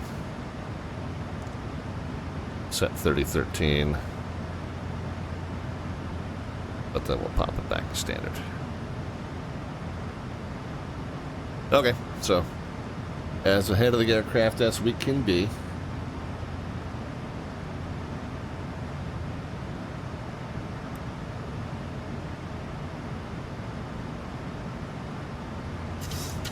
Almost up to cruise. Cabin altitude still climbing ever so slightly, but at a very reasonable level. And the differential pressure, as I always like to say, about 1/3 up at 10, about 2/3 up at 18, about right up under the red marks of cruise. So all good.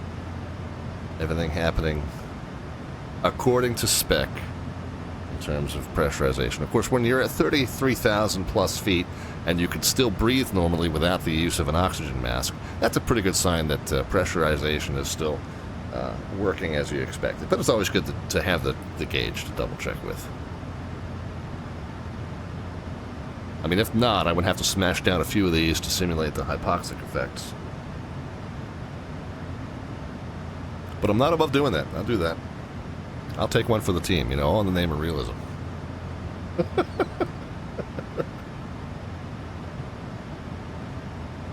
Mexico 5514, contact Mexico control 123.9er. 23.9, Air Mexico 5514, we'll see it. See you. Which radio are we on? 1, okay. Airport 5, contact Houston Center 135.425.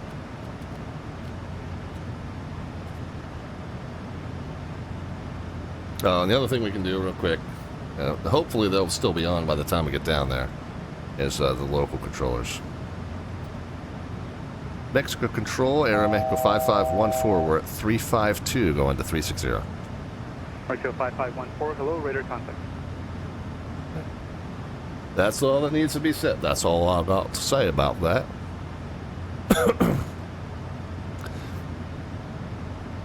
And pretty much up at cruise. We can go ahead and turn our seatbelt signs off. Did indeed make it up above the worst of the weather, it looks like. A couple of little scattered returns here, but nothing too scary looking.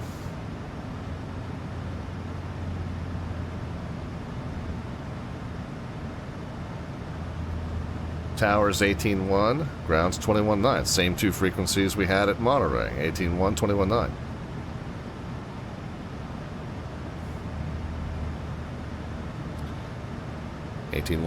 Already preset in COM2 as a result.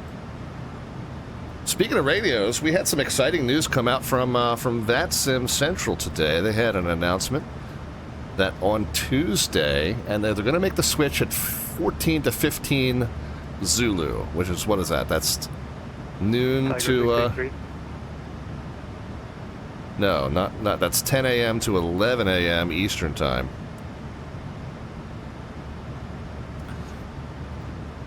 Right? Yeah, 14 to 15 Zulu. So 10 a.m. to 11 a.m. Eastern Time on Tuesday. The audio for VATSIM server will be shut down for that hour. That's the server that coordinates all of the radio voice traffic on the entire VATSIM network. When they bring it back up, they're adding a new feature to it, which is terrain occlusion or terrain degradation or terrain... a couple different ways you can say it. But the idea that when you're flying in the mountains, speaking of mountains, as we were just speaking of mountains, say again, Jim, when you're flying in the mountains and the mountains are between you and the transceivers, Control Tiger 683, flight level 240. Your radio signal will degrade accordingly. Contact flight level 240. So for cruising up at the flight levels here, that doesn't make much of a difference. But for things down at the lower altitudes, especially when you get into approach sectors that cover extremely rugged terrain, or things like bush-style flying in mountains and valleys and canyons and gorges, you know, it will be a little bit more realistic in terms of the aircraft around you being able to hear you or not hear you clearly. Based on that radio signal being blocked by terrain.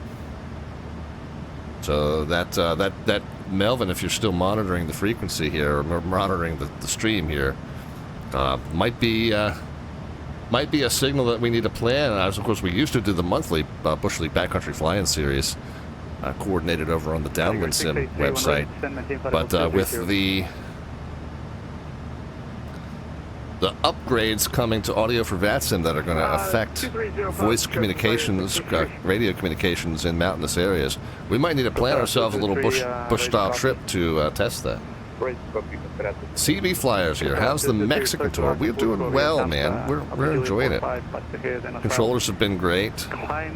We always find this when we go to other divisions for our Friday night ops. You know, VAT USA partners with other divisions to put on Friday night ops.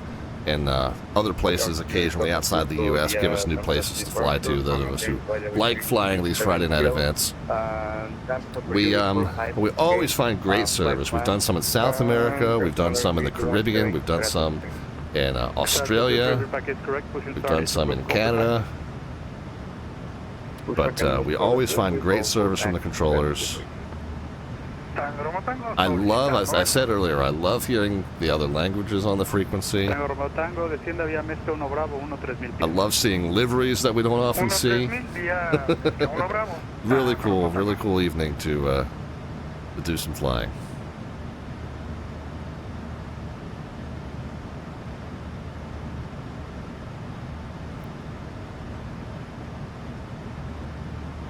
CB says, I flew into Mexico City. Of course, that's where we started. We went Mexico City to Monterrey, and then we're doing Monterrey down to Guadalajara.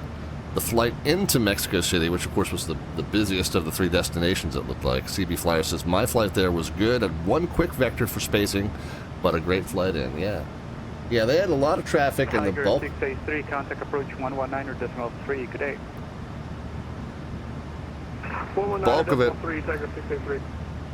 Bulk of it was going in and out of Mexico City. It looks like that's still the case, although it's starting to die down now. Tiger 683, of course, our friend Mustafa. We knew he was flying around in this event. Our very good friend Melvin Leroy. There's Melvin Leroy for UPS 816. And where's Tiger? We saw him earlier.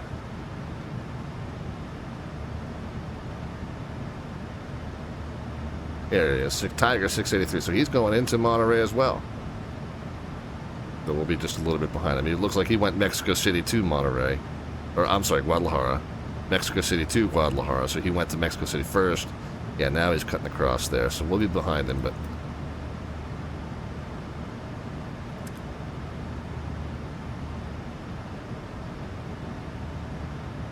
But yeah, man. Bunch of familiar voices and faces flitting around the airspace. Good evening, November 854 Papa Romeo, flight level 220, climb flight level. And of course, the badge of honor, the people that we were harassing through direct message over VPilot, Tiger 683 and UPS 816, of course. And I always leave the tabs open because that way, if they hit me back with a message later, it doesn't go the beep beep beep, it just goes the click.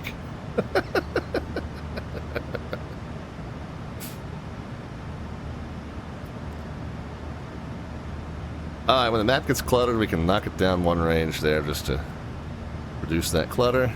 CB says, until I was on final and called tower for them to want me to switch ILS 23 left, visual 23 right, but I was still in the clouds. Well, yeah, that is one of the major impediments of switching to a visual approach is having visual.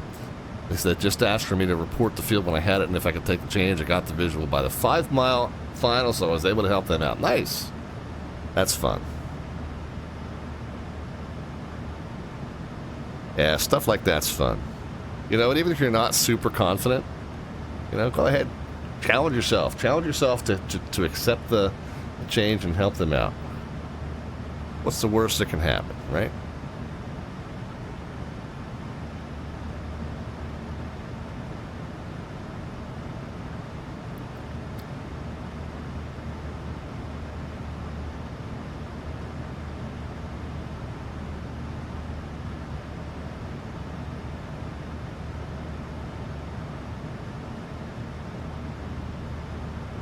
Was that frequency?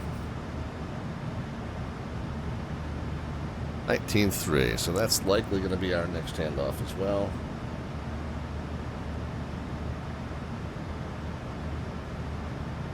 Not switching to it now, but just on the anticipation that that's where we're going to get handed off to a little bit down the line. And of course it takes forever to roll these knobs through these 8.33 kilohertz spaced channels.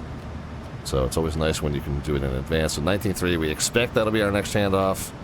And then the local frequencies, towers over here on the COM2 active and ground over in the COM2 standby. So that'll be a one-touch switch as well, just by going with that button there when the time comes. So, you know, again, trying to be as ahead of the aircraft as we can. Did I get, I think I did get the approach. No, didn't do the V-speeds. Didn't do the V-speeds on the first approach until very, very late. Almost forgot. I got down to 170 on final, and then I was like, all right, let's reduce to our V approach. I'm like, oh, you know what would be good? We probably should know what our V approach speed is. So that was kind of like my cue there. So we'll do the V speeds when we start the descent here. But I think I already did this. 111.3 and 288. Yeah, that seems familiar. I'm pretty sure I already did that. 288 set up there. 111.3 set there. Yeah, we're good. Yeah, since we don't... Mexico Control, good evening, Departure 347, 3150. Since we don't have to tune a missed approach via radio-based navigation, we'll just go ahead and do both. Hello, radar contact level 450. Both nav and courses on the same thing. Just for the extra redundancy, why not? Yeah, CB says same thing. Heck yeah, autopilot off, auto throttle off. Didn't even have time to load the ILS 23 right for backup. 347, do you have a planned arrival into Guadalajara? Negative. I only landed at 544 with 1.2 Gs. What the heck? Yeah, so you gotta 347, can you gotta give out some Amula coupons. Bravo arrival? For the chiropractor. Yeah, why not? All good, man, all good. If you never challenge yourself, you never get better. It's too easy to do the routine stuff every time.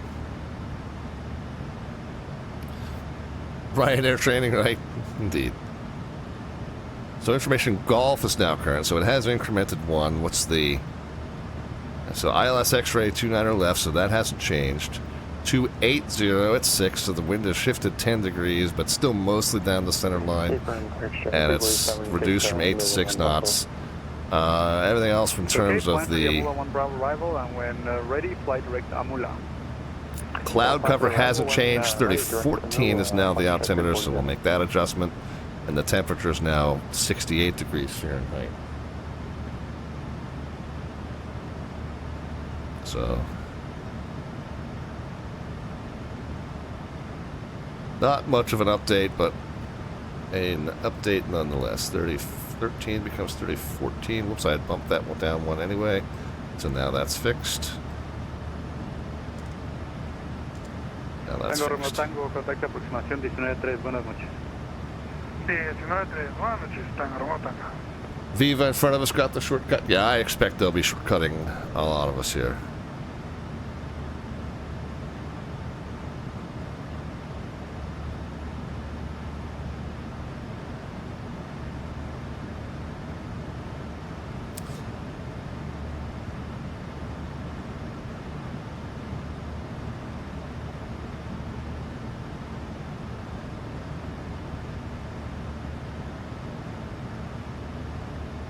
Now there's Moose.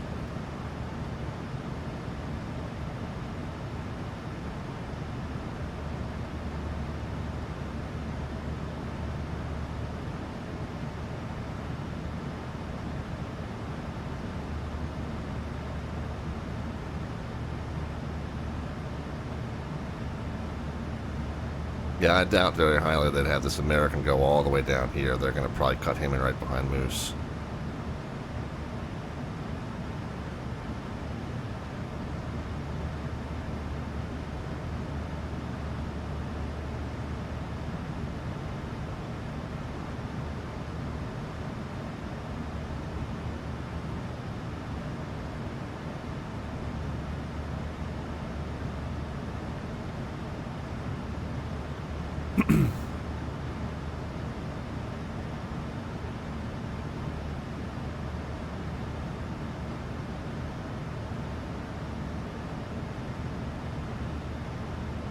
Orioles playing on the West Coast. There still might be some about 3 innings left by the time I finish up the stream here. Dodgers are beating us 3-1 at the bottom of the 4th so far. Orioles are trying to struggle back to mediocrity. They're doing their best.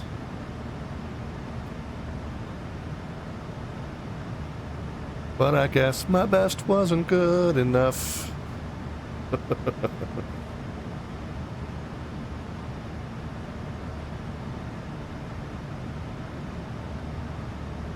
Yeah, kudos to anybody who knows that song reference. Ugh, that was an old one.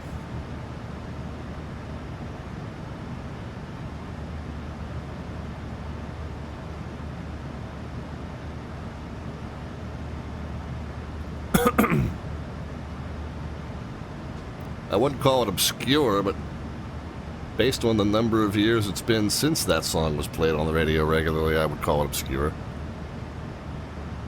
Not obscure at the time.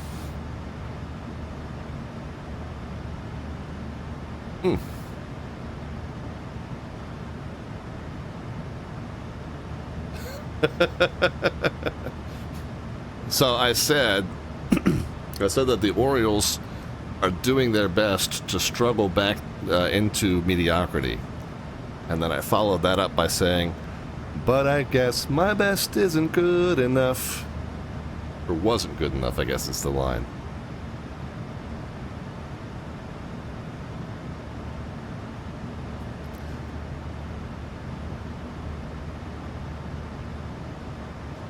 But yeah, you have to dust off some neurons for that one if you even have it in there.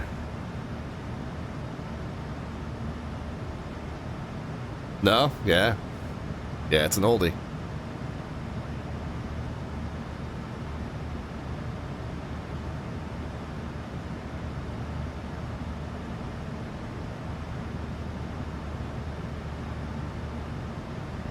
Alright, the FMC wants us to reset the mode control panel altitude. Well, that'd be great. I would love to do that. But we can't do that without permission. We can go ahead and get the seatbelt signs on since we're going to be starting our descent here in just a moment. Greetings from the flight deck with an update. We have turned on the fasten seatbelt signs as we ask that you return to your seatbelts, return to your seat and fasten your seatbelts. As we are getting ready to start our descent into Guadalajara, the weather there is a little bit stormy. We got some precipitation, heavy precipitation moving through. The temperature's right around 68 degrees with light winds and lots of rain. We expect to be on the ground in about a half an hour, and the cabin crew will come around one final time to collect trash and take care of any last-minute needs. Thanks again for flying with us on Aeromexico Flight 5514 service to Guadalajara. Yeah, return your belts and fasten your seats, Shadow Mage. Exactly what he said. Control Aeromexico 5514 is looking for descent. Aeromexico 5514, descend via the Mexico 1 Bravo, arrival to 13,000. Via the arrival to 13,000, Aeromexico 5514. Okay, so we got it. Let's kick it out of VNAV and then back in.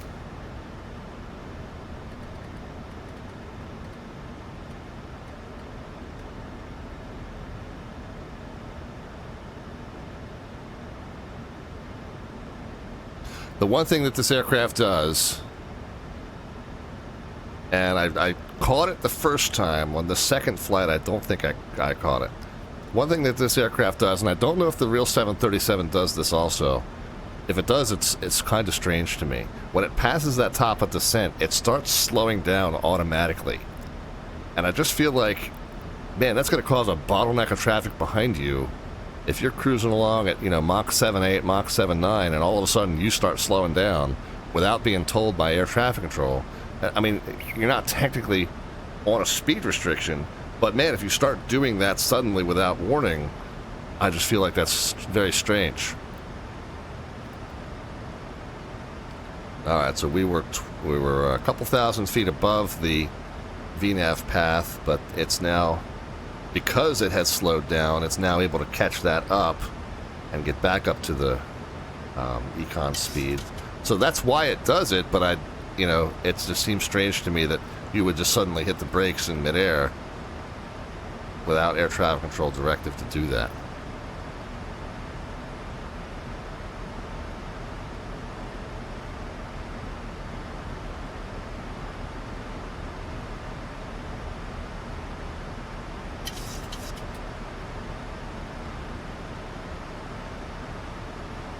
Alright, vertical path coming back in. We're right on our speed. We're via the arrival down to 13. So all is well. I did say I was going to do V-speed, so we'll do that in a second. But real quick, let's just verify nothing major has changed. Yeah, still information golf. Alright, let's get ahead of the V-speeds here. Flaps 30 is a 149, so I'll go ahead and slug that in there.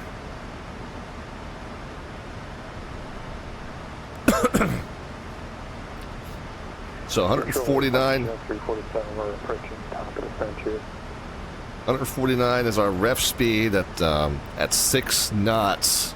Select the 347, descend via the Amula 1 Bravo, arrival to 13,000. And we're just 6 knot, almost headwind. The additive for the approach speed is just 5 knots. You take the sustained wind and cut it in half, but you minimize that to 5 knots regardless. So what was it, the 149 and 154? 154 down final, and then ref speed 149. Yes, 14, backtrack approach, and you said we are clear for takeoff. Negative, call when ready for takeoff. And code to see altimeter 3017. 3017, and we'll call when ready to take off.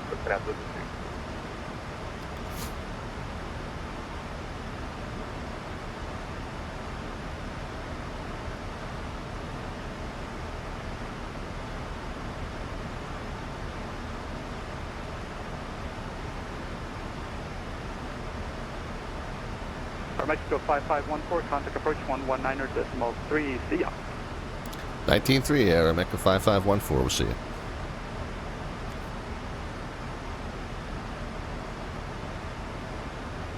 Guadalajara approach, Aeromexico 5514, we are 223, descending via the arrival 13,000 with information golfs. Mexico 5514, Guadalajara approach, good evening, radar contact.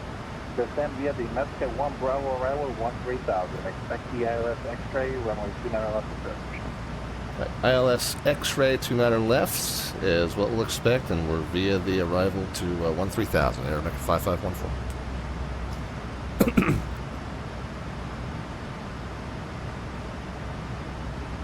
X-ray Alpha Tango Romeo Tango desciendan a 9,000 pies, está autorizado a la unit X-ray a los 9 izquierda. 9,000 y autorizado si When do we switch back to standard here? Transition level 195. Coming up on that, we'll just go ahead and switch now. The 3014. 3014. And 3014.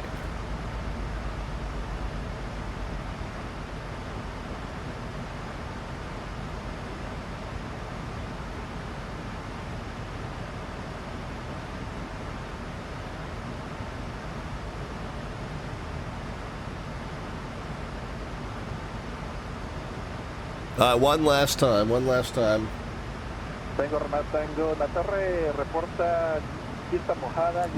for our slant artwork adventure. Our slant artwork adventure side project that we run on the stream to create an image that's roughly representative of what we're doing on that evening's show. We're coming into Guadalajara. We're taking the pups down for a stroll down the streets of Guadalajara. Well, ever since that, we have added, and by the way, if you want to add something to it, you can cash in 500 of the Twitch channel points, aka the alphabets points at the bottom of the chat panel, and then I'll call your name once I have a moment to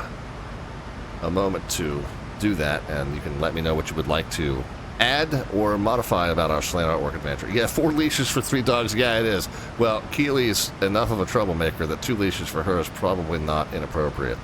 Anyway, we got the pups. We got them. They've stolen some soccer balls from the pitch. They're in their sombreros and their uniforms. We got the World Pup.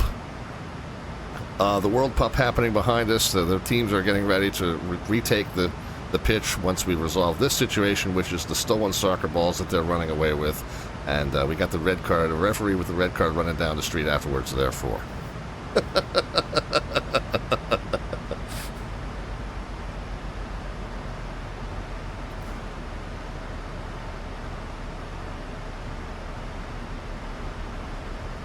CB Flyer, what do you want to add to that? Real quick, probably our last call for that. What do you want to do? Eric Flight, how are you, man?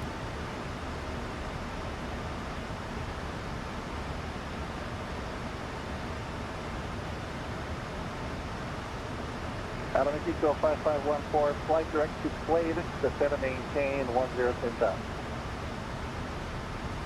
All right, direct to Plade 10,000, America 5514. So we just got a nice shortcut there.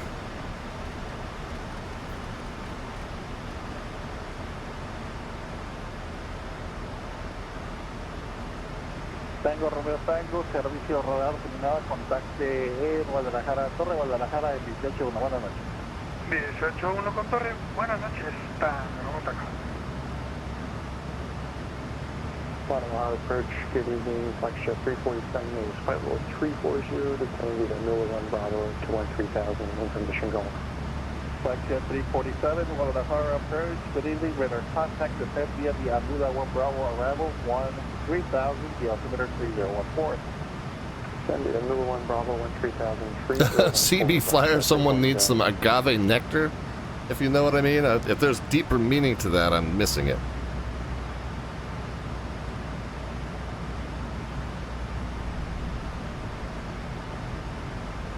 If there's a wink wink nudge nudge associated with that, I am missing the joke. Ah, okay. Well, you could just say that.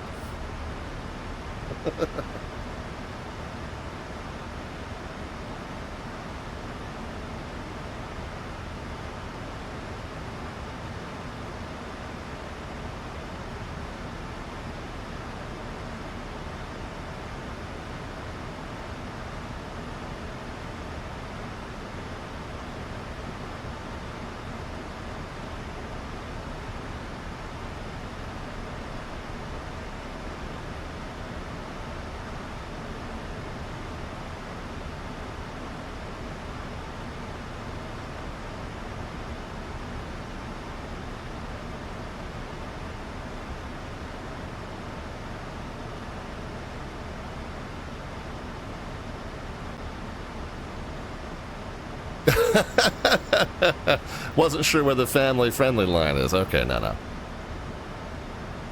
Red Cup is mixture enriched.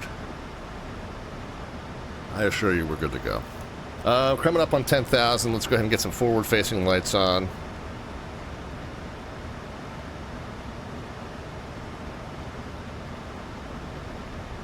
Why isn't that working?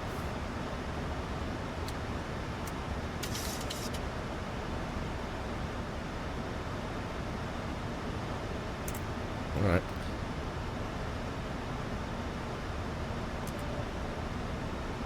Bring up the cabin.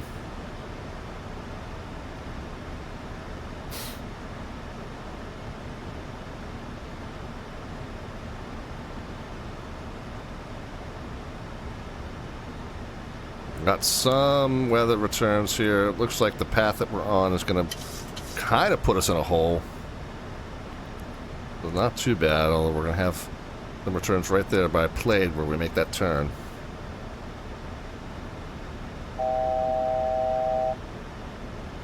We're coming up on our assigned altitude of 10,000, and that is dialing the speed back here as well.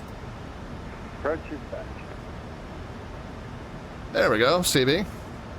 Worked out just fine. We got all the leashes on the right hand now, and 5514, the set of maintained 9,000, clear to the ILS X-ray, runway 29 left approach.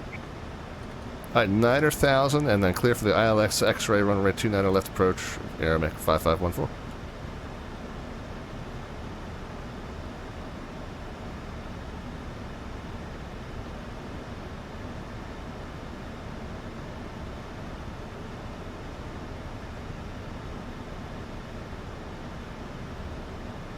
Yeah, you guys, that's a good call. You can start putting some predictions into the chat as far as the vertical descent rate at the moment of the West Arch runway surface. No bot command necessary for that, just a number into the chat, positive or negative. We'll know the immediate descent rate either way, and the closest prediction gets an automatic entry into our landing.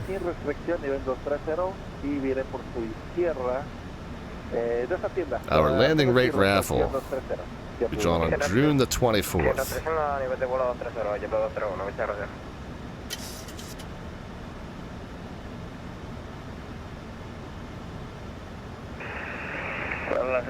It's bringing the speed down.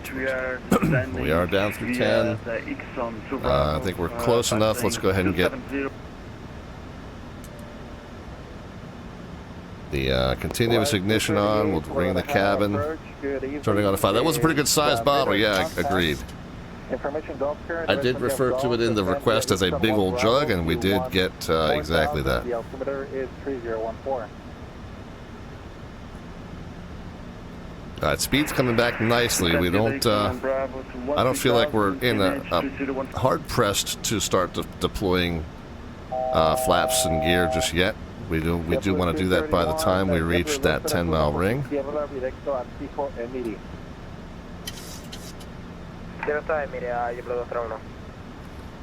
I'm going to intervene the speed, keep it up to 210.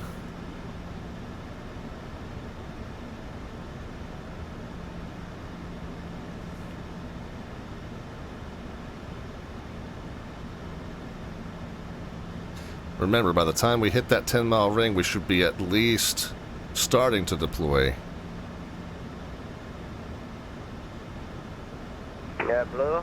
¿Sería posible salir de cabina 5 minutos?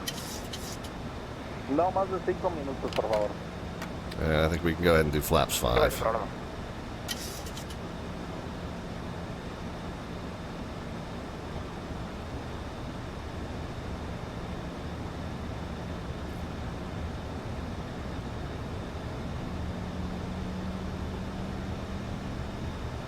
And get it into approach mode, that way it will capture the glide slope when it's time. Yeah, I think we missed.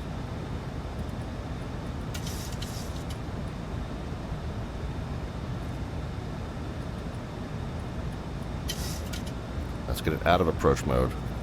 Vertical speed. Yeah, I think I missed.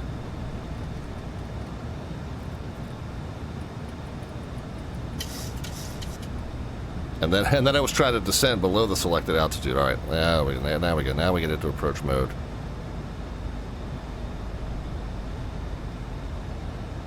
There we go. Now we got glide slope capture. So 5514, radar services terminated. Contact Guadalajara Tower on 18-1. Good day. All right, radar service terminated, and 18-1 for tower. Aeromeco 5514, we'll see it. Yeah. All right. If I could speak, it'd be fantastic. 2500. So we got the approach captured, glide and loc. Missed approach out to 11,000 set. And we have started to deploy flaps.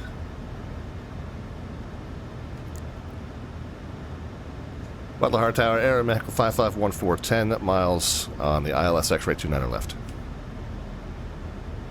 Aeromexico 5514, runway 29er left. Wind 220 degrees for knots, clear to land. Alright, cleared to land, runway 29er left, Aeromeco 5514. Tango, Romeo Tango, bienvenido a Guadalajara. Alright, we're within 10, we'll go ahead and start slowing to 170. Descending on the glide slope, we can get gear out. Auto brake 2, I think we said. I don't think we ever armed the spoilers on the first one. Go ahead and do that this time. 2500. Okay.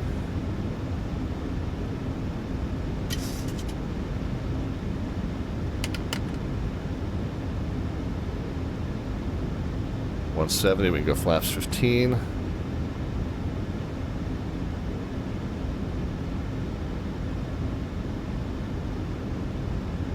But I never set the minimums. Minimum's 5310. So I forgot to set the alerter, but the minimum's 5310. But we'll have to do manual monitoring on that. Whoops.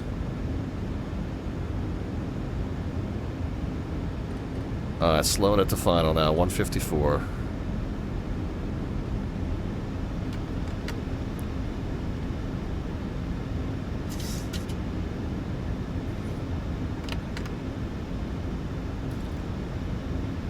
Continuous ignition on.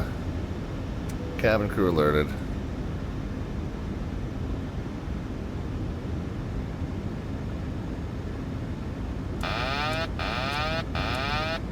My airplane.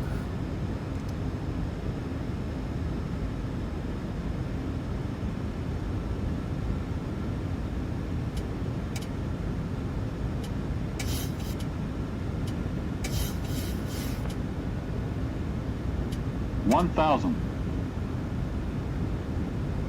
5310 is the minimum.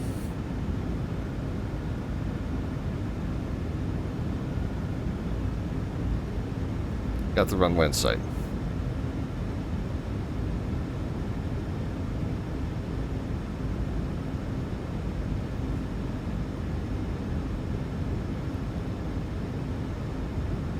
A little right of center line, that's correct. Speed's good. Glide's good. Localizer's good. Start bringing it back from ref to, from approach to ref. 400.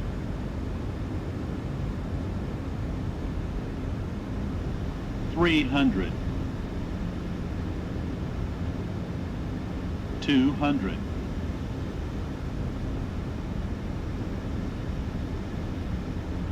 100. 50. 40. 30. Just a 20, gentle lift. 10.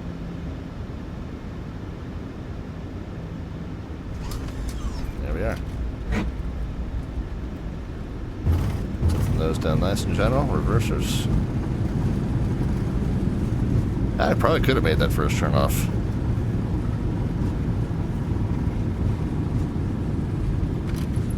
Cancel reversers. Manual braking.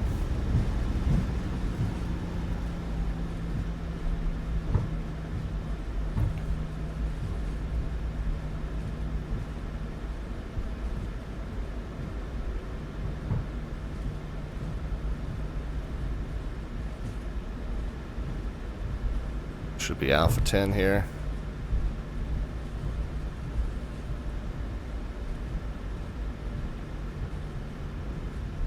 Yeah, I think we were slightly below speed on touchdown, but I think other than that, we were pretty good.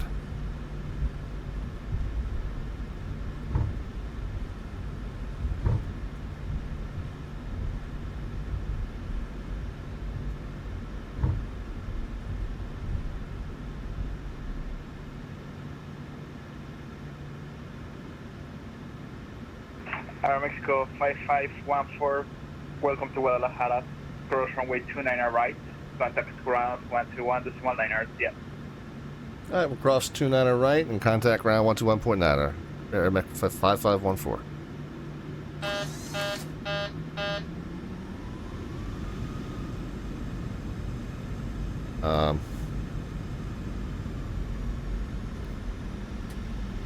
Very strange, like, do we not have this runway?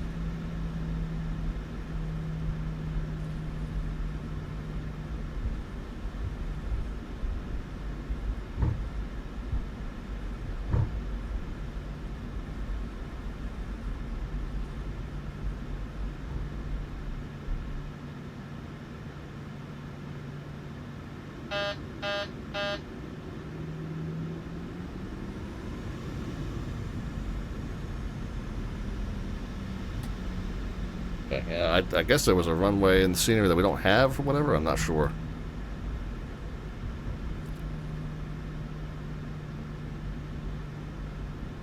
Guadalajara ground, Air Mexico 5514 is at Alpha. We're going to Terminal 1. For Mexico 5514, Guadalajara, continue to Alpha, Echo 6 to the ramp. Right, Alpha, then Echo 6 to the ramp, Air Mexico 5514. Okay, easy enough. But yeah, I think I'm missing a runway that's supposed to be there, so that was kind of odd. I hope that I didn't stop on it.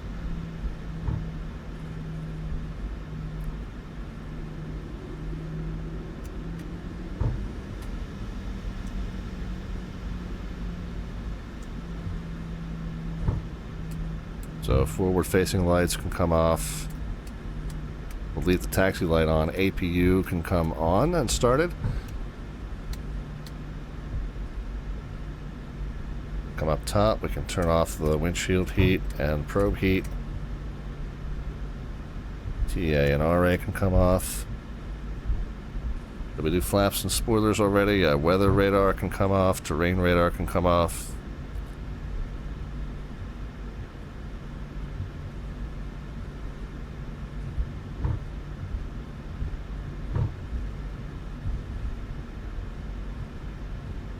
Yeah, there's this crossing runway that's in the scenery that's not on the map. So yeah, this is definitely an old layout that we're looking at here.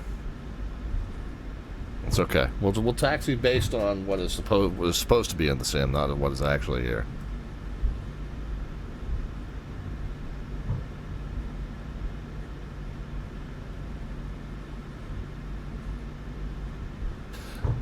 Let's just run through the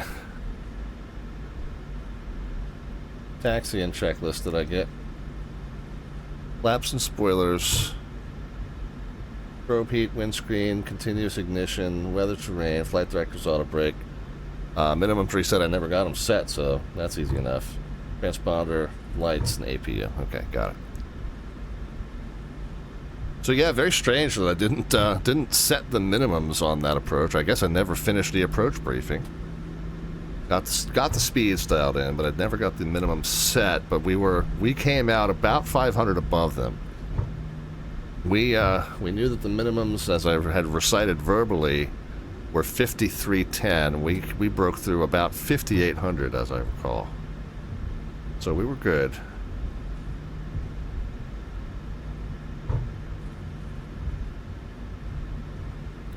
Oh, now I've gone and missed Echo 6. All right, well, I'm going to make the next left here. Yeah, our scenery is just not lining up with what's on VATSIM radar or the terrain or the ground map.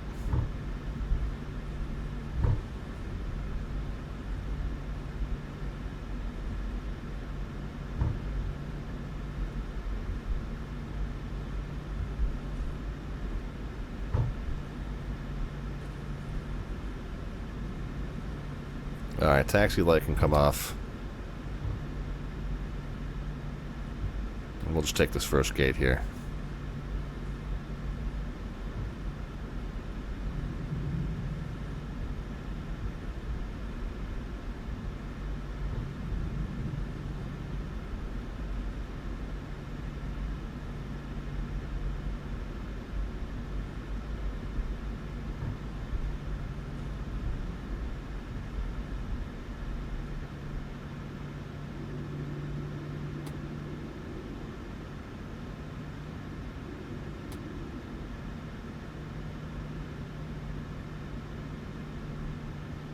Okay. Parking brakes set. Let's run through our turn checklist, even though we are shutting down for the night. But real quick, we'll do the turn checklist for deboarding, and then we'll shut down after that. Taxi lights, APU, buses can come on. APU bleed and ISO valve. Engine bleeds can come off. So now that we've got the APU providing electricity and air conditioning, we can come down here and shut the cutoffs for the engines. Come back up and shut the remaining fuel pumps off. Actually, we're going to leave that one on. This one's going to feed the APU, but we'll shut the other ones off. Electric hydraulic pumps can come off as well.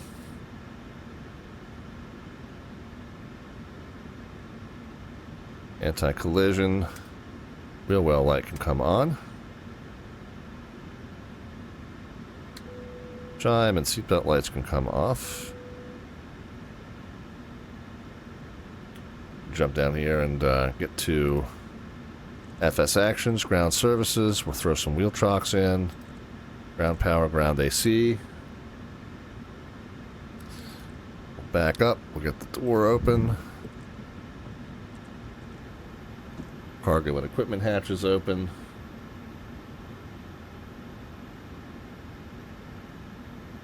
Switch that back into standby mode. All these can be reset.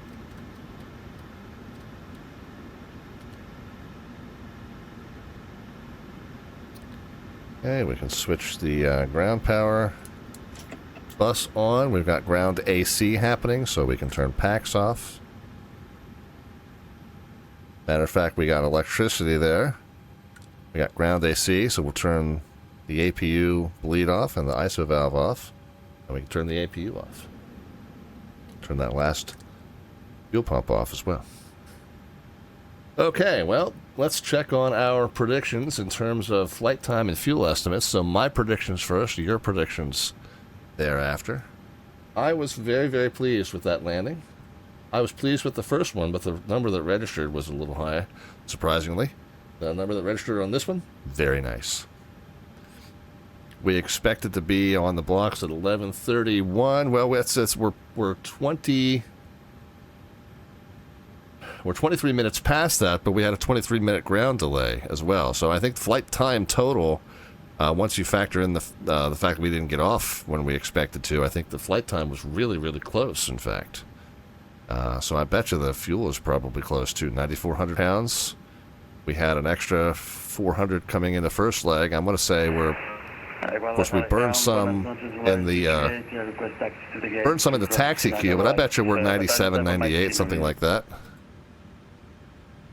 98. 423, good night. We'll have ground between Alpha, Echo 5, clear to the gate. So there you go. Alpha, Echo 5 to the gate, so thank you. Well, let's look at your predictions.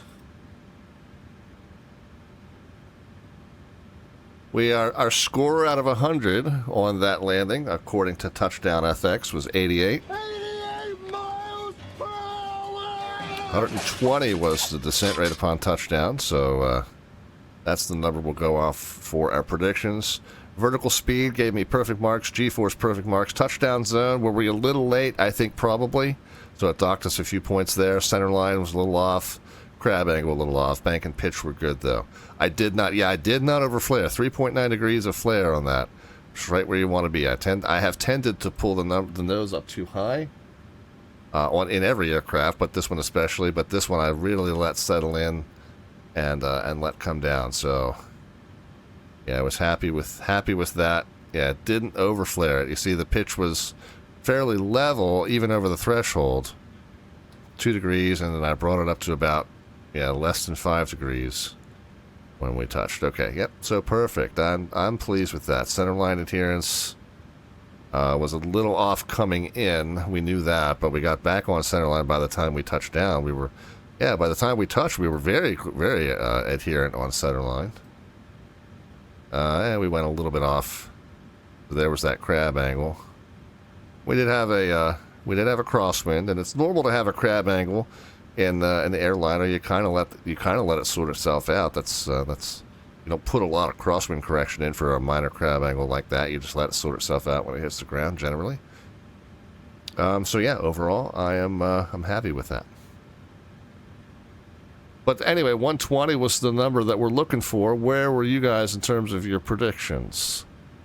CB Flyer looks like he's going to be the winner with the 175.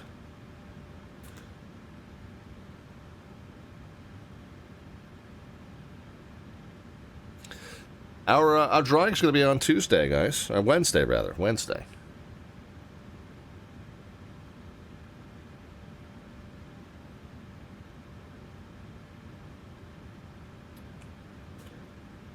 So there you go. We got one more opportunity. Now, on Monday's trip, we're going to have a handful of landings. I think we're going to have 1, 2, 3. I think we're going to have 4 landings on Monday's stream. So there are 4 more opportunities for you to get an entry in before Wednesday night's drawing. Wednesday night's just a random ATC night wherever we happen to pop up.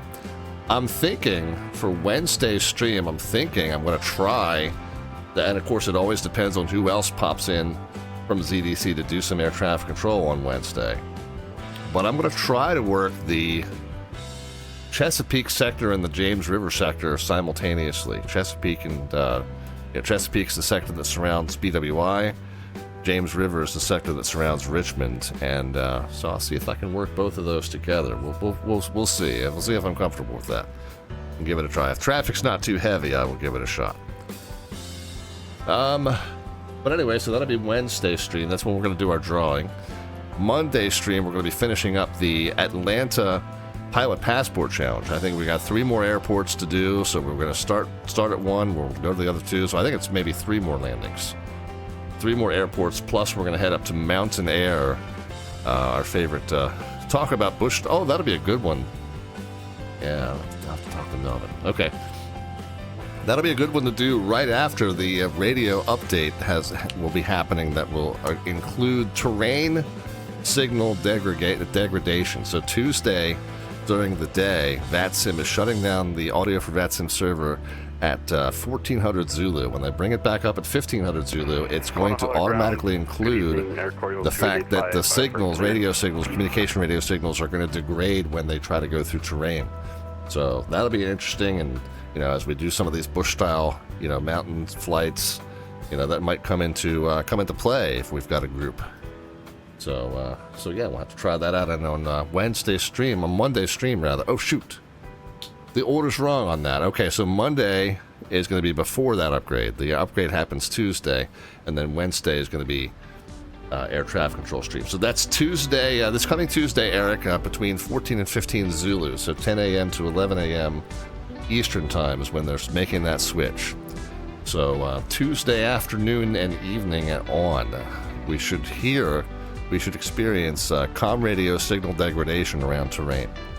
So that should be an interesting one. But yeah, I just realized I'm doing that in the wrong order. So Monday's stream is when we're going through the kind of the lower Appalachians to finish out the Pilot Passport Challenge. So that'll be our last stream before that change. And then Wednesday is an air traffic control stream, and we'll play with that sometime soon. Sometime soon we'll throw out a mountain trip, and we'll test that out. All right, anyway, let's finish up the shutdown of the aircraft, guys. We'll assume that boarding is all completed by now. Let's go to, whoops, I'm on the wrong checklist. Not a whole lot that we have to do to finish up the shutdown in this aircraft. We can on guard and turn off the emergency exit lights, turn off the yaw damper and the IRS knobs.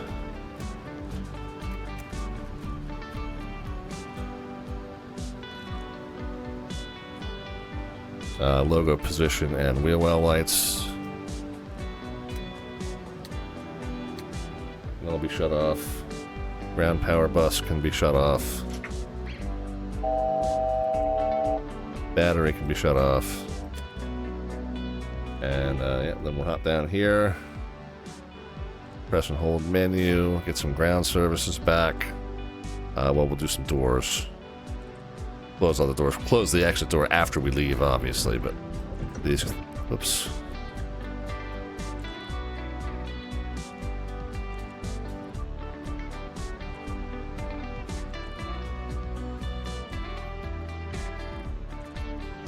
Yeah, so those doors are all closed. We'll go ahead and close those as well. And then to ground services, we'll go ahead and throw off the ground power and AC, but we'll leave the wheel trucks set. Alright, that is it then, friends. That is it. And our beautiful Aeromeco livery. But yeah, thanks for flying along, or riding along, I should say. And well, Melvin and Mustafa were flying along as well. But yeah, thanks for riding along. We really do appreciate it. And we had great service. Again, this was the Golden Triangle Friday Night Ops event, hosted by our friends in VATSIM's Mexico division. So thank you for coming on and letting us dumb Yanks fly around your airspace for an evening. Really do appreciate it. And again, we got great service from all of you this evening. So thank you kindly for that. Our slant artwork adventure started as myself and the pups taking a nice stroll down the streets of Guadalajara. We've added in some World Pup participants. We got my pups running down the street with stolen soccer balls, and we got the red card being issued to them as a result. Of course, we got the sombreros, and we got the tequila going as well. So there's our slant artwork adventure. You'll see this will become the thumbnail for the stream once we get it uploaded to YouTube later. And again, always welcome to participate in that. 500 of the Twitch channel points, aka the Alphabets points, is how you get involved in that. And of course, that's closed for tonight. But thereafter, you get cash in 500 of the Twitch channel points, aka the Alphabets points, and then all you need to do is just let me know in the chat what you would like to do to add to or modify that image. We'll get that uploaded to YouTube. And I got some guests in town this weekend, so we'll get that done as soon as possible. Might not be quite as promptly as you are used to seeing it, however. All right, friends, well, we talked about the upcoming show schedule. Our normal show schedule, by the way, is Mondays, Wednesdays, and Fridays at 7 p.m. U.S. Eastern Time, 2300 Zulu time here during the summer months. And as we mentioned, Monday, the 828 Comanche through the remainder of the Atlanta ARTCC's Pilot Passport Challenge.